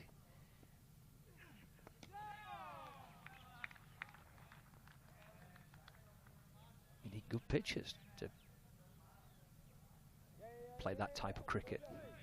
Yeah, I mean, I actually thought the pitches were pretty decent all the way through last year, actually. And perhaps lent itself to that style of play more than it might do this year. You just don't know.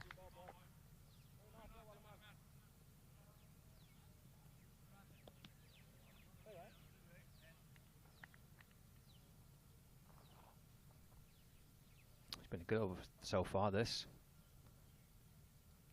Karnataka. 8 runs so far. Helped with that lovely lofted drive for 6 off the first ball. Oh, they're tired looking delivery to end the over from Luke Wells. Collects his cap.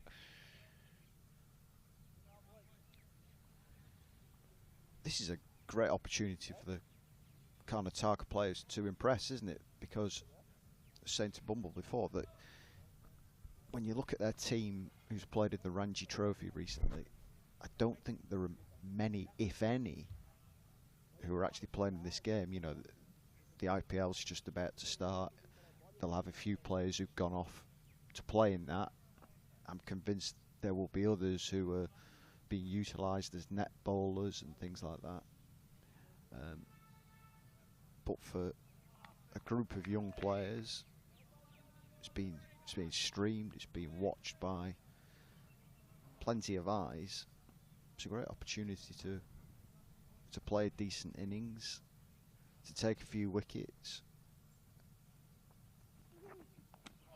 and to maybe have somebody say, do you know what, I'll take a chance on him, or I'll give them more game time in next season's Ranji Trophy or whatever it might be.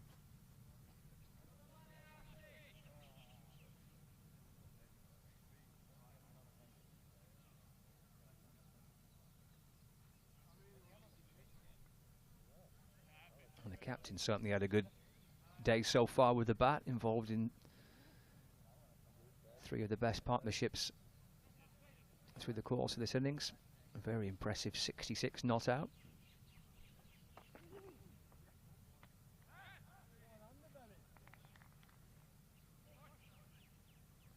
Good leaping catch that from George Bell.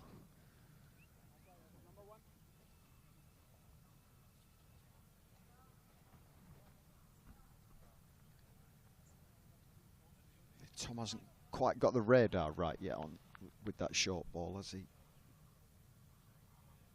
But he's got the pace to really trouble a batsman when he does get it right.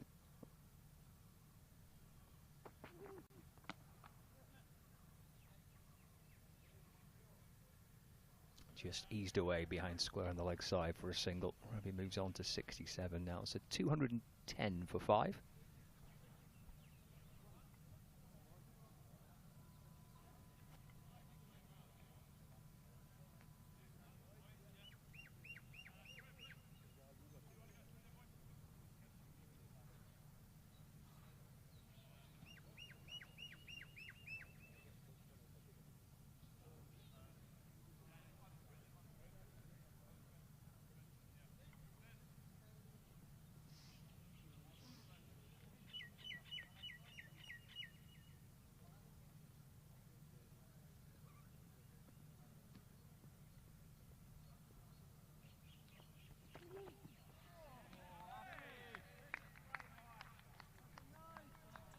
That's much better from Aspinall.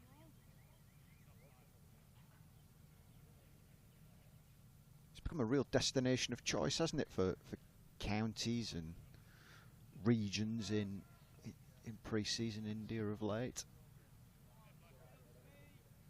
I see Sussex are out there. I think they might even be staying in the same hotel as Lancs.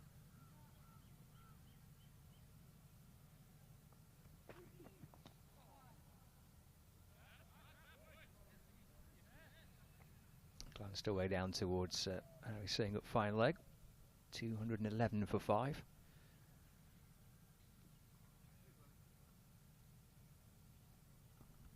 I think a few of the regional women's sides are in Mumbai at the moment. Northern Diamonds, Central Sparks are there.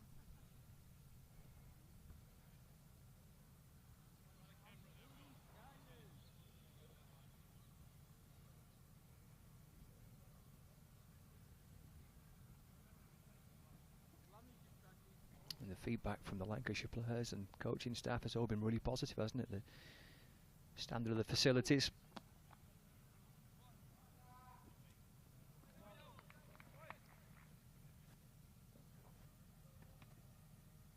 Played some white ball cricket, and now this 3-day match.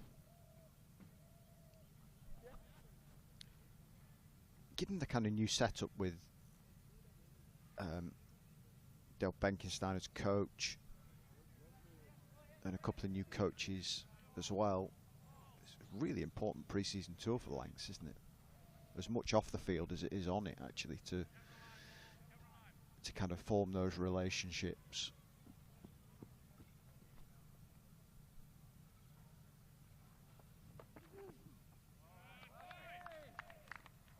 A short ball to end the over, 212 for 5. Aspinwall 2 for 29 from 7 overs. Yes, a new look coaching staff, isn't it? With William Porterfield as well, alongside Craig White and Dale Benkenstein. Yeah, fresh eyes looking at the players ahead of the season starting. I think Stephen Croft described it as being in like a supporting role, is his role as coach, and maybe doing 1 or 2 other bits and pieces as well. Obviously he'll play in the T20. You know, be drifting up and down the kind of food chain at Old Trafford, won't he? He'll be doing a bit with the academy and things like that, which is great for a newish young coach who is trying to learn his trade.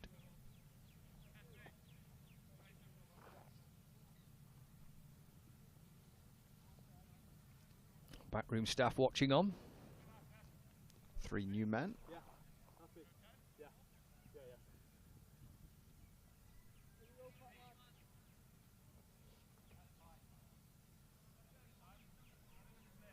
Jack Morley, left arm spin, replacing Luke Wells. Quite get it right in that last over, Luke Wells. Morley coming in for an over or 2 maybe, just before tea. Lancashire might well be well, they have been a bowler light this afternoon. We've not seen Tom Bailey bowl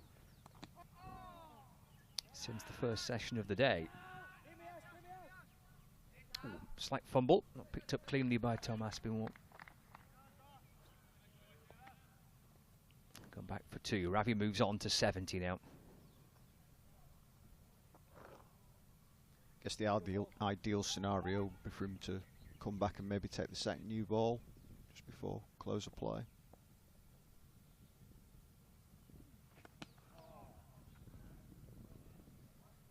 That's a lovely shot for 4. They've just brought up the 50 partnership and 4 more added to it. 54 from 52 balls between these two. It was glorious, wasn't it? Real flourish about that shot.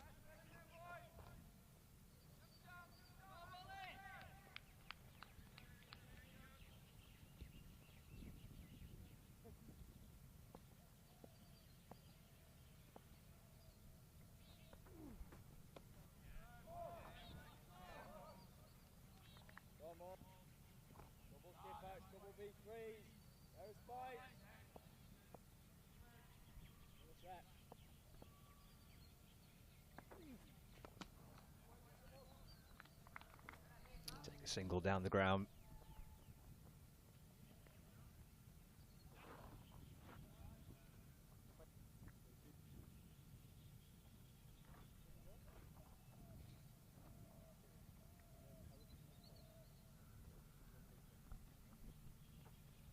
The spin landscape at Lancs has changed quite significantly, hasn't it, since last September?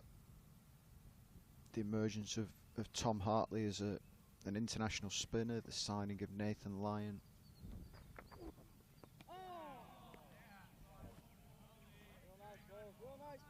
With new signings, developing players, they've got a real embarrassment of riches now in that department.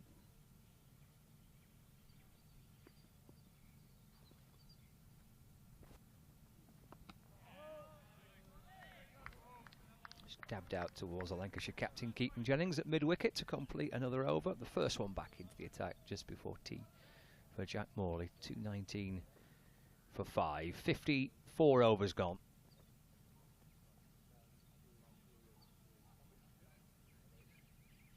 Excellent 75 not out by the Karnataka captain Ravi from 109 deliveries. He's been involved in 4 very solid partnerships now. The young captain. Looks a very good player.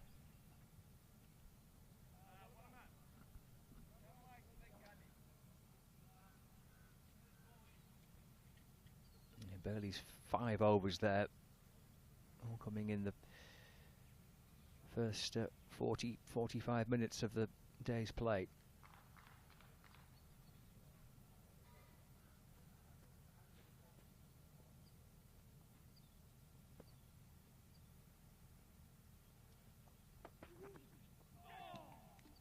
Going back to the spinners there, Graham, you were in the room with me when we were in a conversation with Lancashire's new head coach about a month or so back, and talking about the signing of Nathan Lyon, about the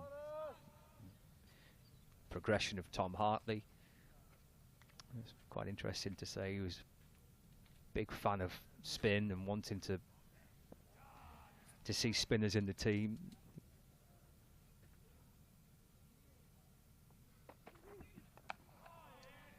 Yeah, if I was Tom Hartley listening to that, I'd have been really, really encouraged. I don't think it's any secret that Nathan Lyon is going to be the #1 spinner. He has to be with all he's done in the game and his quality. Clearly, given what's happened to Tom Hartley, he has to play cricket, and I would wager that he's probably going to play a decent amount. Tries of catch, but swatted away for 4 out to square leg. 2:23 for 5 now. It's Ravi Shastri who's coined the phrase "trace a bullet," and that kind of fell into that kind of category. Done well to find the gap there. There's a backward square leg. Keaton Jennings just in front of square. And there's a deep backward square leg and a deep mid-wicket. Plenty on the leg side. Goes again, high this time. And all the way for 6 more. This impressive innings by the captain continues. He moves on to 85 not out. 2:29 for 5. There was that cover drive a few overs ago off spin, but those 2 pull shots are absolutely glorious.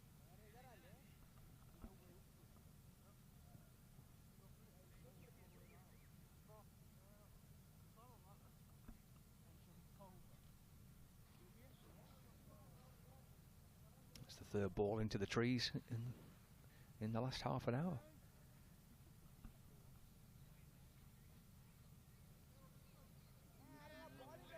Yeah, one wouldn't quite say trickled into the trees, but it surprised me that it it ended up being lost to a certain degree, but one looked, the 6 off Wells looked like it was into perhaps the adjoining houses, and that one thumped over the fence at deep mid-wicket. Great shot.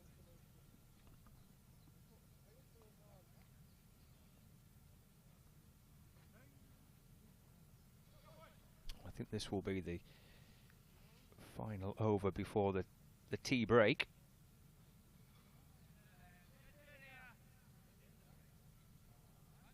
Two balls remaining.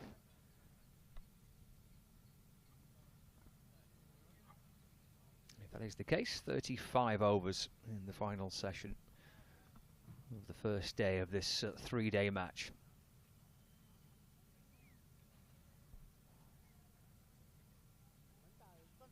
Now, who's set off after the ball here?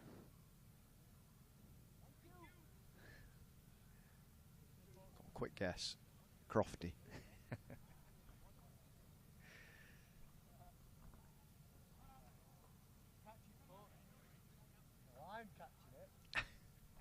Stay where you are.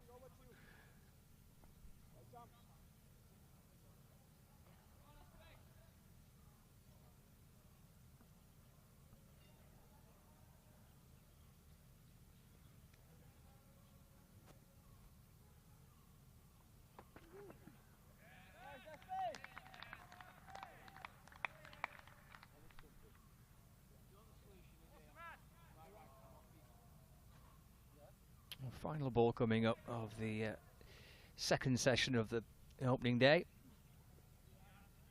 Ravi's batted beautifully. 85 not out. Captain on the brink of taking his team to tea. Ducks underneath that. And through to George Bell. Actually, a little underarm throw from Bell hits the stumps. And they get through for a little bonus bye just on the stroke of tea. So 230 for 5. Ravi on 85. Apana on 20. Plugged away through the course of a hot afternoon, the Lancashire players. It's been a good session that with the bat for Karnataka. They've worked hard there, Graham, haven't they? But the skipper's batted beautifully. Yeah, I mean, I think Lancs will be perhaps much happier with this kind of flow of the game than they would have been had they bowled them out for 90 or 100. You know, you're getting miles into the legs of your bowlers, which is exactly what you need at this time of year. Results are great. Yeah, you'd love to walk off at the end of 3 days having won the game, but you don't want to win it in a day and a half. So, yeah, I think it's been very, very useful. Dale Benkenstein will have seen good things. He will have seen bad things. Everything thrown into the melting pot makes this a very useful exercise for Lancs. So it's tea then. 230 for 5 on the first day of this 3-day match. Being live from Bangalore. A beautiful warm day. And the commentary based here at Emirates Old Trafford in Manchester. So the pictures live from India, the commentary based in Manchester, and Bumble's somewhere behind the scenes taking a look. Well, technically, I suppose you're wondering how does it all happen. Well, this I'm going to take you into what I think is the engine room. This is the gallery. I've got Arthur with me. I haven't seen Arthur for years. He's turned up. He's brought his camera. Great opportunity for me and Arthur. Come with me, Arthur. You'll be a bit rusty, but, you know, see how we go. So this is the gallery. This is where it all happens. Everybody's hard. It's a bit dark in here, so I'll turn the lights on. I don't think they'll mind that. Look, they think I'm invisible. They've not bothered. Nobody's turned round. These are engineers here. You can see all these wires and all these machines, and they're all lit up. We'll come back to them later because that's very, very technical, is that. Now, Liv's the director. The director, come over here, Arthur. The director is most important because she is looking at all these cameras, and out in Bengaluru there will be maybe 6 or 8 cameras. Sometimes you can have 30 cameras. So Liv and Frankie sort this sort of things out. She's just having a cup of coffee, so she'll be on next. Come round here, Arthur. This is Chloe. Chloe's over here in the corner. Give us a wave, Chloe. And this is like replays, VT I think they call it, videotape for all the others who don't really know. I don't know, and I don't think Chloe does either. And this lad here, look, he's just work experience. This lad, he's come in work experience. This is Gary. He does all the scoring. How the heck he does it? We're in Manchester, Emirates, Old Trafford. They're all playing in Bengaluru. I think he's coming for a warm. So, going back over here, I've no idea what that lad does. What's he doing here? Taking pictures? He's taking some good lad, that's the way. So let's get back to the engineers. See, I've always wanted, it's dangerous to let me loose in anything like this. Look at all these here. Come down here, Arthur. Look at all these. I wonder what these do. They don't seem to be bothering them, do they? I'll tell you what will bother them. I'll take this plug out.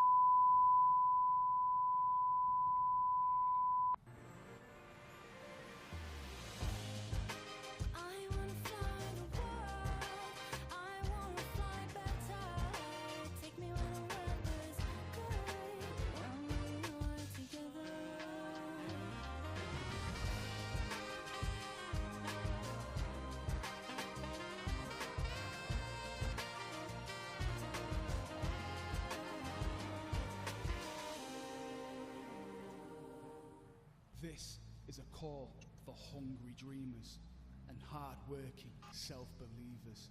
Success is down to more than just luck and talent. It's striving to be the best, breaking the boundaries and never giving up. Are you ready to become your best self? Are you ready to unlock your greatness? So what are you waiting for? This is Education Evolved. This is UA 92. Welcome to Karnataka, Dubai. Here's your key. Thank you. Let me help you with the bags.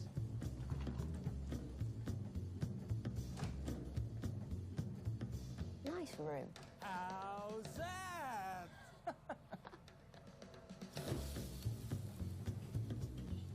How's that?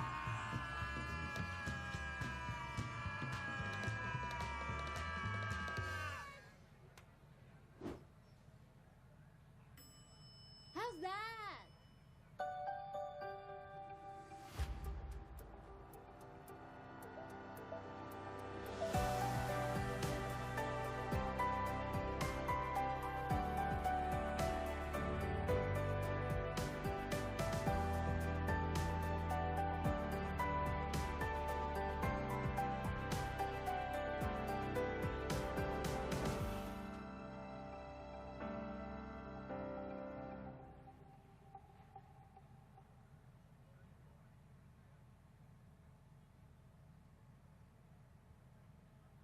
In 1954, Cyril Washbrook became the first professional captain of the county. Lancashire have won a tremendous victory here. Indeed he has, and his faces, what a moment.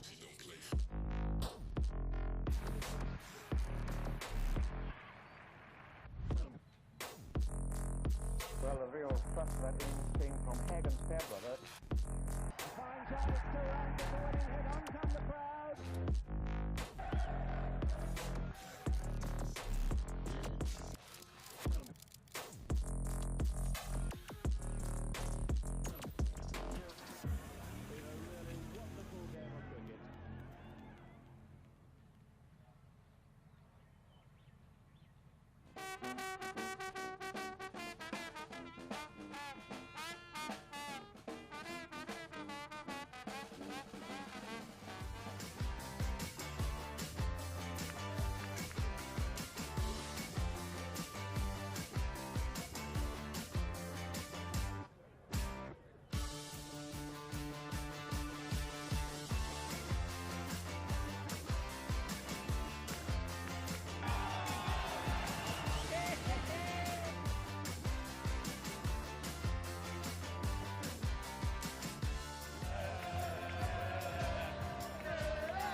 Noah. Nice to meet you.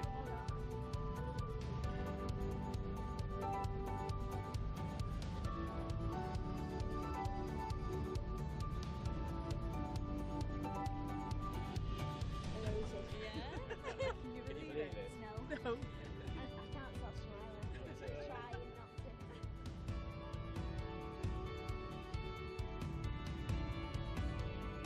Yeah, that's it.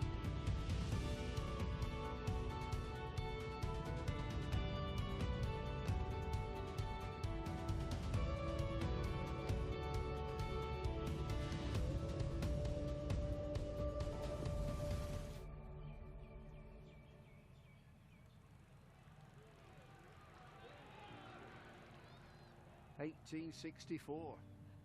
We were first class then, and we're first class now, with a dream to spread cricket through Lancashire's towns, where girls and boys, with willow and leather, become more than a badge, but the red rose together.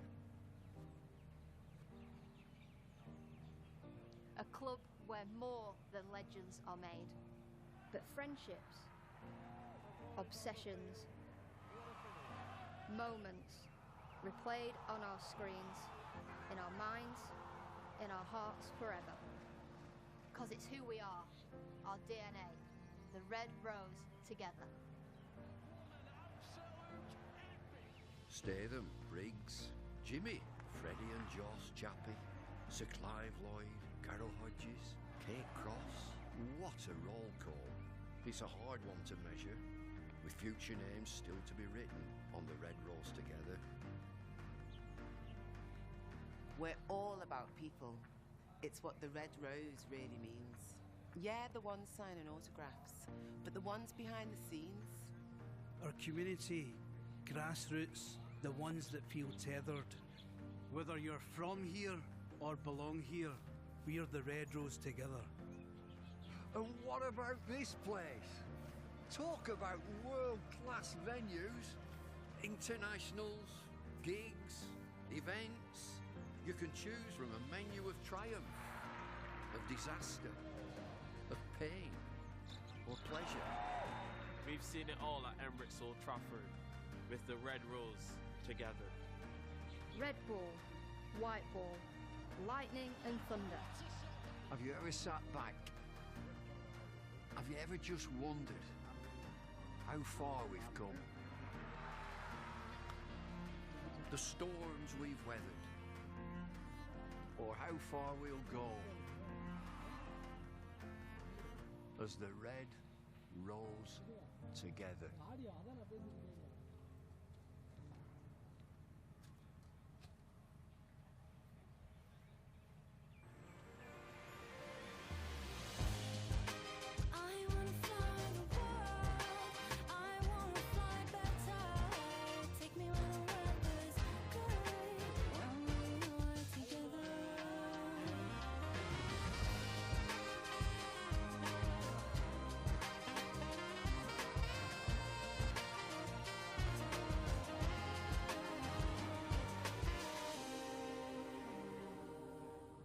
This is a call for hungry dreamers and hard-working self-believers.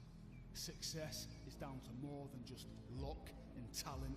It's striving to be the best, breaking the boundaries and never giving up. Are you ready to become your best self? Are you ready to unlock your greatness? So what are you waiting for? This is Education Evolved.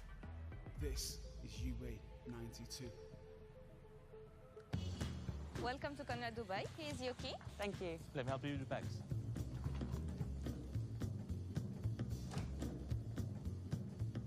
Nice room. How's that?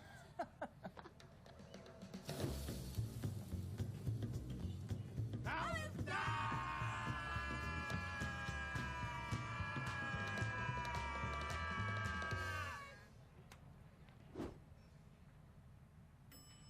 How's that?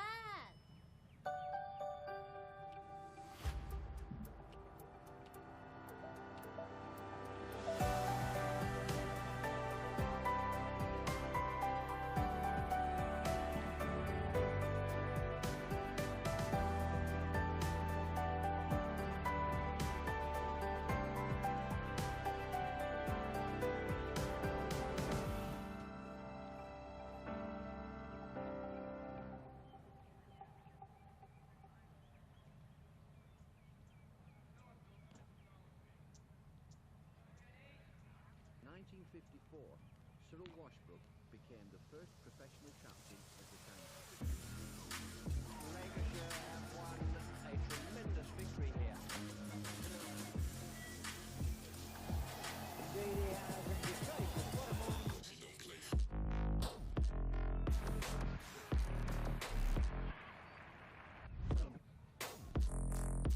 Well, the real suspect came from Hagen's Fairbrother. Fine chance to run to the winning hit. On come the crowd.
Hi Noah.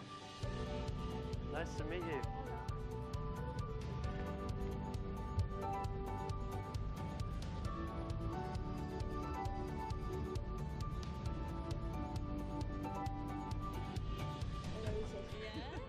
Can you believe it? No. No. I can't stop smiling. I'm trying not to.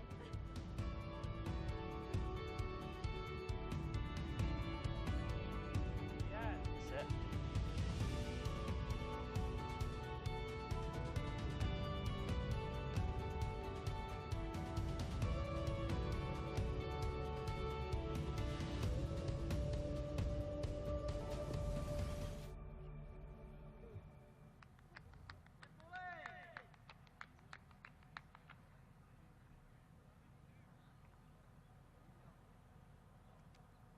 Trafford, the Lancashire team are out in the middle in Bangalore for the final session of the opening day of their warm-up match, where they're taking on a Karnataka 11, and Karnataka batting first, 230 for 5.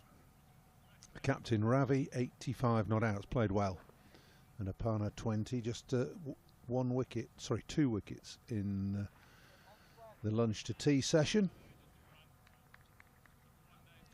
Jack Morley's had a lot of bowling. He's searching for that early season rhythm.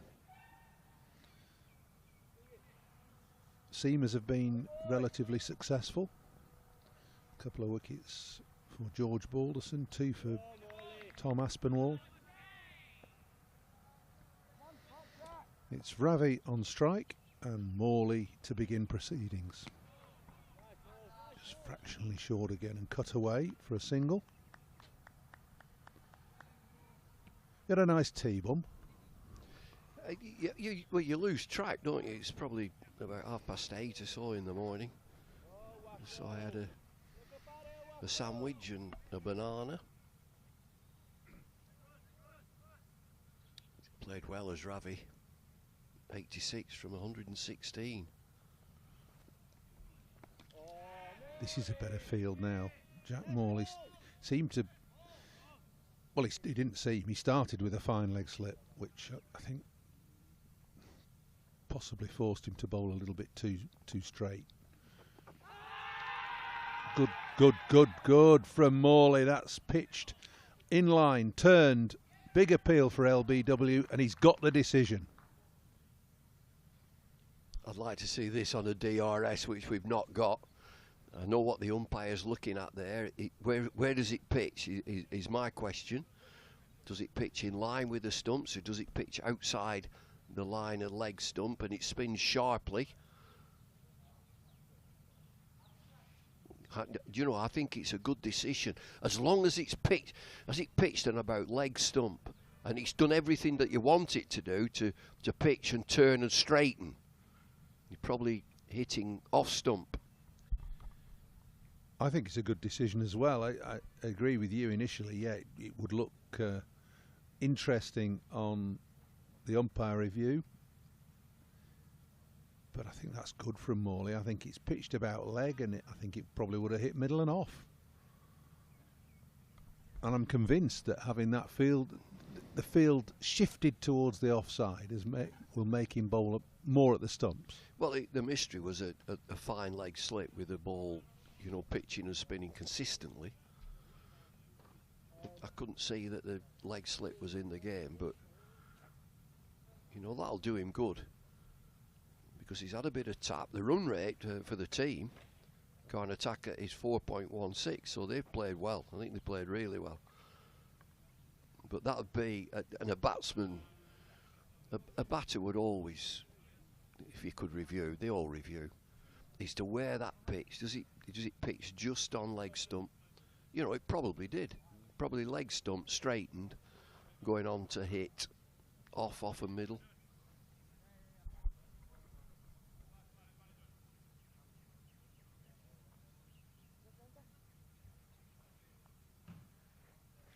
New batters Raj.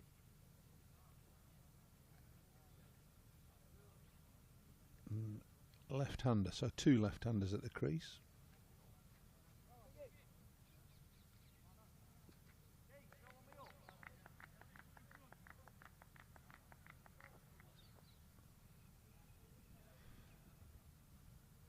And Morley will continue with this line of attack. I think he's bowling over the wicket to the left-hander. 3 close catches.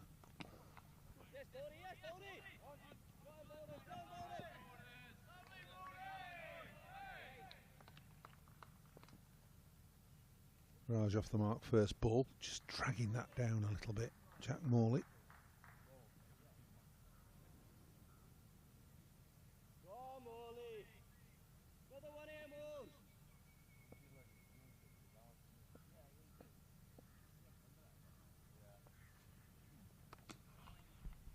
I don't know whether you heard the interview that we did with Mark Chilton, the director of cricket, and one of the things that he said that they were looking to play more aggressively as a team because of the amount of time because of the amount of time that potentially they lose.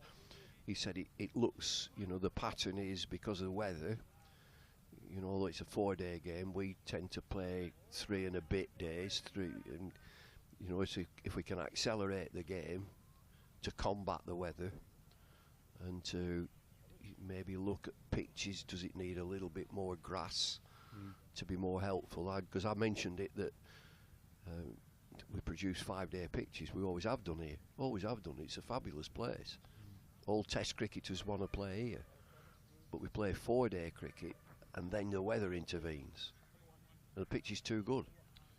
We had a spell 3 or 4 years ago where we left grass on, and grass on a hard surface like it is at Emirates Old Trafford an early season, they flew through. They did. They were difficult to bat on. But I agree. There has to be some way of finding a way of taking 20 wickets. Accelerating the game, playing the game quicker is part of that.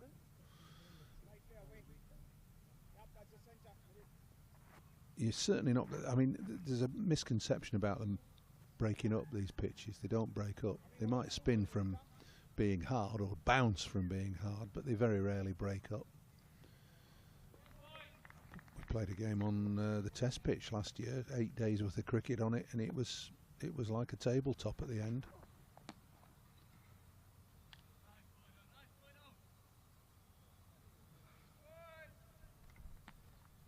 Left armour, Boyden into the attack.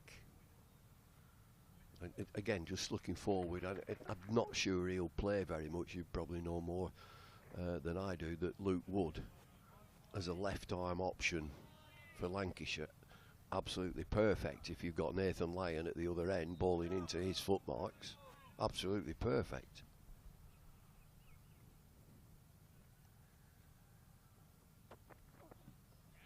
Well, Luke Wood came to Emirates Old Trafford, came to Lancashire as somebody who could bowl fast, with the obvious advantage of being left arm as well. If you've got a quick left armour, you've got bowlers of the calibre of Anderson and Mahmood and Bailey and Williams, and a couple of quality spinners. You've got the perfect attack. You keep accentuating the fact that wrist spin is key, and it is at Emirates Old Trafford. But any variety you've got, the left armour who pushes the ball across the right-handed batter is invaluable, especially at pace. Just that different angle. And the point about creating rough for the off spinner is a very good one. Seeing somebody now bowling in Josh Boyden, who's left arm over the wicket, he will create rough outside the right-handed batter's off stump.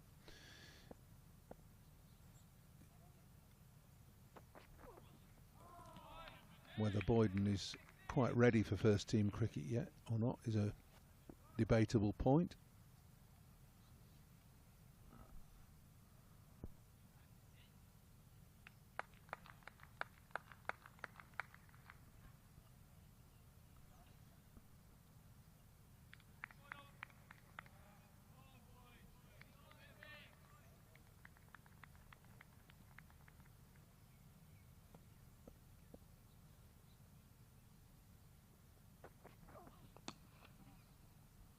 Good shot.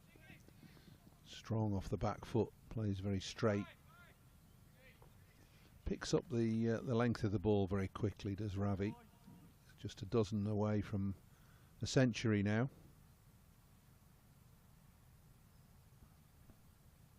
Real quality shot that, just a punch through the offside. Nice position. I'd like to see Boyden just pitch it up another metre. Just get it fuller.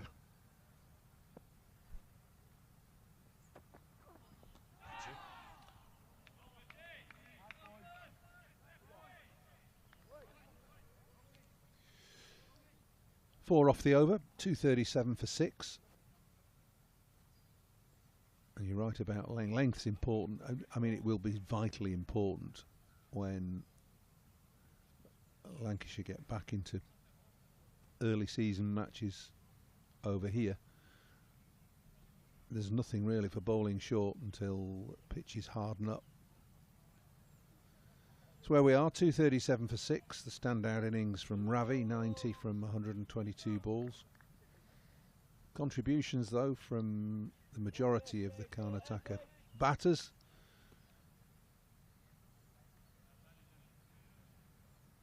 And 4 good partnerships.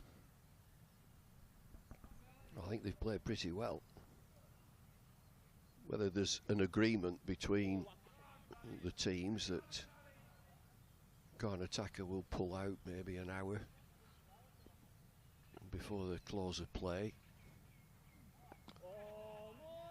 Used to be half an hour back in the day of 3-day matches. Those were the days, uncovered pitches.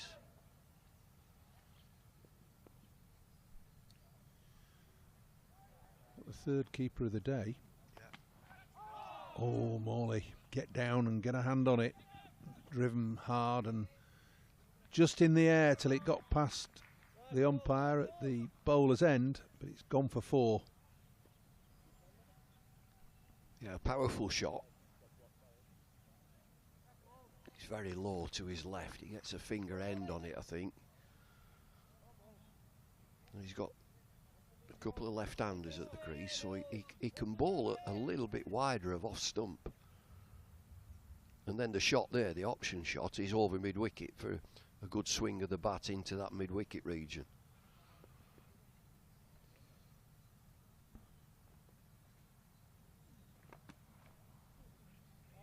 Full ball again, a little bit wider of off stump as you suggested, David. It'll be 2 more. Wouldn't mind seeing that. Half a return chance again. I just thought that Morley went down a little bit half-heartedly. Always difficult, of course, a return catch, especially when it's hit hard back at you.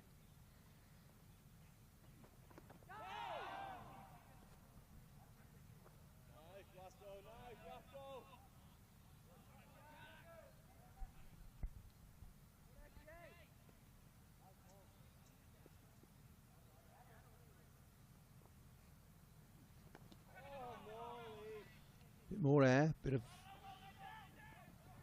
slower, bowled a bit slower and a bit wider.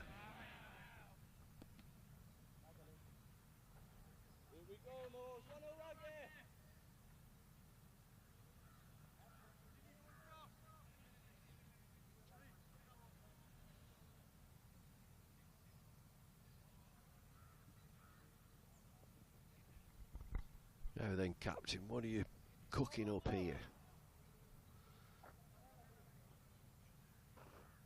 I'd like to see one on the drive, on the leg side drive, quite straight and ball into that rough area outside the left-handers off stump.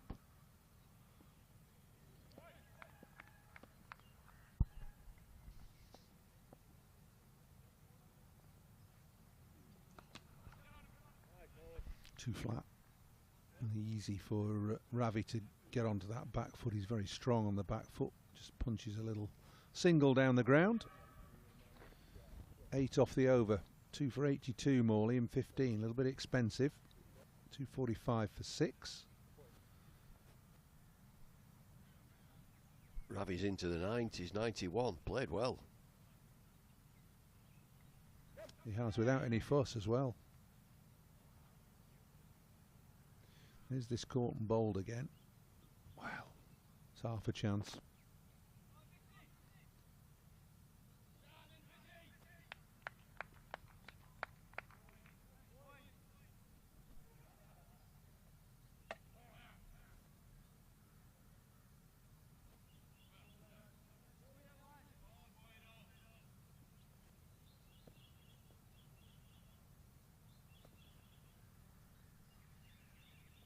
Boyden in.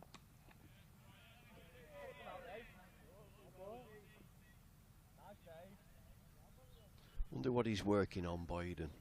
Do you watch? He's not swung the ball, and there'll be clues as to why he hasn't. Well, he won't a ball with a kookaburra very much. That's number 1. He's only bowled. What's he in his 6th over? Is he today?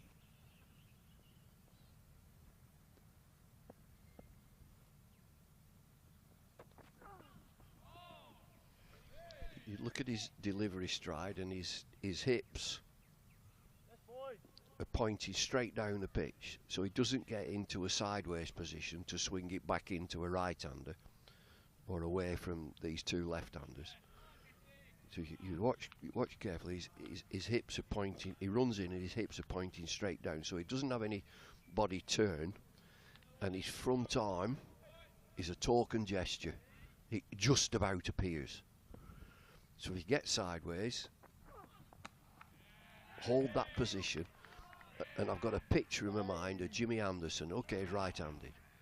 When he gets there, he definitely sets himself at the crease from that sideways position and then snaps into the action. It's almost as if when he jumps into bowling position, he's motionless.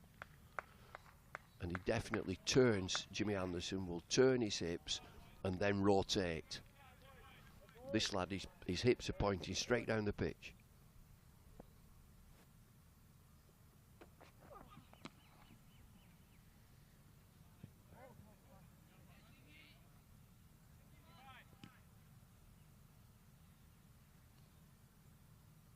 So you highlighted a couple of things to work on then. More rotation, get the right hip pointing more down to fine leg. Is that what you're saying? Yeah, to the left-hander. Yeah, to the left-hander. Yeah. And that front arm, the right arm, is so crucial. It's your non-bowling arm. Young bowlers tend to forget about it. It basically keeps your position. It gets you in position. It should be high at the moment of release. As you come into your action, then drive through down the side of your body. Keeping yourself tall, giving yourself bounce, ability to swing the ball as well.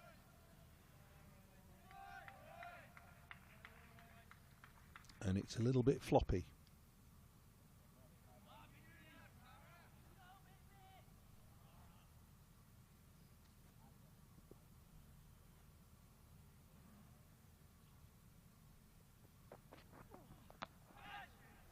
Catches the cry. It's gone over gully and down to third for 4. I don't think we've seen a fielder down there all day, and there must have been, I don't know, 80, 90 runs down there.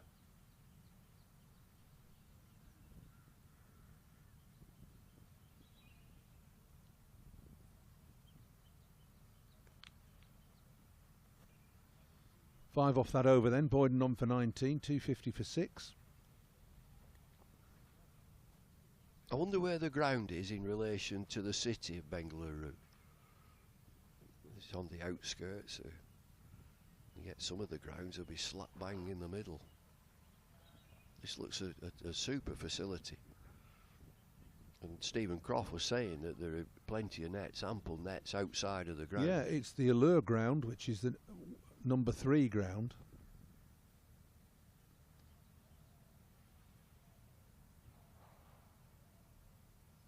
But you heard Mark Chilton say that the facilities were fantastic, really good, being given the run of the place really, with nets, outfield, centre practice.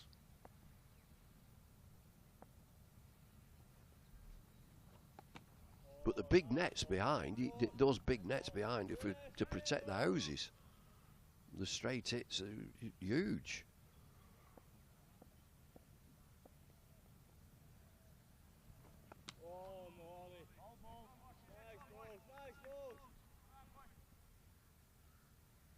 Gary's just told me, Gary Morgan, 87 runs down to third man today. 87 out of 251.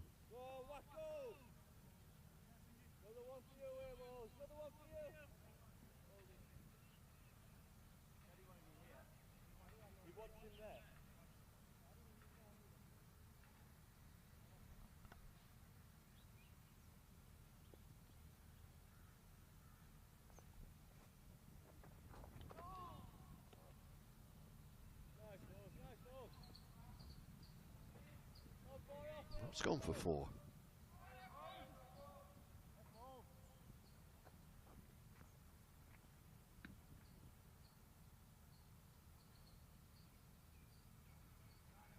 Yeah, it's straight from over the wicket, angled down towards that fine leg. It just needs a tickle, just needs a touch.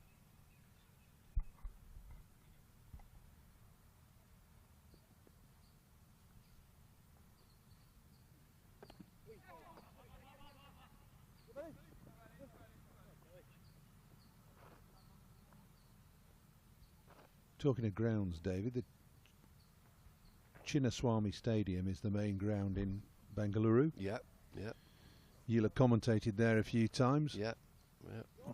Been there a couple of times.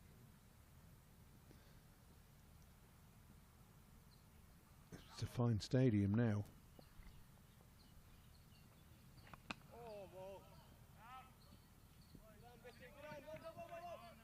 Good stop by Boyden.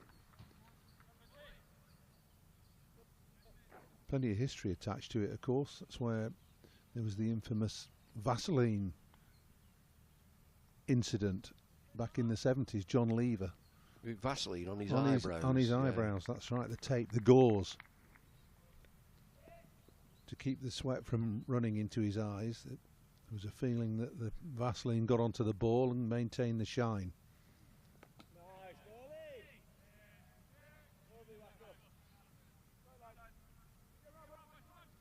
I've never bothered with that sort of thing, tampering with a ball. What, when you were coming in off your long run? Well, it's hot air. Tampering with a ball, you know, but blokes have what they call product in their hair and always have done. You hand through your hair and get a nice shine on it. Then there was that fad about boiled sweets. That's right, sugar. Sugar, sugar on lips. You put that stuff to protect your lips. Oh, you can put that on the ball. Why are they not all out for 10 then? Doesn't make any difference. So where do you stop on this then? You don't. Do what you want. Like anything you like? Do what you want with it. Okay. Make a scrap of difference.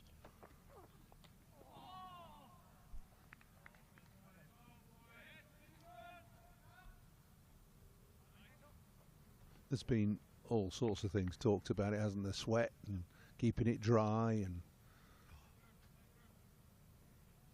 The keeping it dry bit on reverse swing is just quite natural. Just leave it alone. Yeah.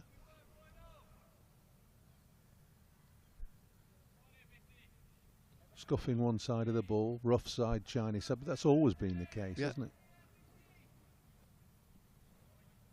It's all hot air. It's noise. Alex Tudor, great lad, Alex Tudor. It's breeze. It's breeze, man. Just the breeze.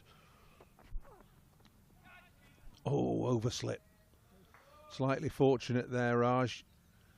Just got enough on it. Flashed hard outside off stump. The ball flying away over Jennings' head at first slip. Way over his head. Oh, I think that's a free hit. Just swing hard. As you said, there's no third man down there. You just need to get bat on it. He's moved to 21 from 14 as Raj. Ravi's on 95. They batted well, batted positively all day.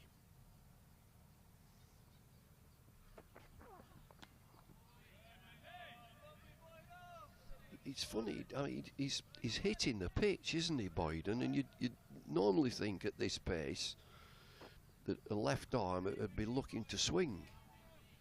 But he's bowling short of a length and back of a length. Well, essentially he's a swing bowler. I mean, that is what that is his main strength. But he seems to be trying to be bowling what he would term perhaps a bit more aggressively. That's more his length and line. We've seen a number of short balls from him.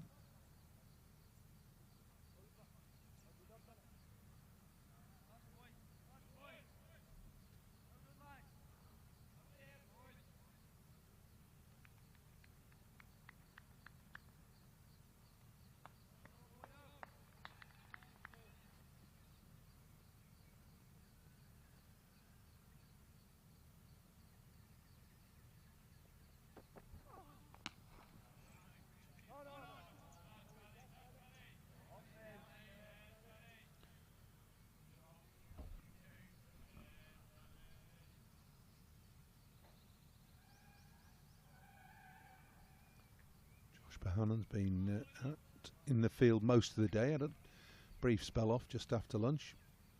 Lancashire's vice-captain. He'll be relishing the chance of getting a good innings in on this surface tomorrow.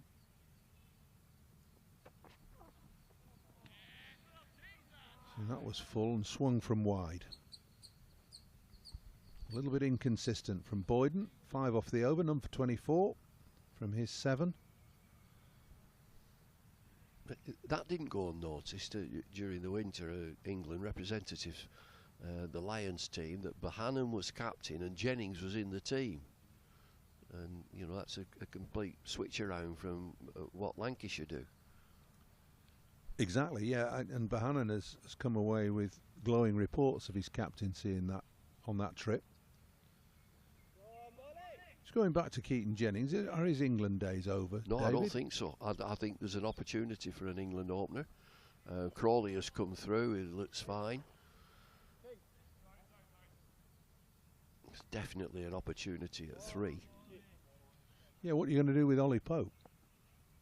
What are England going to do with him? Because they've set the stall out to ask him and want him to bat at 3. He looks a very nervous starter, quality player, but looks a nervous starter Well, I to think me. he's 47 test matches, averages 33. Well, he should be better than that.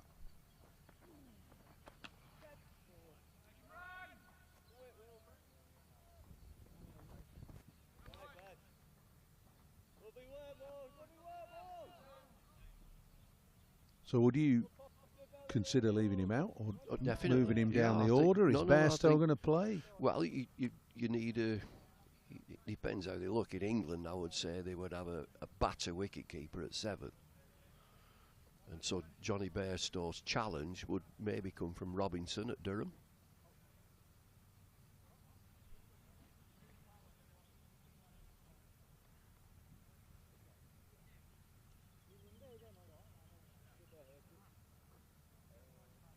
There's talk of all manner of keepers, isn't there? Rue at Somerset. Is it James Rue? But I'm not sure James Rue keep. Does he keep at Somerset? He scored a marvellous 100 here. Yeah, he did. He did last season. Fabulous.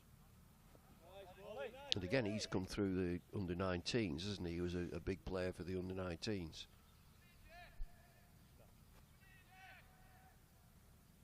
Harry Brook comes back. He'll bat at 5. Root at 4. 3's open.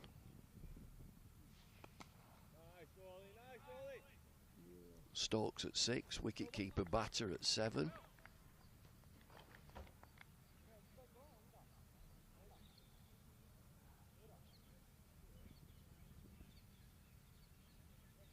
And you've got to think who your spinner's going to be and who your 3 seamers are going to be.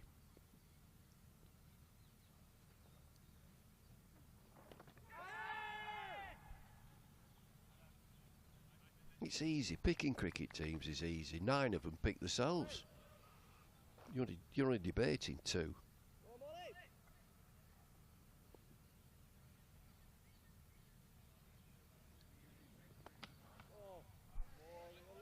Well, he likes having a go at it. Does young Raj.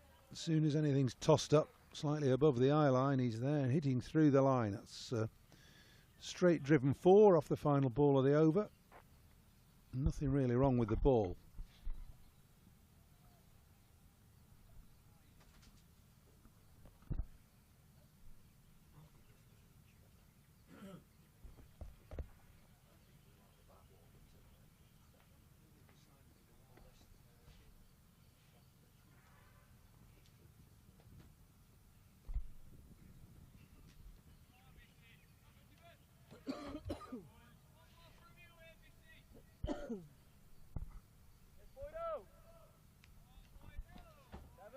Oh, a double change in the commentary box. Bumble and Paul Allett taking the break. Scott Reed and Graham Harcastle back with you, with Ravi 3 short of a terrific century, 97 not out. Jabbed away through the offside. And just be 1, he moves to 98. 270 for 6.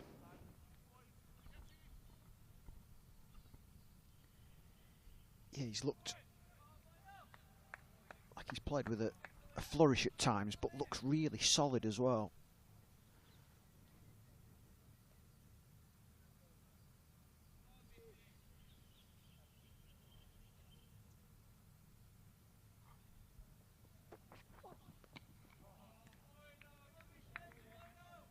He has. He looks like he's battered with loads of time, doesn't he?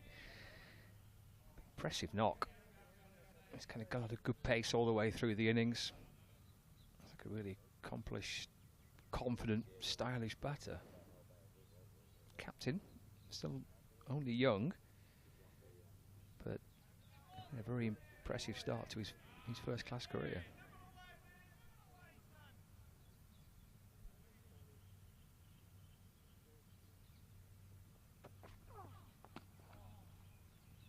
It's going to beat mid-off. All the way to the boundary for 4 runs. Forced away by Raj. On the ground to the right of mid-off. Slow ball from Boydon. He just seemed to tail back in as well. Just a little bit of shape. But it was right into the arc of Raj. Another fine shot.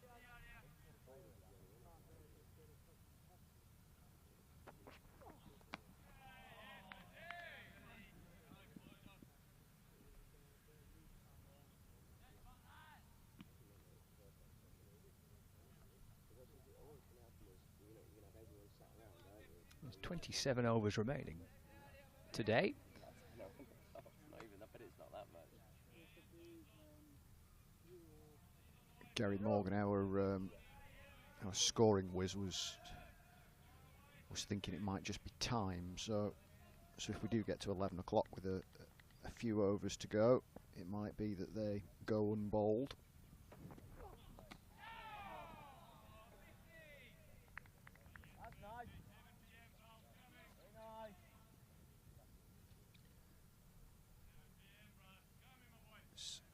Championship, of course, you'd make them up, wouldn't you? You know, you'd carry on until 9:30 at night until the bowled.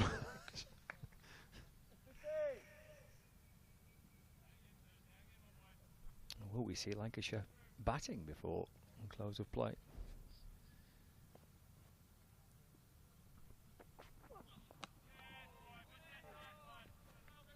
Generally, when it comes to pre-season games, that kind of thing is decided before a ball's bowled. Certainly, on, you know, on the day. Obviously, clearly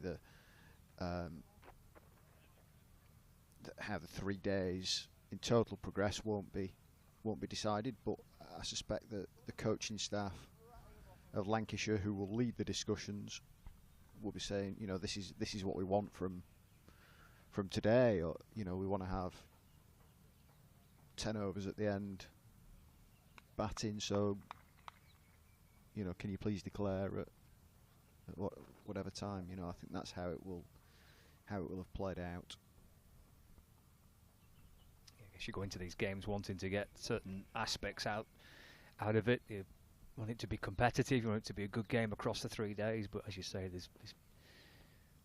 you want every player to contribute. You want the bowlers to have a good run out, you want your batters to face plenty of deliveries.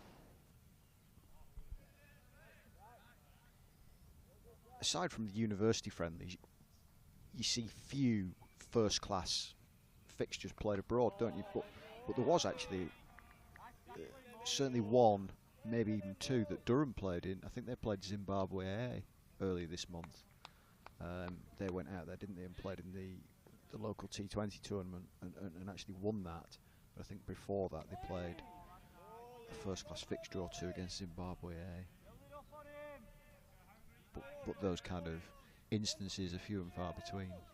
Generally speaking, it's 3 days or 2 days where you play 13 or 14 and just switch them around. Make sure everybody gets a bat and a ball. Almost sneaked through that.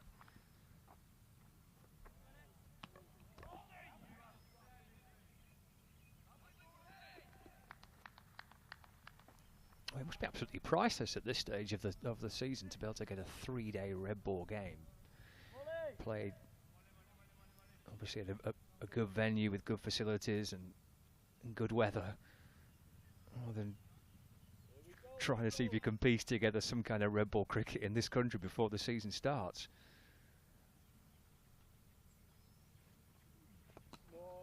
Yeah, and the great thing about this is that this is against a side who are coming to the end of their season, or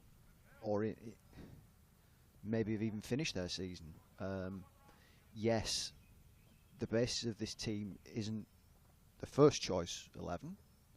However, there will be young lads who played plenty of club cricket throughout the last few months. They will be in a real groove. So from Lancashire's point of view, it is a serious test. Teenager on strike.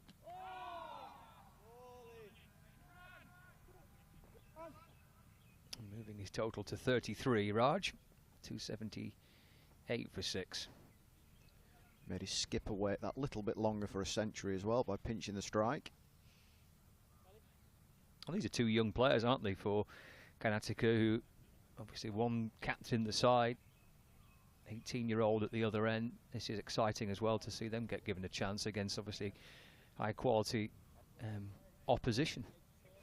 Yeah, as I was saying to you before, it's a great opportunity for them to just showcase their skills. You just never know who's watching. You know, as I say, it might be scouts in other parts of India, it might be league sides over here who are looking for a last-minute pro. There are all manner of opportunities that could come on the back of scoring runs and performing in such games. Yes, they, in the grand scheme of things, they are meaningless friendlies in a sense that, you know, no matter what Lancashire do this season, you won't really look back at this fixture and remember it for the result. But any kind of performance, you just never know what it kind of leads to. Harry saying into the attack for Lancashire. Punched off the back foot. Brings his captain back on strike, who's 99 not out. 279 for 6 then. Raj moves on to 34.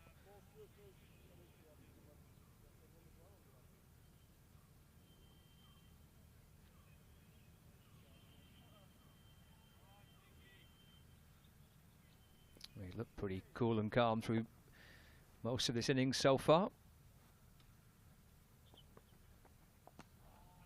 Strokes that one nicely through mid-off and through for a single and a very, very well put together century.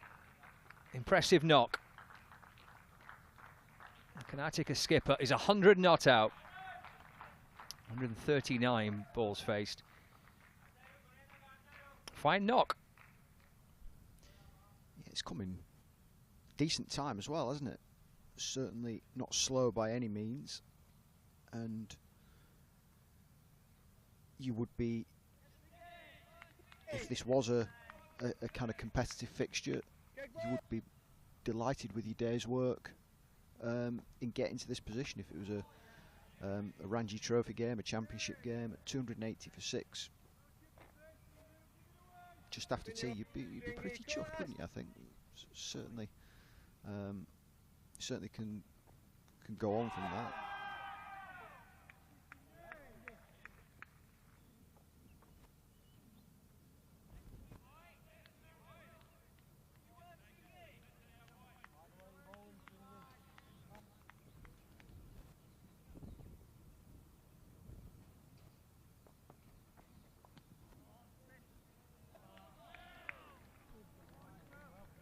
Tumbling stop by Will Williams at backward point.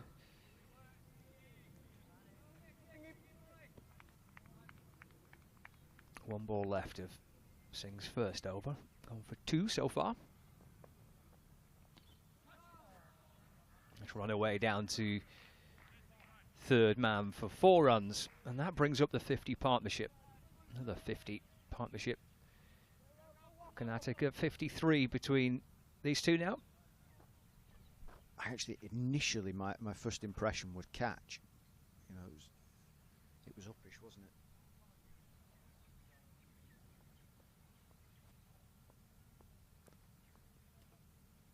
Well wide of Williams in the end.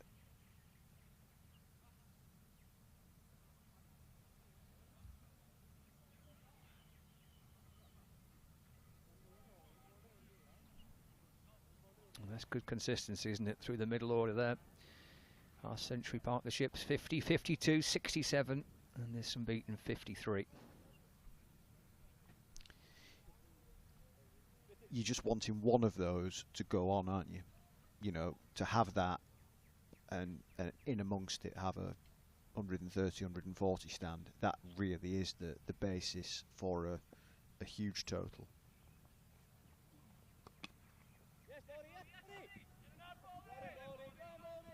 Should come back for 2. Balderson quickly across the ground. Do hustle a couple there. 286 for 6.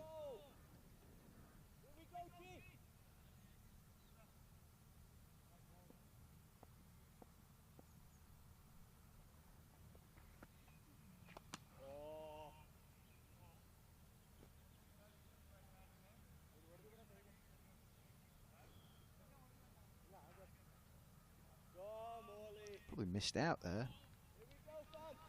Ravi, I would have expected him to have perhaps steered that wide of mid-off.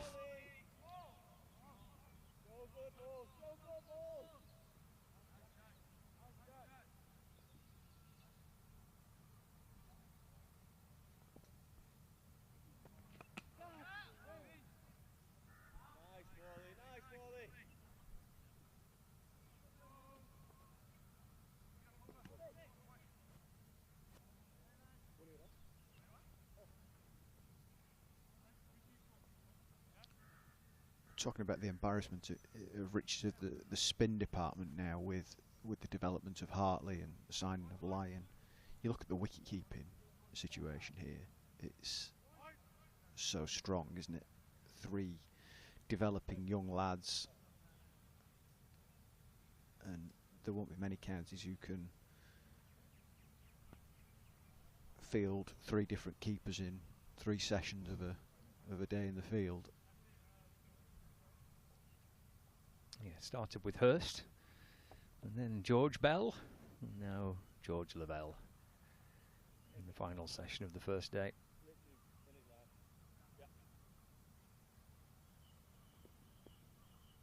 Three keepers all on the screen there. George Bell's at short leg. It's lifted away into the onside.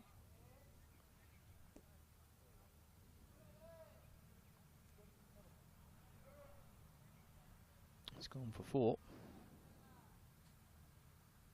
Raj moves on to 42. Just 35 balls faced. 291 for 6.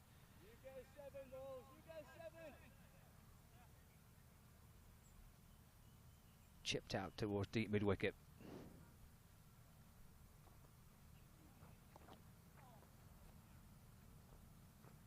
Runs coming pretty freely at the moment. Lancs aren't just able to get any kind of control in the last 15-20 minutes or so.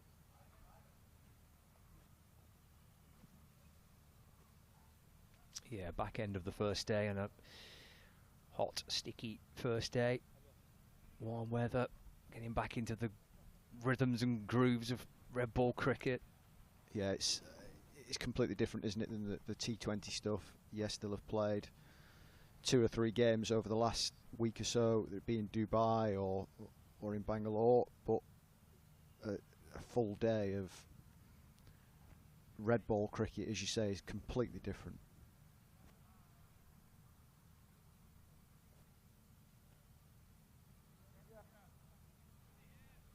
A well-earned drink being carried out for the 2 batters.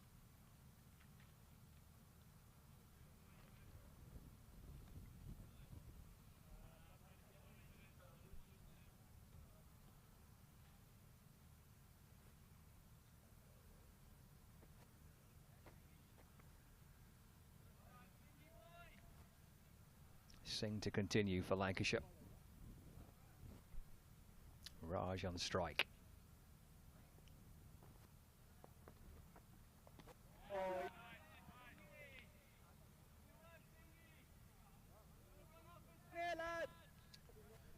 Keaton Jennings there, short cover like Josh Bahanan has spent quite a bit of time in India over the last few months.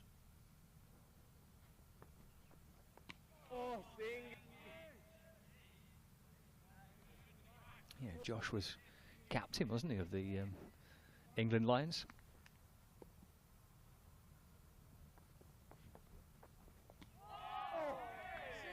Flatter and quicker, darted in a little bit there by Singh. Yeah, it's when Josh Bohannon's career is finished, he will look back on the last kind of 12 months or so as something pretty special, won't he? Leading run scorer in Division 1, captain of the England Lions, appointed vice captain at Lancs. It's been quite the period in his career. Really pleased for him as well.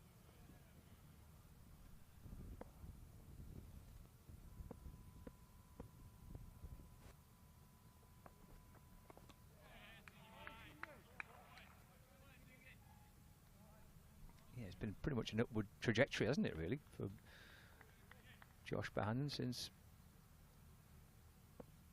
getting his chance in the Lancashire side. Remember his debut was at the Oval. Pink ball game? It was, yeah. Remember those glorious times when we had pink ball championship games? I think he came out to bat at something like kind of 8:30 at night under the floodlights. Moni Morkel was bowling for Surrey with a pink ball, and that was his introduction to championship cricket. Got a 50. He stuck out the night's play. It was pretty treacherous, obviously, with Morkel charging in and the floodlights on. So he got through that pretty tricky spell, and I spoke to him at the end of the. I was going to say that I had to come and speak to you. Yeah. This treacherous day continues. It is, yeah, facing a barrage of difficult questions, and then he went and got a 50 the following day. It was. Impressive introduction to first-class cricket. If he has another season like he's just done in red ball cricket, it'd be pretty hard to leave him out of the Test team. You know, I mean, there's already question marks about England's style and things like that, as there inevitably would be on the back of a 4-1 defeat in India. You know. I mean, he's got to be in contention now. There's no doubt about that, because he's been pretty consistent over the last 2 or 3 years. So that Test debut may come even sooner than having a good season kind of would require, in a sense. You know, I'm kind of thinking if he has another good season, maybe a winter tour somewhere. They go to Pakistan and New Zealand, don't they? I think England in the early stages of the winter. Kind of thinking that might be a realistic possibility, but I suppose there's nothing stopping him making a summer debut. Yeah, it's July, I think, isn't it? The first Test match. Quite a lot of red ball cricket play before England play a Test match.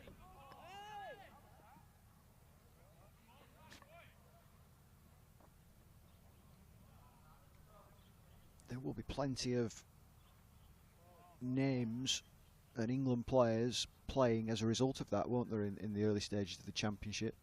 You know, you would expect Jimmy Anderson to return to Lancashire colours, maybe not for the first game, but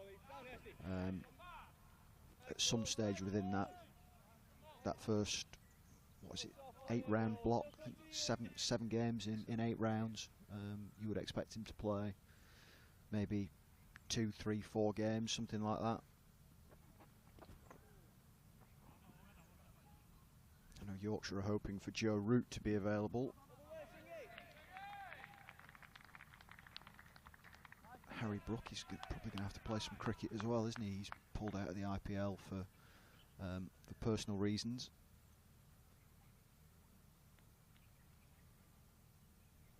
So they're just a couple of examples of England players who won't be going to the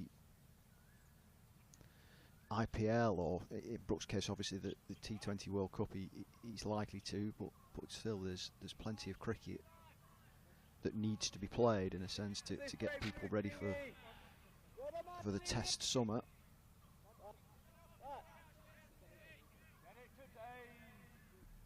Biggest partnership of the match so far between Ravi and Raj. 68 added. The skipper unbeaten on 106. He's punched away through the covers for one more. 300 on the board now. 300 for 6. Perhaps get an idea of whether Lancs are going to bat tonight to see whether, I mean, Raj has played pretty aggressively. He's scoring it better than a run ball. Ravi, as well as he's played, he's just stayed in his lane, hasn't he? Really, he's he's not taking too many risks while still playing pretty positively. But you wonder whether he might just open his shoulders a bit, and if there's only, I don't know, 12 overs to go, say for example, of this innings, he might decide to have a bit of a crack and have a bit of fun.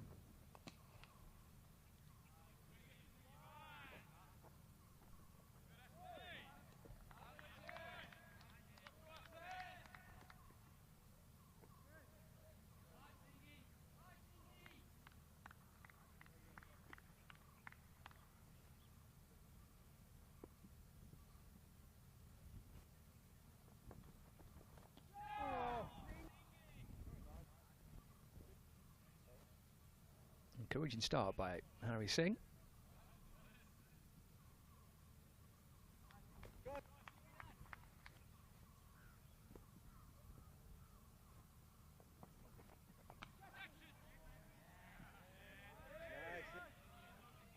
It's down the ground, but for no run. Remains on 48.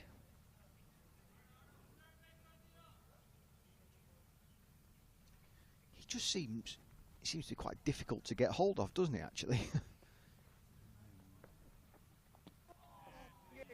Struggling to line him up, really. Particularly Raj, he's the one who's playing more aggressively.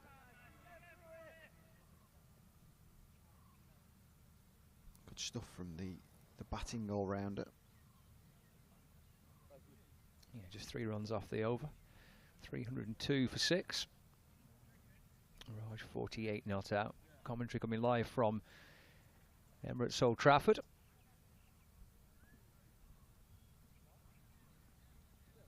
The opening day of this 3-day fixture.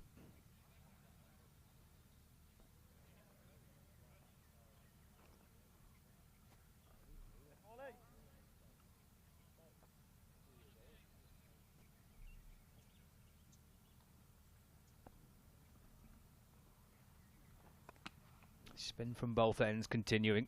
It's Jack Morley.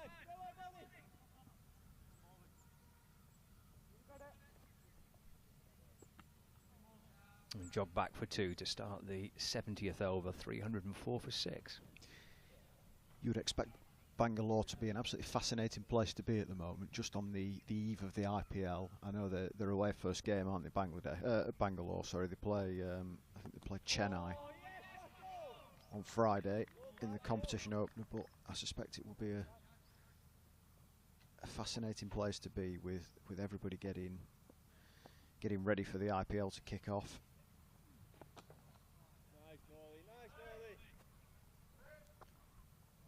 I did actually wonder, it'd be interesting to know from Stephen Croft when he gets back whether he caught up with Faf du Plessis out there, because they were big mates, weren't they, when Faf was at Lancs, and he's captain of Bangalore this year. Has been for the last couple of seasons.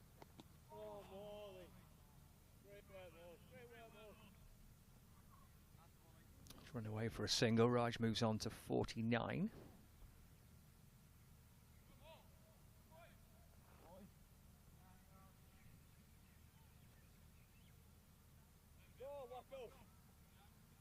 Brings the skipper back on strike.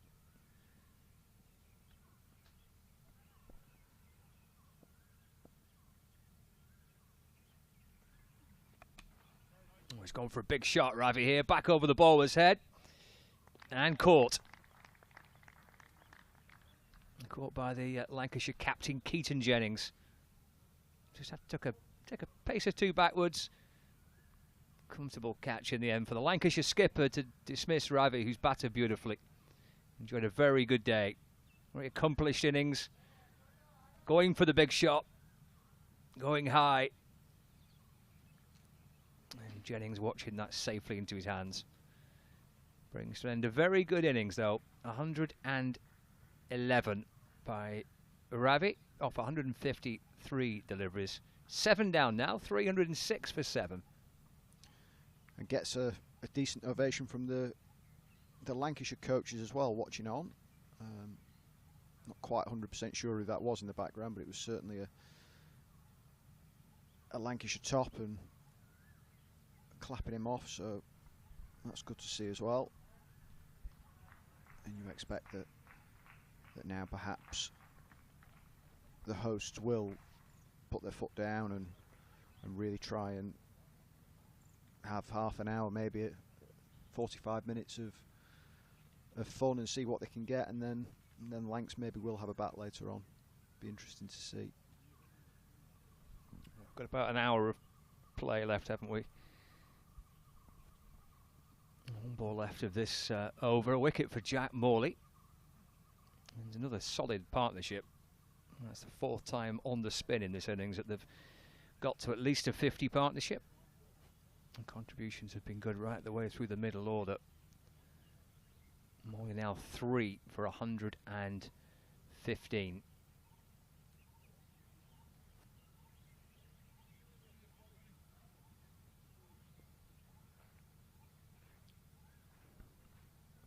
Is it 5 in all? 50 stands. Basis of really good, solid innings. Say in an ideal world, you just want one of those to go on and make it into a ton plus partnership, but you certainly wouldn't complain at that.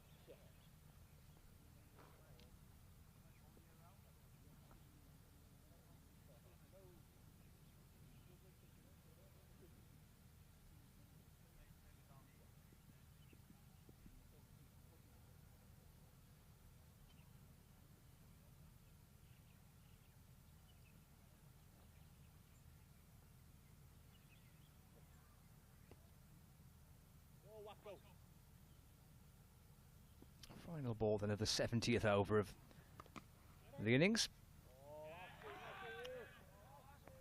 Chopped away into the offside, picked up by Tom Aspinwall to end the over.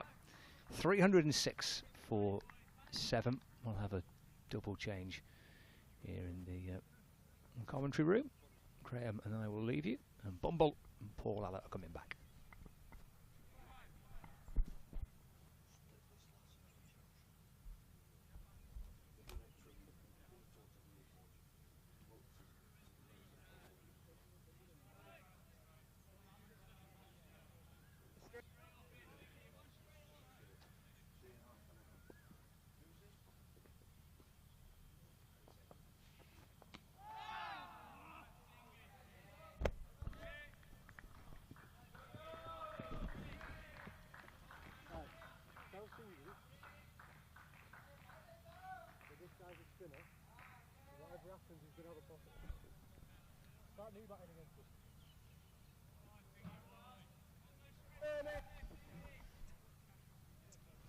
So Harry Singh on to bowl some of his off breaks.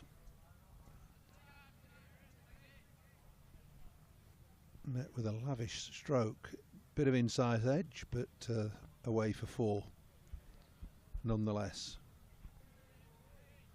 53 from 50 balls. Good half century from Raj. A very enterprising knock.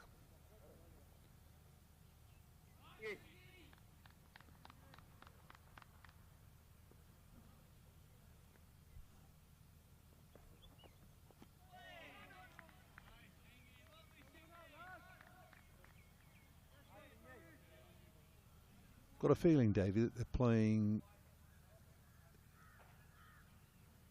Karnataka will bat today, Lancashire tomorrow, and then they'll see what happens on the 3rd day. I think it's just try and get some miles in the legs for the fielders today. And get used to fielding for 3 sessions, I think. That might be the way it's going. Quite sure what happens when 10 wickets are down. If and when. Well, we might have an opportunity to speak with Will Porterfield, the new batting coach.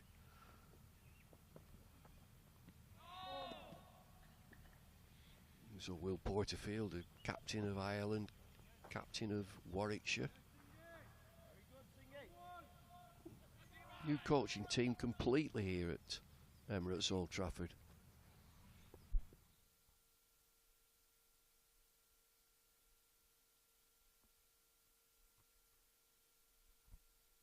Harry Singh's not the worst.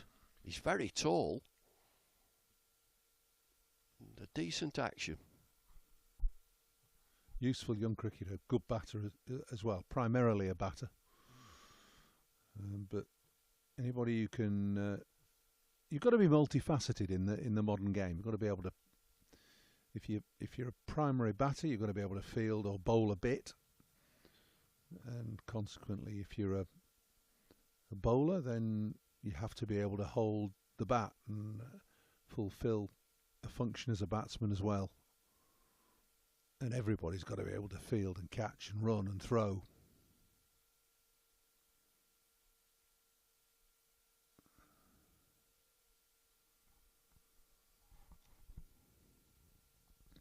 Well, you were talking about Will Porterfield, David, and the possibility of having a chat to him.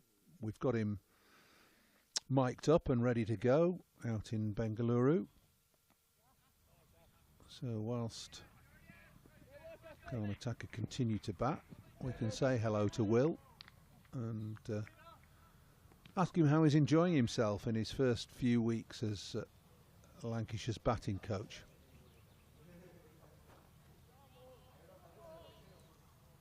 Can you hear me? Well, yes, we can.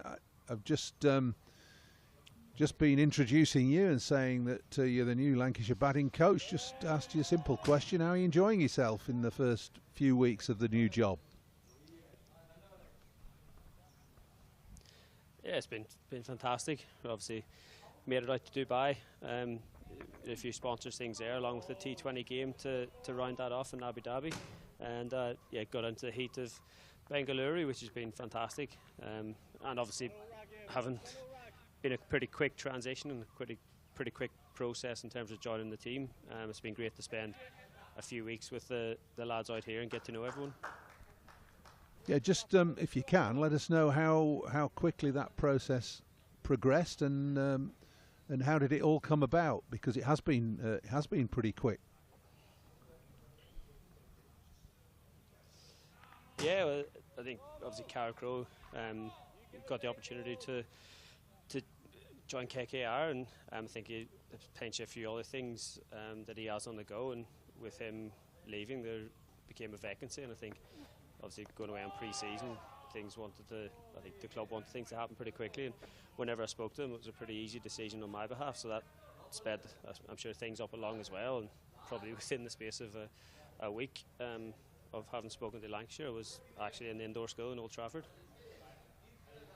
Well, that's really good, very very quick, very progressive, and you'll know a number of the Lancashire players already from a distance, but this gives you an ideal opportunity to get to know those that you already are aware of a little bit better, and to introduce yourself to some of the up-and-coming guys that you won't have met.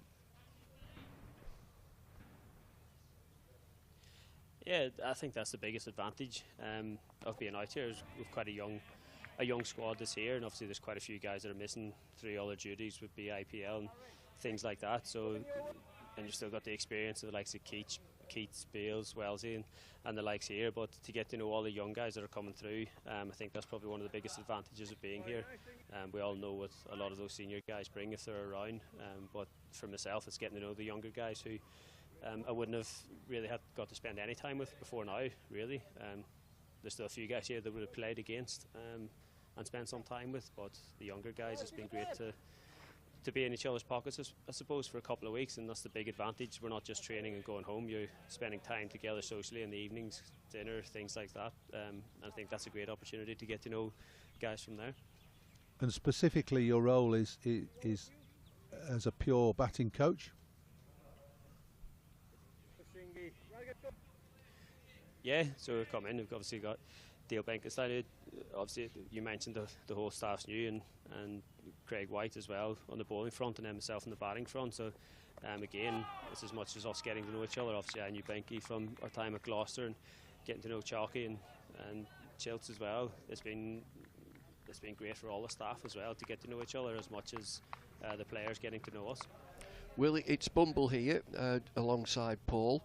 We chatted earlier with Mark Chilton, and we talked about the excellence of the Old Trafford pitch and maybe the need to play a more aggressive brand of cricket.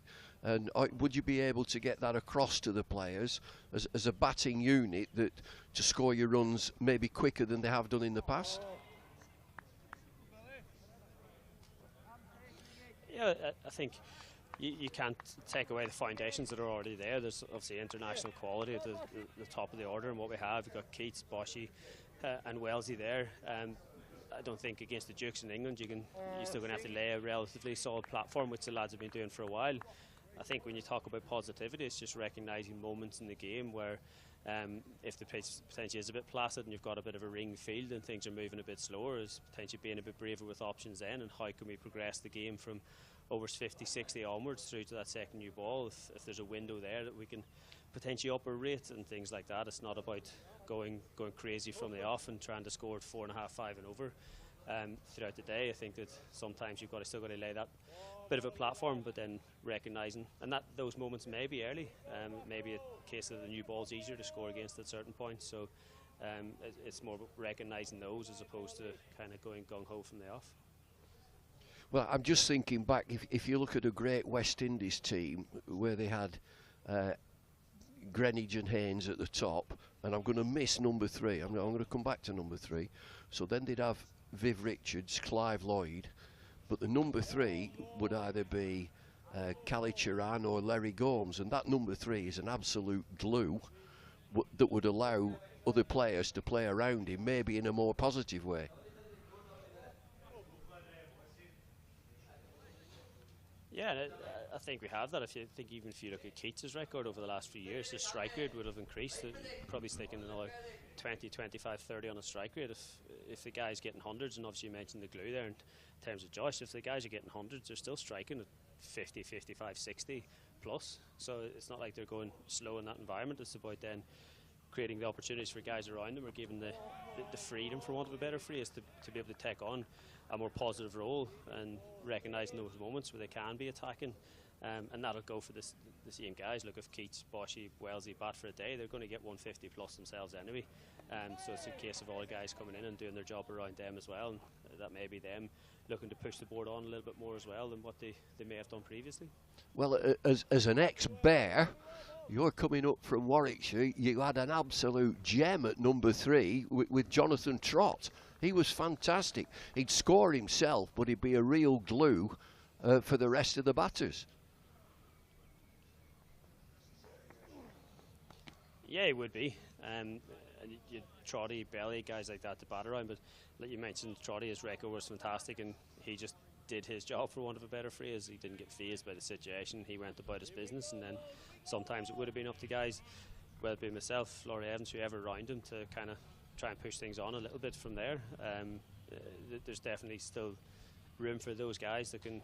It's still 4-day cricket, ultimately building towards Test cricket. There's still room for those guys, and playing long knocks. It is a test of still technique and character, but the way the game has moved forward now, the scoring rates are closer to probably 4 than as opposed to anything else. Going back to Trotty's era or whatever, 3 and over was still fine, but I think now you've still got to find a way of getting those extra few runs in a bit less time to give you the opportunity to take 20 wickets on slightly say placider pitches, for want of a better phrase.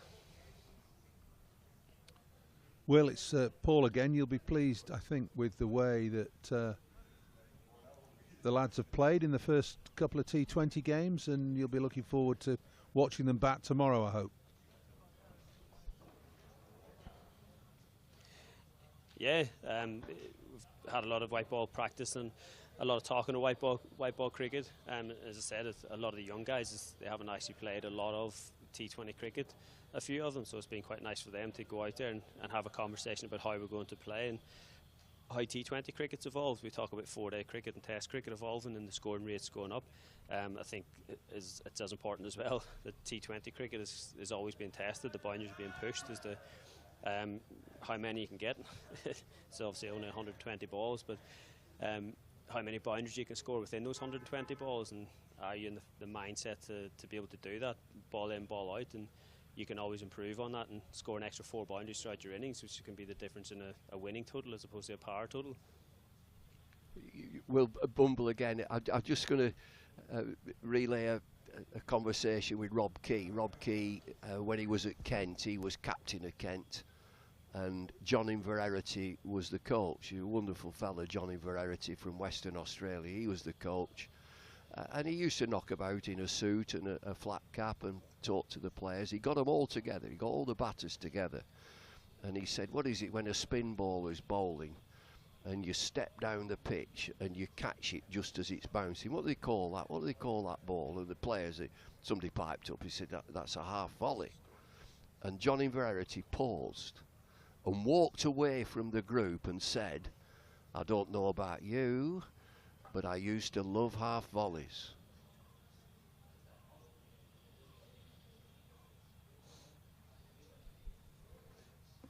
Well, yeah.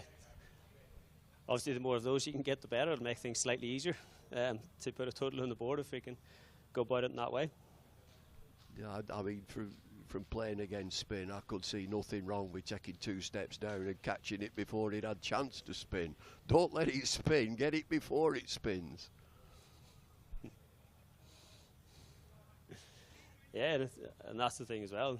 It's been great being out here, and the lads have actually had some great conversations. Look, they were lucky. Faf and Glenn Maxwell and Faf du Plessis spent a bit of time with the lads the other day. Obviously, both former Lancashire boys as well.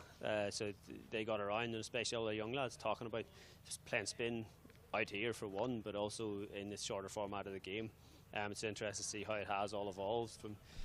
People used to go at spin a lot, and now they're talking about like people hit from the crease, hitting the top of the best ball 2 inches below the bails, and they're hitting that over mid wicket for 6 now. It's off the back foot, so it's great to have 2 world-class batters, and obviously Neil McKenzie was there as well, and they had a conversation with him. It's all about sharing that information, so to hear it from people that are consistently doing it day in and day out now as well was great for the lads and great for the young lads to have those conversations. Us lads that have stopped playing as well, we can pass on as much information as you want, but I think they take as much from the people still playing the game as well. So it's great if 2 former Lancs lads to get involved and pass on that information. Great stuff, Will. We'll let you get off. Thanks for your contribution. It's been fascinating to hear your comments this afternoon. Just before you do go, are we right in thinking that Lancashire won't bat tonight, that they're just going to bat tomorrow? Well, obviously, if we get 3 quick wickets, there's 7 down, 8 down. If we get three quick wickets here, then we will still have a bat tonight.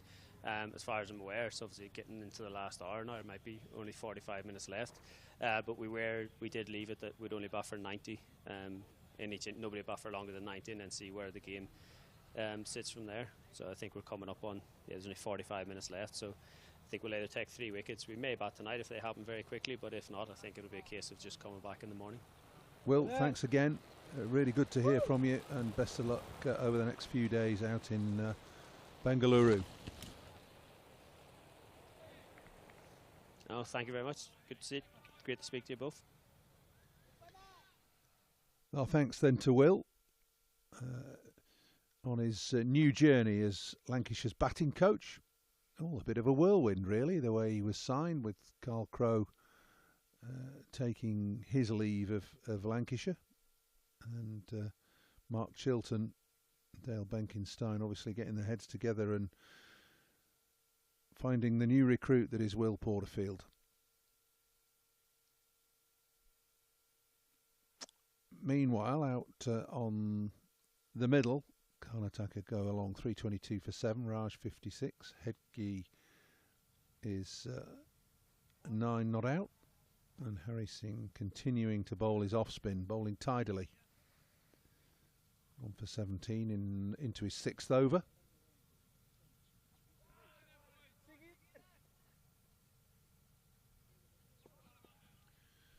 Just reading, Bumble, about this facility. There are 3 grounds here at Alor, with 22 practice pitches as well as three ovals, and an indoor school as well.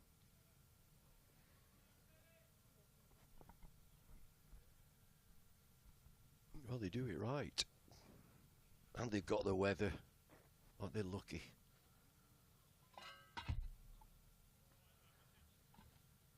He played second 11 cricket up to now, Harry Singh. I wonder if he bowls in second 11 because he's got something.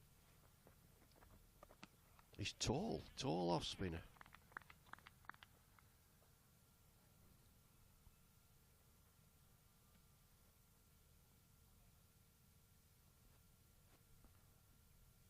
He does bowl. Yeah, definitely. And Gary Morgan will furnish us with a few details on him, I'm sure. He loves doing that, does Gary?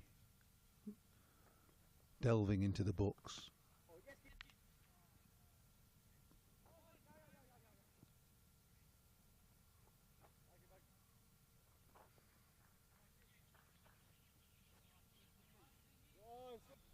But he is an opening batter, isn't he? He opens the batting, Harry Singh. Yeah, it's primarily a batter. That's where he's plied his trade, and a very good one at that.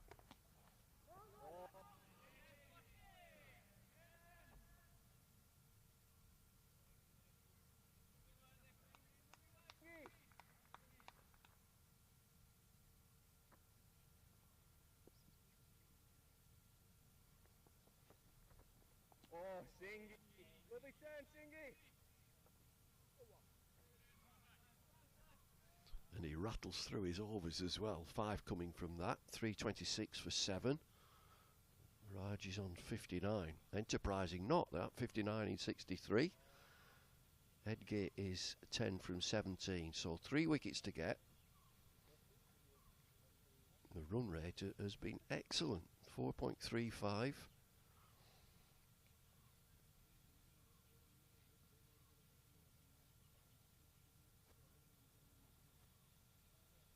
It's a very comfortable room, is this, isn't it? You've got 2 sofas.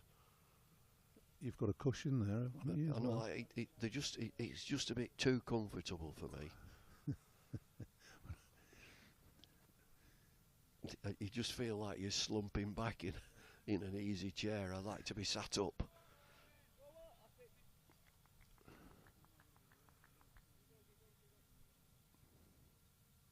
It's funny, like in long cricket, 4-day cricket, 5-day cricket, you sat down for the long haul, and in a 2020 game, you want to be stood up. Yeah. It's like the tempo of the game, isn't it? Yeah, you That's stood what up it is. and This is getting involved. Relatively sedate. 3-day, 4-day cricket, especially early season like this, and then T20, you've got to be up and bouncing.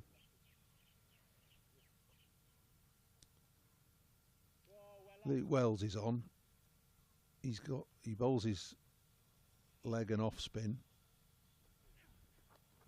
Oh, gone. Bounce, you see. Really good bounce. That's a sharp catch at slip by Keaton Jennings. And Luke Wells gets his first trick of the year. Nicely bowled. Gets rid of Hegde. Well, a leg spinner and a top spinner. The ball, when it pitched, got a good amount of bounce on it. I think they've caught pretty well. They'll be quite pleased with that. The first match of the season. Look at that bounce there. He's looking to get away, isn't he? He's looking to get away to the leg side to give himself some room, but it bounces on him. So 8 down. In fact, oh no, they're just having a drink. Time for drinks, and 8 down. 326 for 8.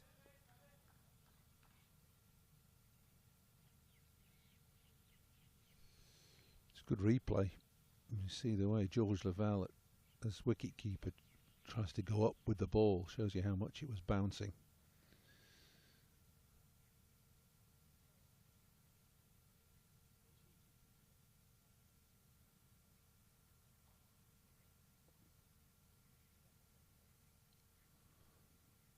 Moshin Khan is the new batsman.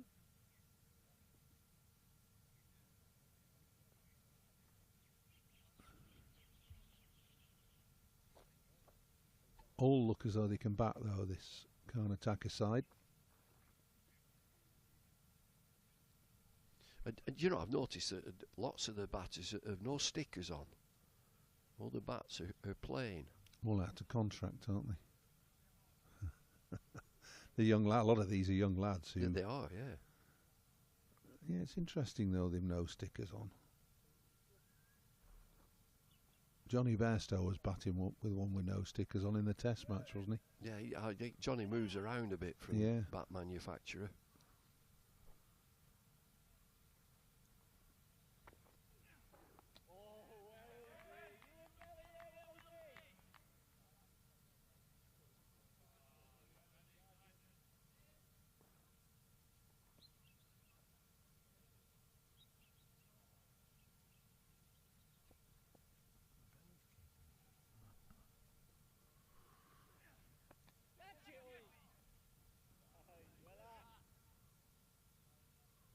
Talking about fielding at short leg earlier this morning, weren't you, David? George Bell's well padded there. He's got his wicket keeping pads on under his trousers, helmet on.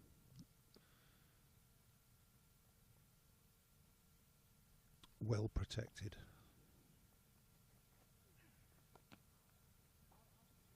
Nicely played. A late dab down to backward point.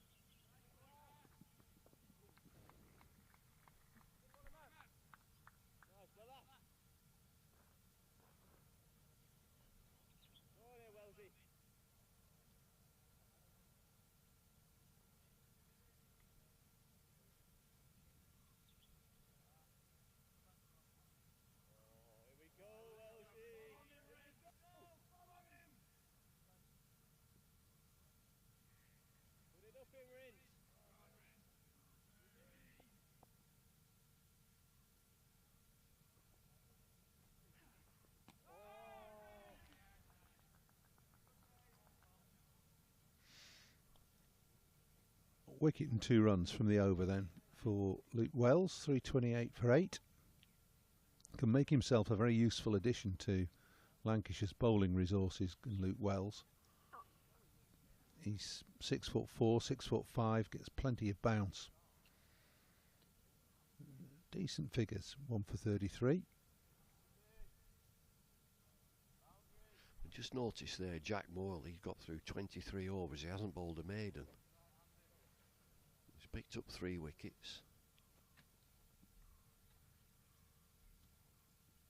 76 overs have been bowled.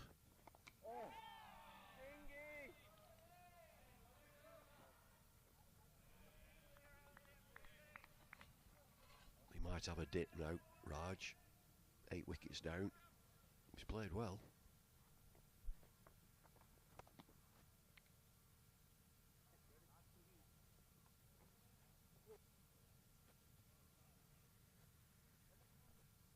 Some of the shots he plays just remind me a little bit of Shivnarine Chanderpaul. He's got that sort of mannerism. Doesn't stand as open as Chanderpaul did, who played for Lancashire, of course. A similar sort of gait to him.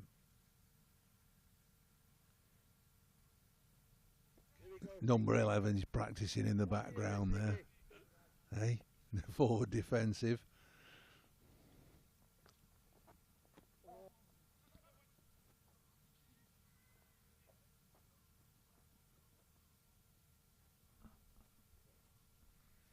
Not much more than half an hour left today.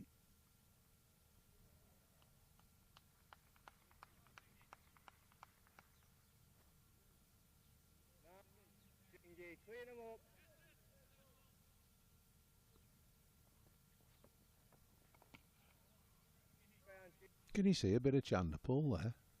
Just a little bit. Yeah, yeah. Slight build. Yeah. Sort of Lancashire loose-limbed. They'll know about it, Lancashire. They've been out there all day. Some mileage in the legs. There, that's that flourish. Yeah, it's the flourish. It's at the end of the wristiness shot. at the Yeah. end. Yeah. And Shivnarine's lad opening the batting for the West Indies. So we'll be seeing him, hopefully this summer.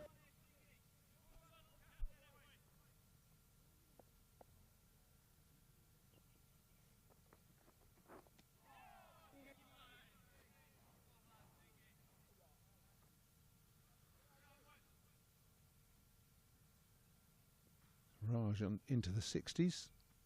3:31 for 8. Been a good workout for Lancashire through the day. Always hard work getting your first day of fielding under your belt, but they'll be better off for it. And the overs have been spread nicely between all the bowlers. Nobody overworked. It's a bit different at 30 degrees. I'm thinking about April 5th here against Surrey. If you're in the slips, please don't nick it to me. Oh, I know. You need those hand warmers, don't you, and everything. It's a bit mild here today, but going colder at the weekend. Oh, not again. Bit of snow up north. It's grim. Especially on the North Yorkshire moor. Just Grim. where you are, in Just fact. where we are, yeah. Oh, it's grim up north.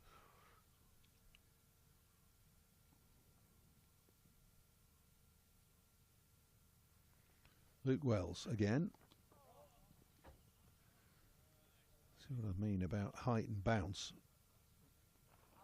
And that April 5th, when you're opening the batty, and the new ball bowler just nips one back and it hits you on the inside of the thigh, you just scream for your mother.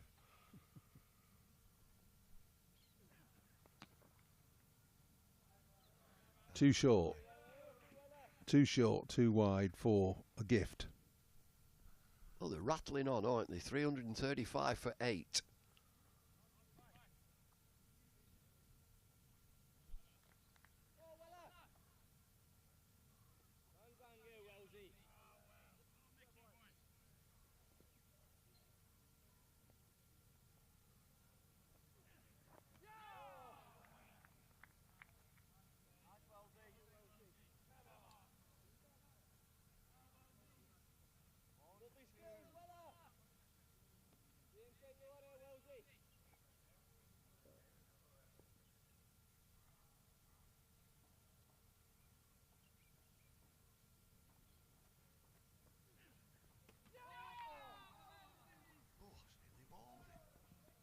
Googly, I think, from Luke Wells.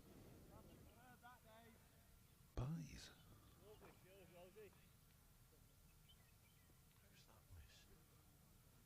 Missed everything. I don't know. Must have bounced off the keeper, I think.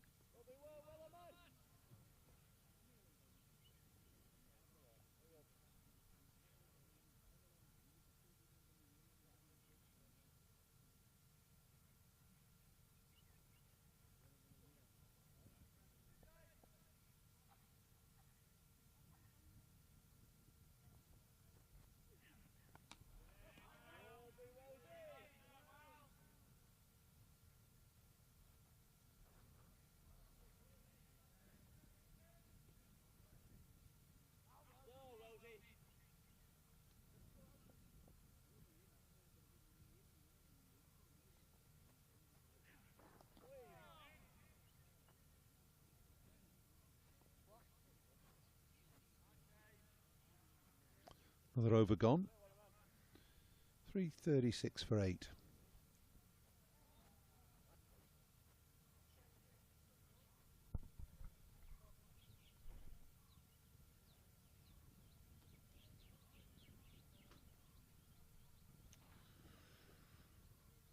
Good partnership through the innings then. 5 50-plus partnerships.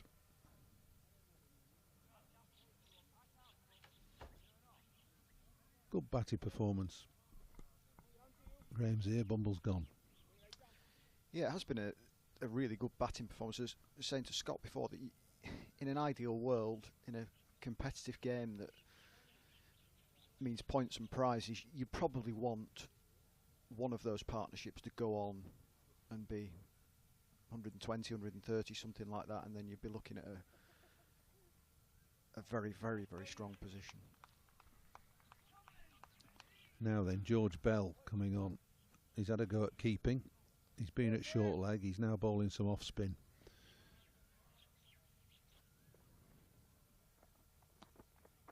And it is part time.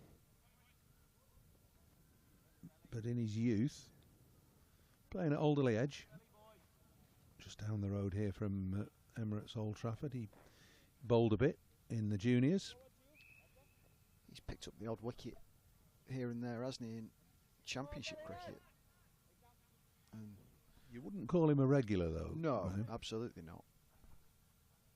He may have done in the One Day Cup as well.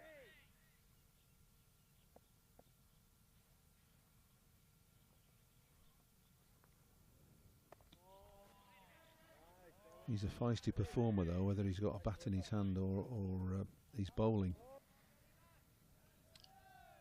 Takes everything very seriously.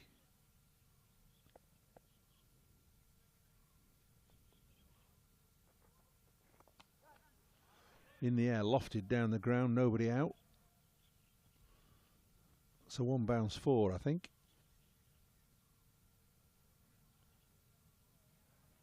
He does play, I mean, he's got the same shirt number. He does play his cricket in the same mould as Alex Davis, doesn't he? Who left a few years ago to Warwickshire. He's very much got that kind of air about him.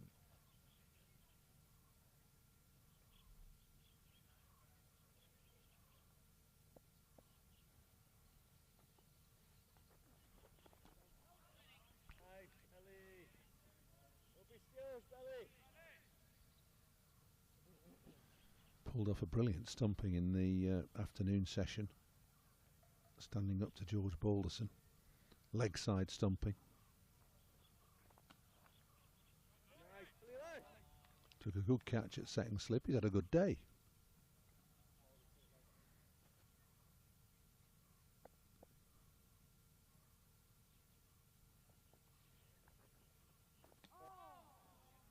Scott saying earlier on that you thought it might be Hurst. I just have a feeling, yeah, I'm not heard or been told, but just get a sneaky feeling that it might be Matty Hurst who gets the gloves first choice. I've got a feeling that Hurst will play anyway for his batting. Also got a feeling that Bell's going to play. Yeah. So, you know, and Salt isn't going to be here in the first part of the summer. Butler obviously will play the odd game, but we're not quite sure when. So I think it's going to be between Hurst and Bell. I do wonder whether, I mean, today we've seen all three take the gloves at various stages. I do wonder whether you'll end up, not in a situation like that clearly, but whether Hurst may take the gloves for a couple of games here and Bell might take them. Because there's no drop off in quality. They're not really. No. George Bell had one game last year where he had a bit of a nightmare, but you know, any young keeper's going to have a bit of a time of it occasionally.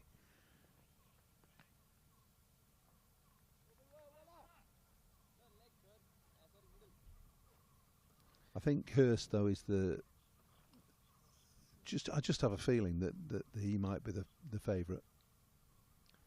Those two are probably ahead of Lavelle, aren't they? Yeah, I think so.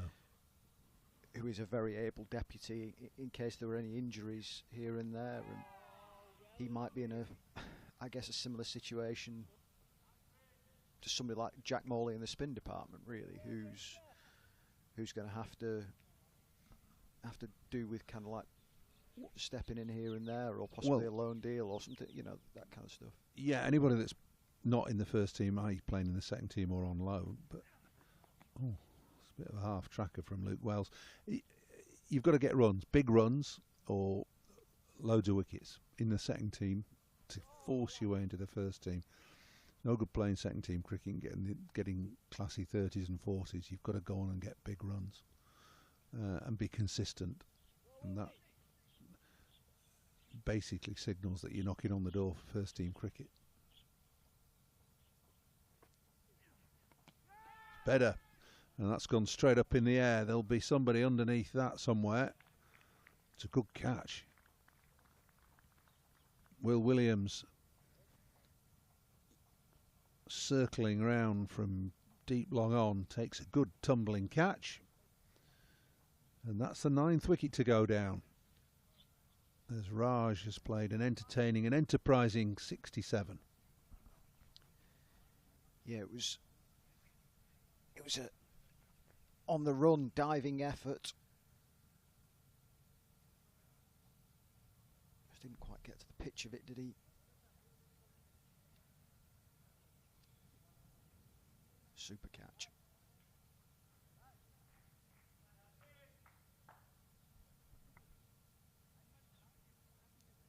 Not one of those that will kind of make the end of season highlights reel or anything like that, but it's a really good cricketer's catch, isn't it? You know, well, it's one of those comfortable good catches by an opening bowler. Maybe not known for his athleticism, Will Williams, but doing the job, and that's all that matters. More drinks for the boys.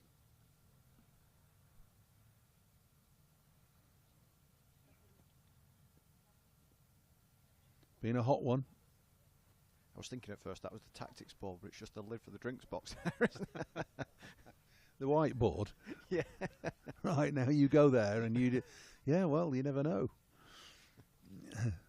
The new coaching regime, they might be rushing on with whiteboards, mightn't they? So, number 11.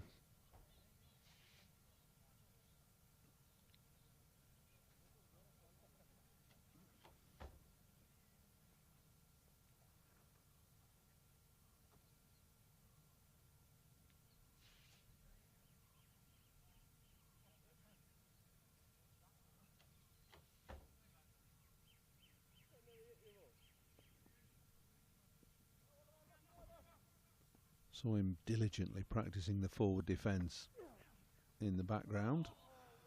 Starts in true number 11 fashion by trying to play a delicate late cut to the first delivery he's faced. How long before the heave over long on mid-wicket? Not long. Not long if he's a true number 11. Be too tempting. Nicely played. Yeah, and off the mark, off the last ball of the over. Luke Wells has 2 for 40 now with his leg spinners. 344 for 9.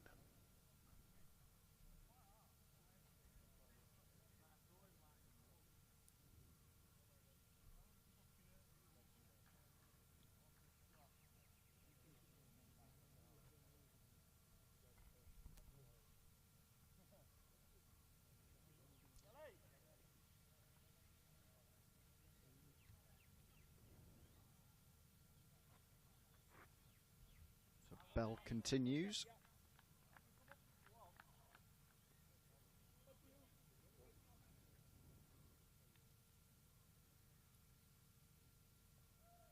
Can he wrap up the innings in this over?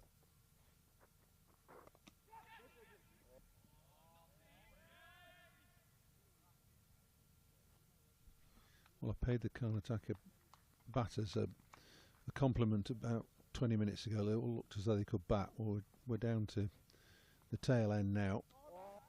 Nothing wrong with that. Forward defensive.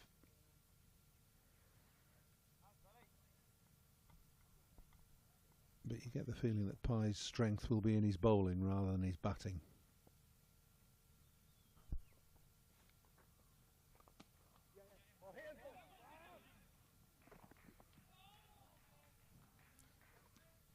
Going to say, or he's running then, but he managed to get home.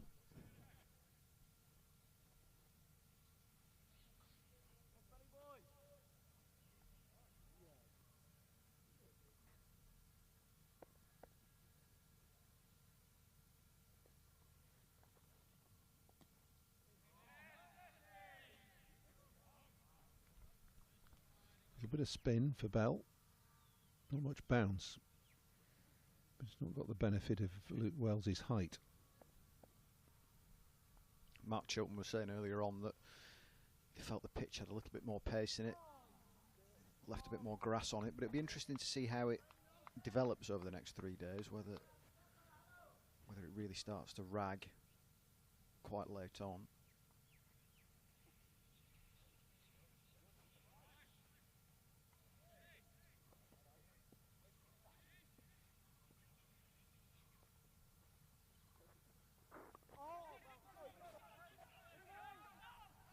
A little bit of hesitation, but a comfortable single in the end. That finishes the over.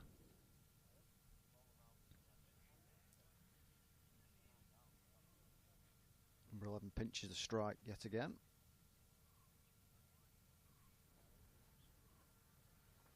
In all fairness to him, I think he's taken a bit longer to play that big mo than we thought he would. There was one in that over, wasn't there? But it was from Khan rather than Pye.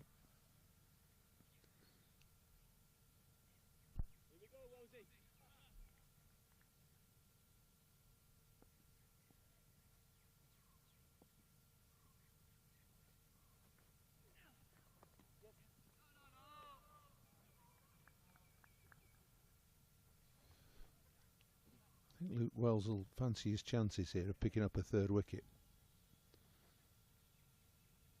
Just a question of him landing one or tempting an extravagant stroke from one of these two.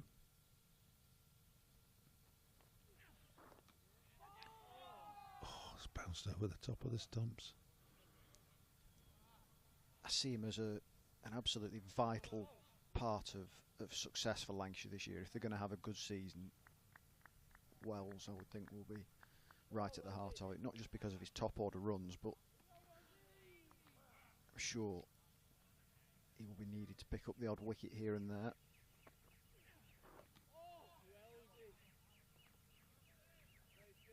You've got a top quality off spinner, you've got a top quality left arm spinner, but just that little bit of pointed difference, something to break things up every now and again. Yeah, you're not looking for him to bowl you 25 overs a day, but this sort of 8-9 over couple of spells, especially on a pitch with a bit of bounce in it, would be very useful indeed. You're right. He's a cricketer who's done really well to reinvent himself. Had a desperate time of it in the last couple of years at Sussex, and came here on a whim really, and took his chance. Yes, I mean he was a good player before, wasn't he? There's no doubt about that. But his game has really kicked on since arriving at Emirates Old Trafford, and in different ways as well, different formats.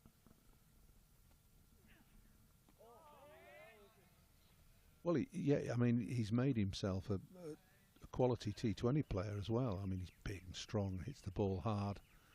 So much so that he got picked up in the 100, didn't he, last summer? I mean, I was going to say, I suspect had you said to him at the end of 2020, it wasn't it, when he came here, within 3 years you'll be playing in the 100, I suspect he'd have said, no chance.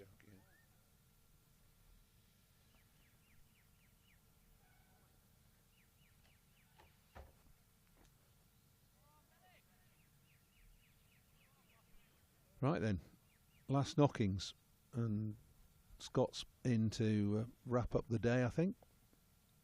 He's checking the cameras at the moment, which is a dangerous thing for somebody who doesn't know anything about cameras. But before I vanish off the screen, I'll hand over and leave you to it.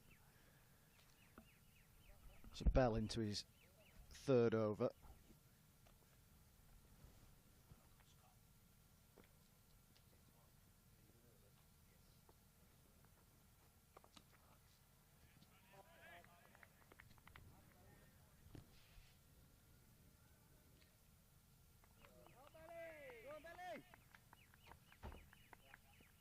I'm wondering whether we might get a a situation here where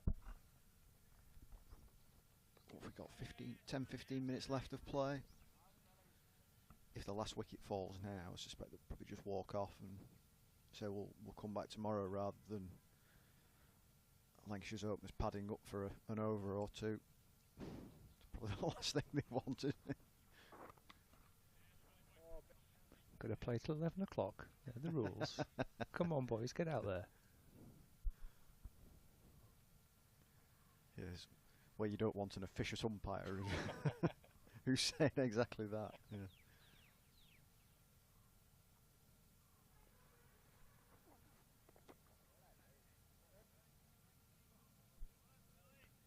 But to be fair to these two, they've looked reasonably solid.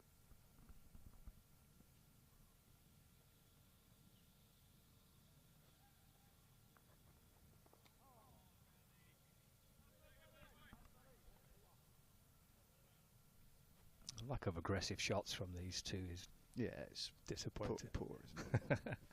It's been a good day, though, hasn't it? It has, yeah. The captain, I think, obviously the standout with the bat, really. Anchoring the innings. Terrific century. Runs on the board. It's the story of the day with the batting card. Standout performer. Ravi making 111. Eventually going for one big shot too many. With now I suspect what we're seeing here, and I have witnessed this before, is either flies or bees. I would think that something's there we go. Oh, yes. Look at that. Oh my. Crikey. Yep. So hit the deck. Get underneath that. Let them buzz away.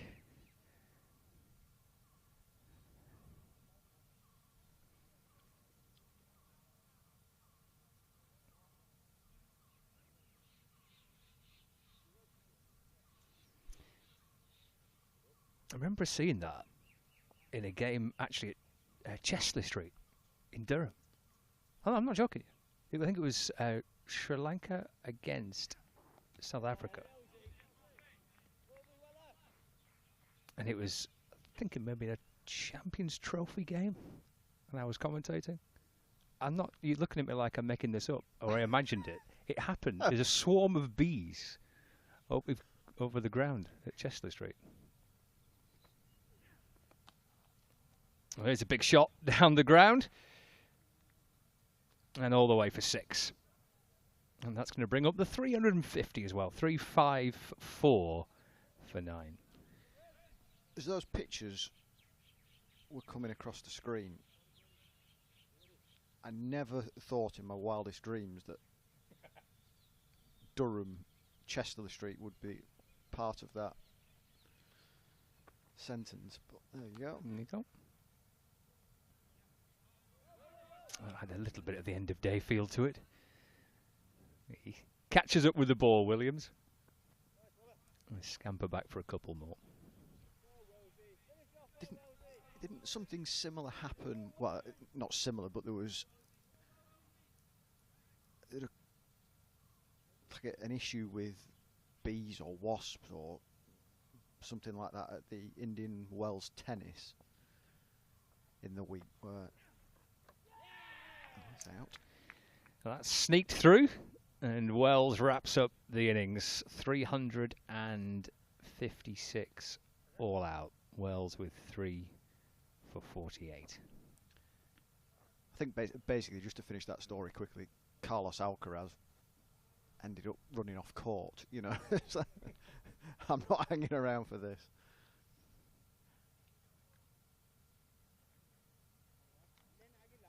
Googly.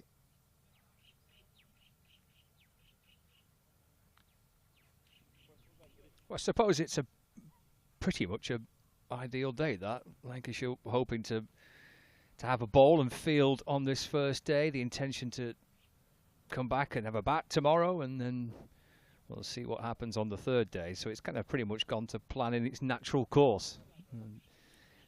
Being bowled out with just a few minutes remaining of play. That will be the close of play for the first day.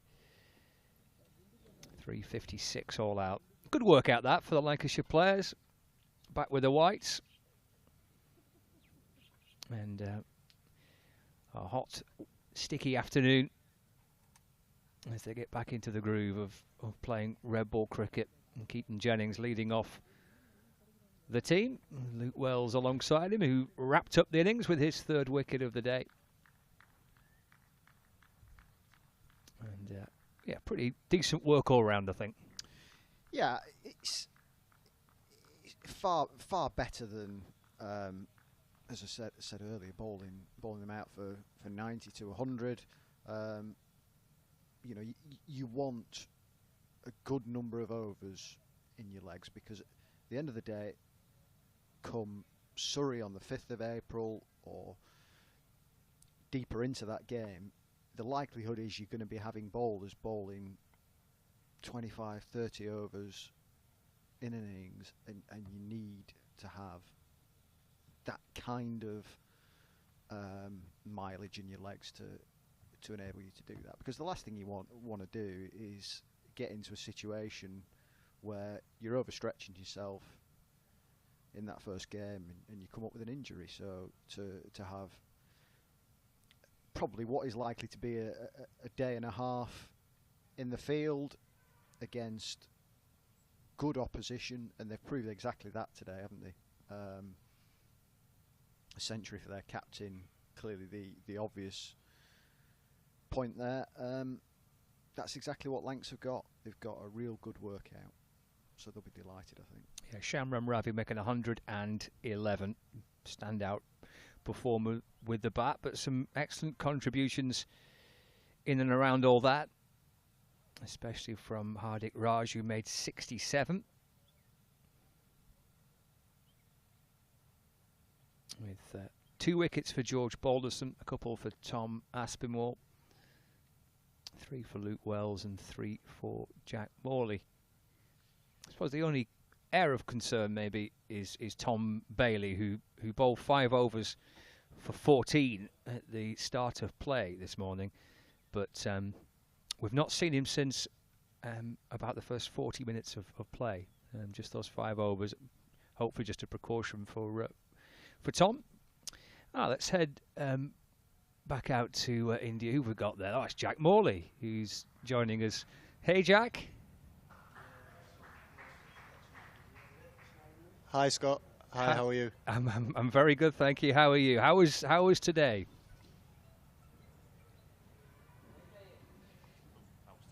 Sorry, say that again. How was today for you? Did you enjoy that? Yeah, it was really good actually. You know, we've had a bit of a 2020 block previous to this, and just to be able to go out there and play some red ball cricket, get into some good battles against some really good players, especially a spin. You know, it's been worthwhile, definitely. Yeah. It feel good to get the whites on and the red ball in your hand. Yeah, it has actually. Yeah, it's been good, and especially to see the ball spinning after my 2nd over. That's always nice to see. I haven't seen that for a long time in the indoor centre, so it's good to see. Yeah. Well, that's the big part of this, isn't it? He's bowling outside, not being indoors and getting match practice. That's invaluable for you, I guess. Yeah, I mean, we could be in the nets and we could be bowling with red balls, and we could have a middle practice, but it's just not the same. You know, that match intensity, and it might sound a bit silly, but you know, sometimes you bowl a bad ball and it goes for 4, and it's just getting that feeling again of actually, you know, how it feels to go for a boundary again. And I could switch that over as well, and you could sort of say the feeling of actually taking a wicket and putting the graft in and then being able to take a wicket and bring a new batter in. That's a lovely feeling as well. It's just nice to get that feeling, get back into that sort of type of practice. Yeah, definitely. How did it feel? You've obviously bowled quite a bit there through the course of the day. Yeah, it, you know, sort of spiked in patches really. I think, you know, always starting your spell, against good Indian batsmen. He can always be tough, but you know, make sure to get in outfields and just look to keep the ball at the stumps really. You know, there was a little bit of spin there from quite early on, and they were very good players of spin, but just try and keep the stumps in play. Keep, you know, like I said, fields in out, keep my catches in, but keep my men out. And yeah, just play around with it really. Like personally for me, it's been a really beneficial day, and I've really enjoyed it. In terms of the tour so far, Jack, how much have you enjoyed it? Yeah, I mean these facilities. We've been here and we've trained at the Chinnaswamy as well, and the facilities have been they've been fantastic. Not just obviously the pitches, but in the nets as well. Net bowlers have been great. I think it's been a great setup. I think the blocks as well, like we said, we had a white ball block where we did 20-20 practice and a couple of 20-20 games, and then we had a red ball block. So to be able to, you know, sort of, you know, the best cricketers, especially multi-format cricketers, they sort of change from format to format, and they're able to adapt to that quite quickly. So to be able to sort of go from one format to another in a different country, amazing conditions, it's been really beneficial, and I've really enjoyed it. Yeah. And what's it been like working with the new coaching staff? Yeah, you know, completely different coaching staff, obviously Barcrofty, and they've been so helpful, so supportive. You know, they've made it clear from day one they've got our backs, and they back us. And it's just been a bit of, you know, it's been different, but it's been nice and fresh, and it's good, especially for them to sort of, all of them to be able to come onto this trip, because obviously in India on tour we sort of live in each other's pockets, so it's been nice to be around them for quite a long period of time and get to know them on and off the field. But yeah, they've been brilliant. And right at the end there, having to quickly get on your bellies, you lot, weren't you, when that swarm of bees or whatever it was flying over the ground? Yeah, it's funny you should say that. So a lot of the lads were sort of looking up. Obviously, we've seen the bees flying across, but we're on our bellies looking up. Then I spoke to George Bell. He was sort of at cow corner, and he was like, "What even was it? I didn't even see anything." I was like, "Did you not look up?" He was like, "No, I had my head down on the floor, panicking." So that was quite funny. But yeah, I've never seen that before. A bit of culture there, yeah. Excellent. Well bowled. Enjoy your evening, Jack. Cheers. Thanks, Scott. Cheers, mate. Jack Morley joining us with some thoughts on the opening day. Yeah, it was a bit of a lively end, that, wasn't it, with the old bees? It certainly was. Yeah. Right, we'll be back tomorrow then. So 3-5-6 all out. We'll see Lancashire bat on day 2. So that's underway tomorrow from 4 a.m. UK time. Are you back tomorrow? I'm not sure. Don't think so. To TBC, is it? Thursday. Yeah, might be Thursday. Yeah. Okay, no worries. We shall see how Lancashire resume tomorrow. Join us from 4 o'clock here on Lancs TV for coverage of day 2. We'll leave you with highlights of the first day.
Welcome to Kannada Dubai. Here's your key. Thank you. Let me help you with the bags.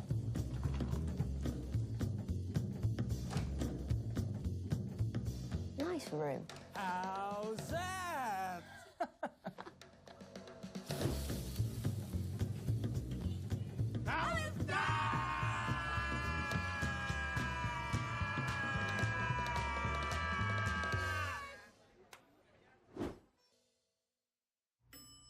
How's that?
At the time, I didn't really feel like I was trailblazing. I was just a young girl who loved cricket, had a passion for it. Because at the time, there was nowhere really for you to go.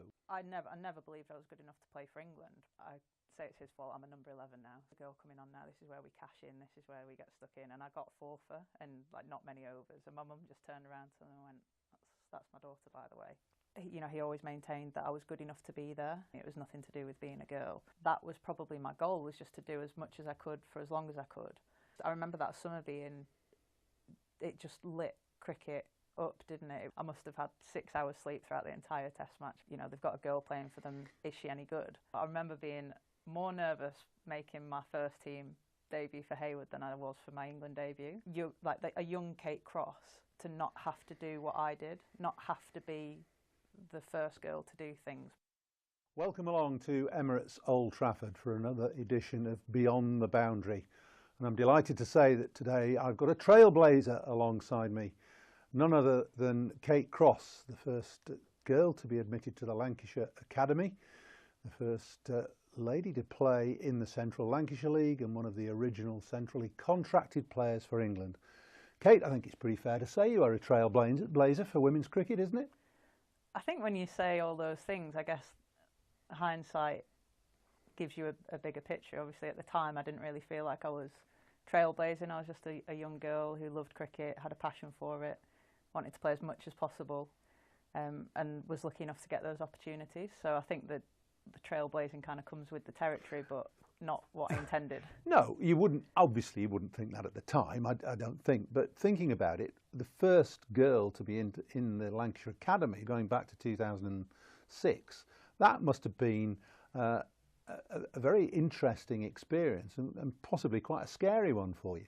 Yeah, it was. Again, I think at the time I was just delighted that I got another couple of training sessions in the week and I was getting to come here and do it at a ground that I'd watched a lot of cricket at, and you know, that felt really special. But I remember it being quite intimidating. I remember going to that first training session. I was 15 at the time, and obviously my dad had to drive me because I couldn't drive.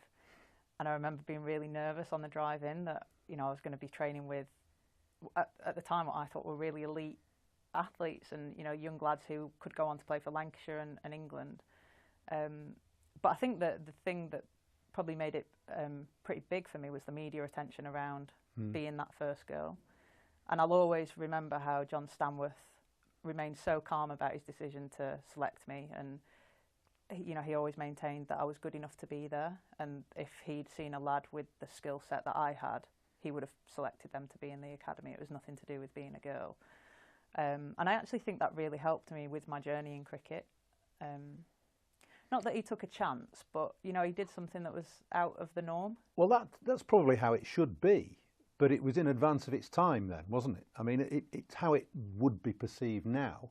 Yeah. But then, even though we're only talking not very many years ago, 16, 17 years ago. It feels like a long time well, yeah, ago. maybe, but it was out of the ordinary then. Yeah, it was, and like I said, there was a lot of media attention around it, and I had to get stuck into doing live interviews with Sky and the BBC, and I remember doing these interviews, and then week 1 of training, when the academy actually started and we kicked into winter training, week 1 was around media training, and John got the cameras out and said, you know, you're going to have to get used to this, and I was thinking, I really could have done with this about 10 days ago when the media interest started. But that I always kind of maintain that was the moment that I thought cricket's the sport for me. That I was playing a bit of netball at the time, and I loved netball. Obviously played a lot of sport at school, but cricket was that moment was like, you know, I could really take this seriously now. That's interesting, because at the time there was nowhere really for you to go, was there? There was no professional women's cricket.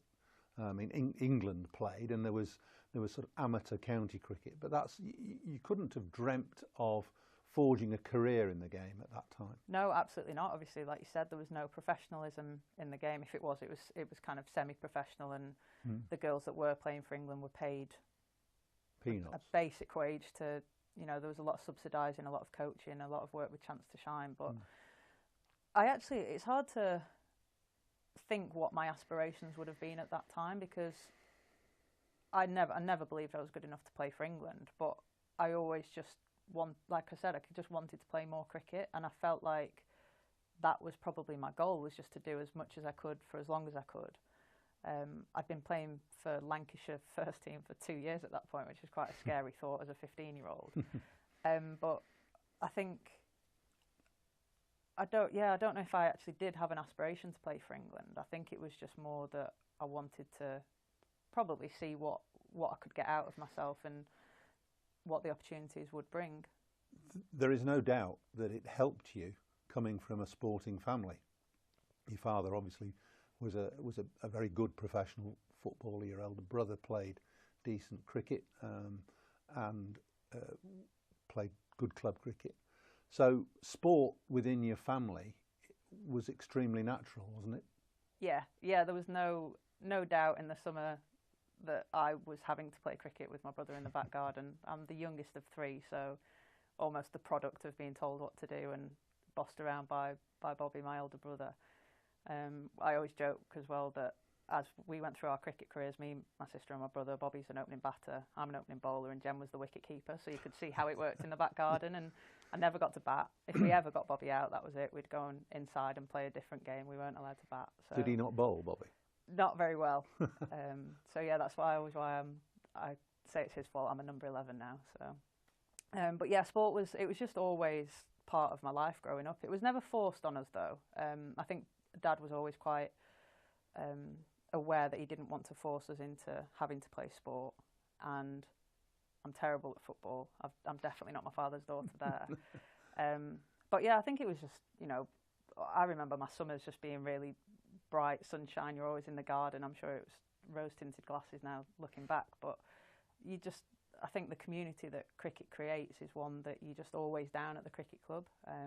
As I got older, I'd get into scoring and doing the tins for the first team, or helping Mum do the tees, or was playing in the car park. You know, we had a little runway strip near the scoreboard that we could play as a under-11s group, and you know, I was just always playing cricket, so it just felt like it was natural to be doing that. And I always wondered what my friends did in the summer holidays if they didn't have a cricket club to go to, what would they do?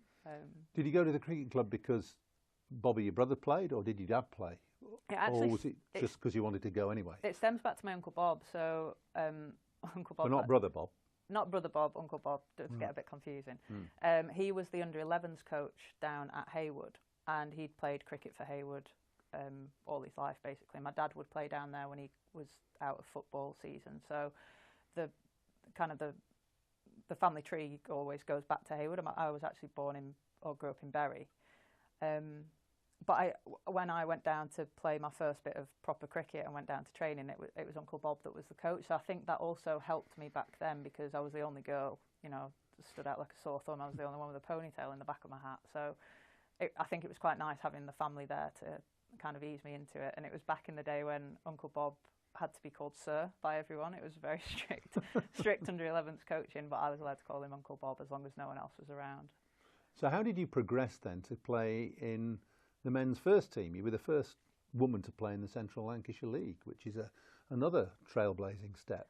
Yeah, it was actually one of my goals growing up. Like I said, I didn't really have the aspiration to play for England, but I always wanted to play first team cricket for Haywood.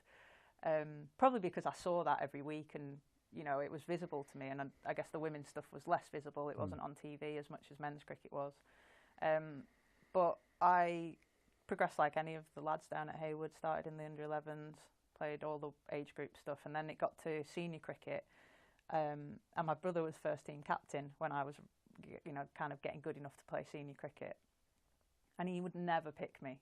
Never pick me. There was some political decisions, obviously, in committee where he thought he can't pick his little sister. And then he stepped down as captain. He did 10 years of captaincy, and another lad took over, and they needed a bowler, so I got to go in the first team. But I remember being more nervous making my first team debut for Haywood than I was for my England debut. I think probably because of the pressure of... Different environment, isn't it? That, and also... Playing with all these blokes around you. And also, as I grew up playing for Haywood, everyone knew there was a girl that played at Haywood. And so there was always just that little bit more interest in how I bowled compared to how anyone else bowled, naturally, because, they've got a girl playing for them. Is she any good? And what about the comparisons then? Because you're in the tough school of cricket. You're not one of these opening batters who just swans around and strokes it to the boundary every now and again and, runs very elegantly between the wickets. You're there, marking your run-up out and having to sweat and toil all the way through the day. So what about the comparisons between the men and you, if you like, or were you unaware of that? Yeah, I think I was unaware of it. It's all I knew. I only knew men's cricket. I'd never played women's cricket growing up, other than when I was playing for Lancashire, which was actually quite few and far between. But yeah, I think I just wanted to be part of the team, and I wanted people to see me as a cricketer and not as a girl that was playing cricket. And obviously you always got the comments. There was always someone who had something to say when you turned up to an away game. There's a really nice story, actually. Well, it's not nice because I got heckled, but my mum was watching me play third team cricket. I can't remember where we played, and there was a group of lads sat behind her, and I came on to bowl after the power play. And power play wouldn't have been power play in club cricket, but I didn't open you were the bowling. first change. Yeah, I didn't open the bowling. And there was this comment. Mum passed this story on to me saying that these blokes, there's a girl coming on now. This is where we cash in. This is where we get stuck in. And I got 4 for and like not many overs. And my mum just turned around to them and went, "That's my daughter, by the way." And she had that little that ability to have that smug story. Fantastic. But there was always something like that got said. So I think growing up that. I didn't really know it was happening at the time, but I think there was almost this need to constantly prove myself when I was playing cricket, because you had people who had those views on women playing, and it wasn't as normal as it is now to see a girl playing in men's cricket back then. So I think there was just always that little bit more pressure when I played, and that, I think, in turn spurred me and motivated me to be the best cricketer that I could be. And then obviously when when John Stanworth then accepted me into the Lancs Academy, I think that almost gave me even more motivation to keep wanting to prove myself, because someone in quite a big role has made a big decision that's gained media attention, and I wanted to prove to everyone that he'd made the right decision. And it was, even though there was a lot of talk about it being a wasted spot because I was never going to progress to play for England, and I think there was some monetary gain if someone from the academy did go on to play for England. There was a lot of controversy around that, and I think it made me want to prove to people that John had made the right decision. So there was I think a lot of that has now shaped who I am as a cricketer. I was going to say, in essence, it's hard work being a girl, a woman at that time, progressing into the men's game. And it's quite obvious that you've got to propensity and a liking for hard work by doing what you're doing. Where do you think that's come from? Probably everything that I've just said. I think that element of standing out a lot. You know, you just couldn't go under the radar being the girl that played for Haywood. And I did work hard. I probably wish I'd worked harder, knowing what I know now. I think if I could go back and do my time again, I wish I'd got fitter earlier and worked a bit harder. But I do just think my passion for the game got me through a lot of it because I loved playing and I wanted to play at every opportunity. I saw how much fun my brother was having at the weekend with his mates going out playing in the first team. You know, I wanted that, I craved that. I then kind of found a lot of like-minded girls who were going through the same journey as me when I first started playing for Lancashire. They all had the same story of playing men's cricket and kind of getting the sexist remarks and stuff. So I think there was a lot of things that probably went into the pot. And like I said, it's easy to look back with hindsight now and realise that, you know, that is where my resilience came from, or whatever it might be. But I just love the game. I just wanted to play as much as possible, and I think that's what inspired me and motivated me to keep doing it. Aside from cricket, you've also worked hard to get a degree. You've got a degree in psychology at Leeds, I think, and you've gone on and got a master's. So what's inspired you and kept you going to work hard to get those academic qualifications?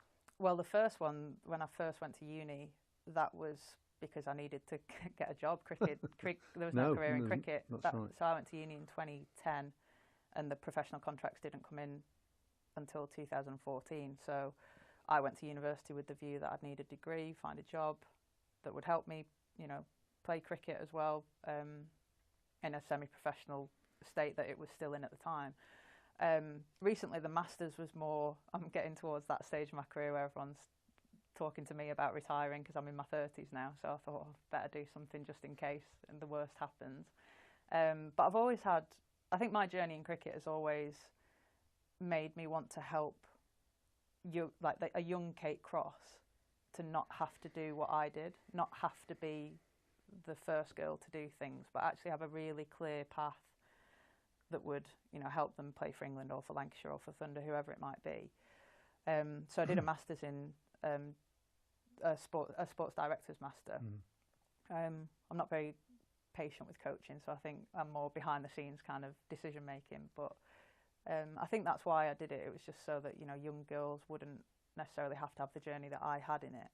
Not that I would change my journey for anything, but, you know, I just want girls to think sport's a really great option as a career, especially cricket, because it's given me some of my best times in life. It's given me some of my worst times in life, but it's given me, you know, some of the most incredible memories, and you want as many girls to think that that can be for them. So that's why I think I've been inspired to keep going academically as well. In a way, they say life, or some of the good things in life are about being in the right place at the right time. And even though initially in your career, so 2006 onwards, there was very little women's cricket, it started to the effect of women's cricket started to snowball as it got into the early 2010s, didn't it?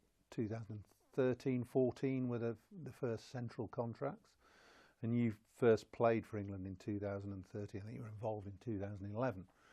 So when did it start to dawn on you that there may be a possibility of pursuing a life in cricket almost totally without having anything else around you? Probably the day that we came back from Australia. We did when you'd won the Ashes? Yeah, thanks for mentioning that. We did back-to-back Ashes, so I wasn't involved in the 2013 home series, but the girls won it back here, and then we went and defended the Ashes in the winter of 2014.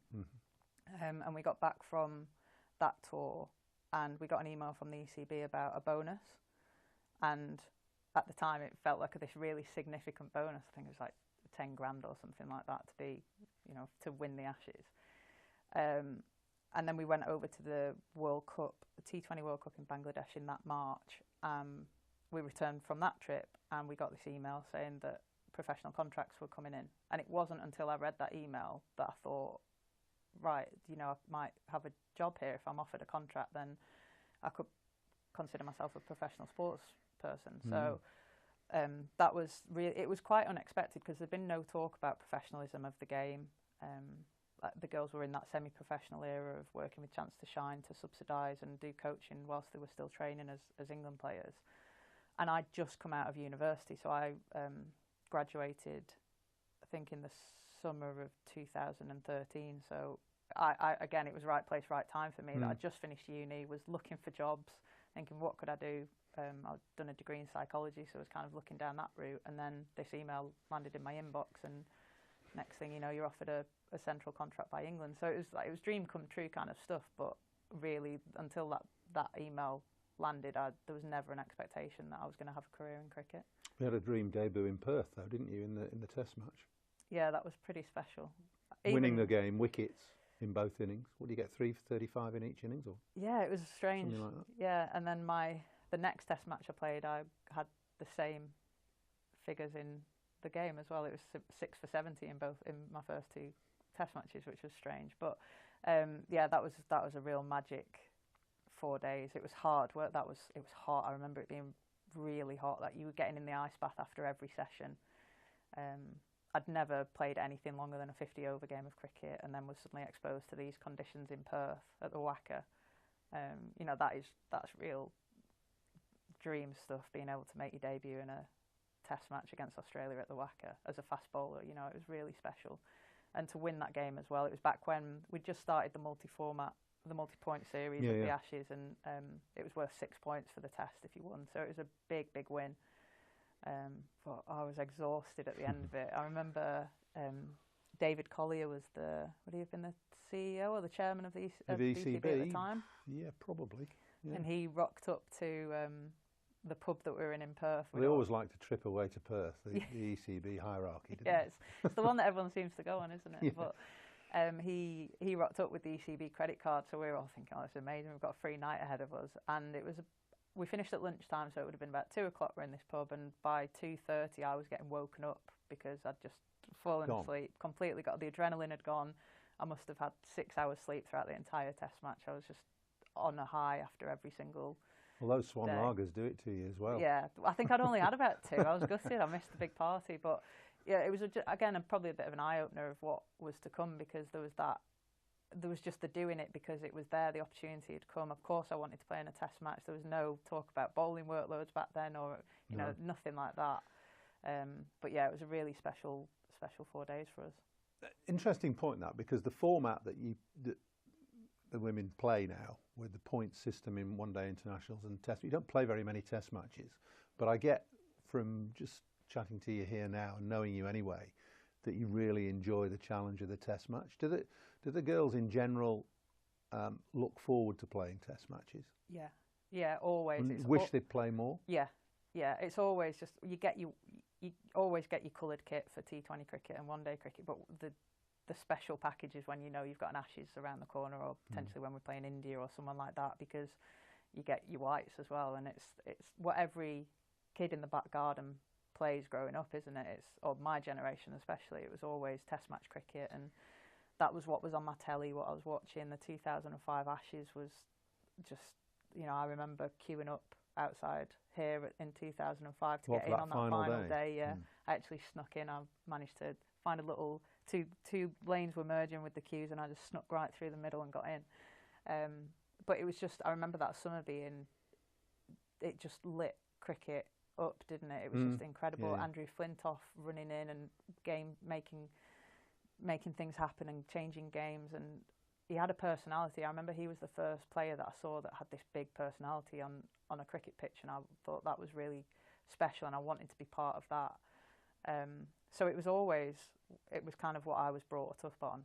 You know, white ball cricket wasn't really around back then, and so it was still always my dream to play Test cricket, and it's the same for every single player now. If you ask anyone, they'll want to play a Test match. I find it such a shame that we don't play enough of it, because we almost have to learn as we play. Because you don't play it domestically, do you? No, we don't play any red ball cricket, and we play 2 Test matches a year now, and that's a lot. When I first started, it was 1 every 3 years, and it would be in the biggest arena of playing in the Ashes, where it really mattered, where the points were heavily weighted for the Test match. So you're learning the job as you go, and you know, one session really teaches you a lot, and then you don't play it again for 18 months. So it's I think it's a real shame in that aspect, because I think we'd learn, as female cricketers, I think we'd learn a lot more about the game by playing more red ball cricket. You know, you just got to do your basics for longer, and generally the better team comes out on top in Test cricket. And I think that's what I love so much about it, is that it's the toil and the hard work and the emotion and everything that goes into 5 days for us now. We played a 5-day Test match this summer, and then at the end of it, you want to do it all again. It's crazy. You put your body through hell, but you want to do it all again. It's just got this.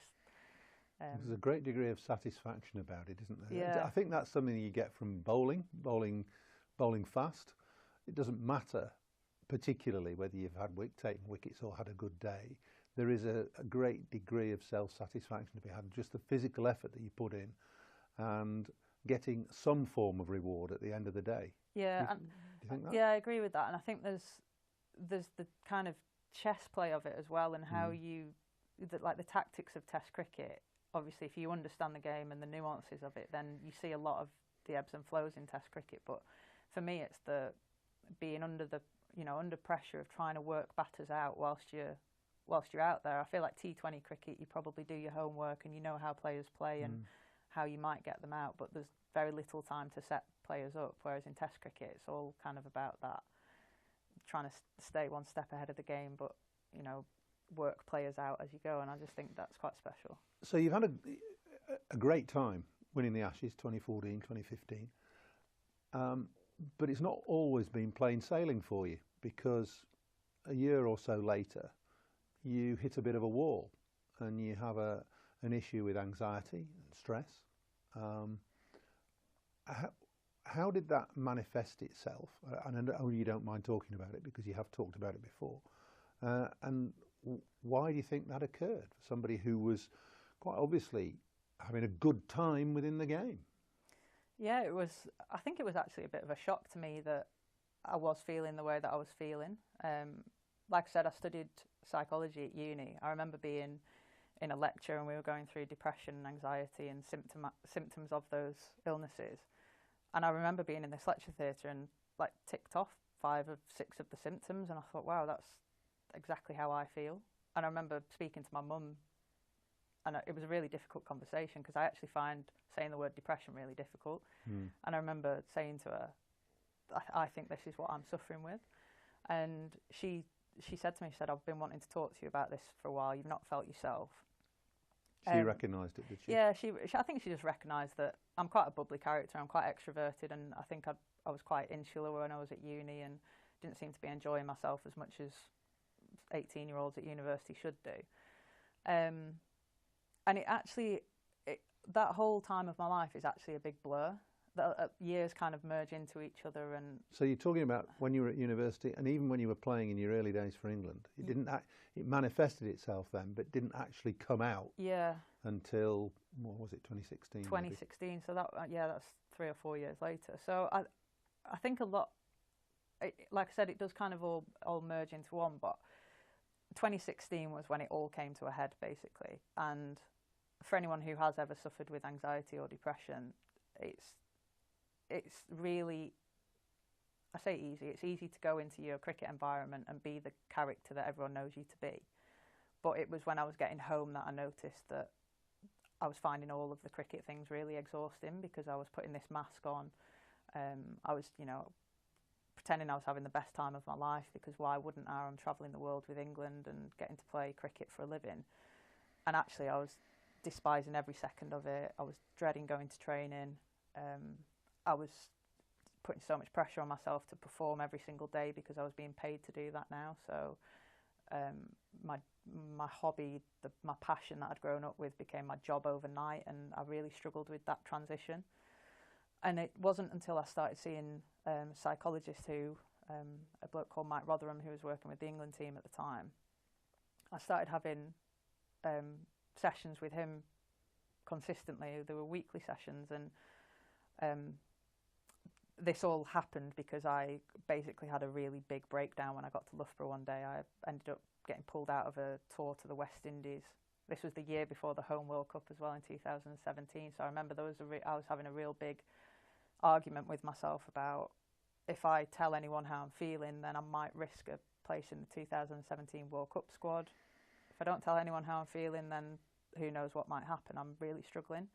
So I was having this internal debate for a long time, and it all just came to a head. And I remember crying the entire journey down to Loughborough. The only reason I went down was because I was picking Sophie Eccleston up. She couldn't drive, so I had to pick her up en route, and I didn't want to let her down. I got to Loughborough and I hid in the physio room. I couldn't even go and see any of the girls. Couldn't face them. Just couldn't face anyone. My best friends were in that squad, and I couldn't bear the thought of being around them. And so I got the help that I needed. I spoke to our physio. Mark Robinson was our coach at the time, and he said, look, I'm pulling you out of selection for this tour. Go away, make yourself, get yourself better. Cricket doesn't matter right now. Make sure you're okay. And this is when I then started seeing Mike Rotherham. And actually, again, it's hindsight, and it's really easy with hindsight, but we got to a point about 6 months later where we worked out that actually me growing up as David Cross's daughter, as Bobby Cross's brother, as Jenny Cross's sister, as one of the young Crosses, I, without knowing, had a lot of pressure on me growing up, and it took us ages to unpick this, but I didn't realise the pressure that came with, and the perfectionism that I'd created around myself, the desire to prove people wrong, all went into this pot and kind of bubbled over.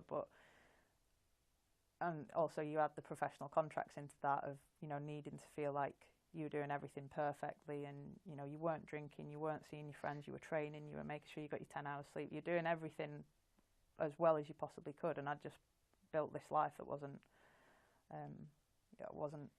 obtainable, I guess. Full of self-doubt. Yeah. And lack of self-worth. Yeah, and I think I said it at the start of this interview, but I never believed I was good enough to play for England. So then there was this imposter syndrome as well that came in, and it was no one's fault. It was just how it had kind of all happened, and being the first girl as well, there was just this natural, well, Kate will play for England, she must do. So there's this pressure that a lot of it was my internal dialogue with myself as well, that I've played for the academy now, so I must do this, I must go on to play for England. So anyway, we got to the bottom of it, and we did some hard work. I remember having to have a lot of difficult conversations with my parents as well, because I felt a lot of pressure when my family came to watch me play. That it happened at Worcester, did it? Yeah, that was the example I was going to use. Everyone, it was the first day, so I've been playing for England for years, but this day at Worcester we were playing Pakistan, and it was the first day that all my closest family had been able to watch the same game. So it felt like a really big deal, and I really wanted to do well for them. And I think Nat Siver hit record runs, and we had our highest total, and we should have beat Pakistan. It was a game that we were on paper going to win. And I remember bowling and just getting hit everywhere, and my figures were terrible. And I remember thinking, I'm not good enough to be here.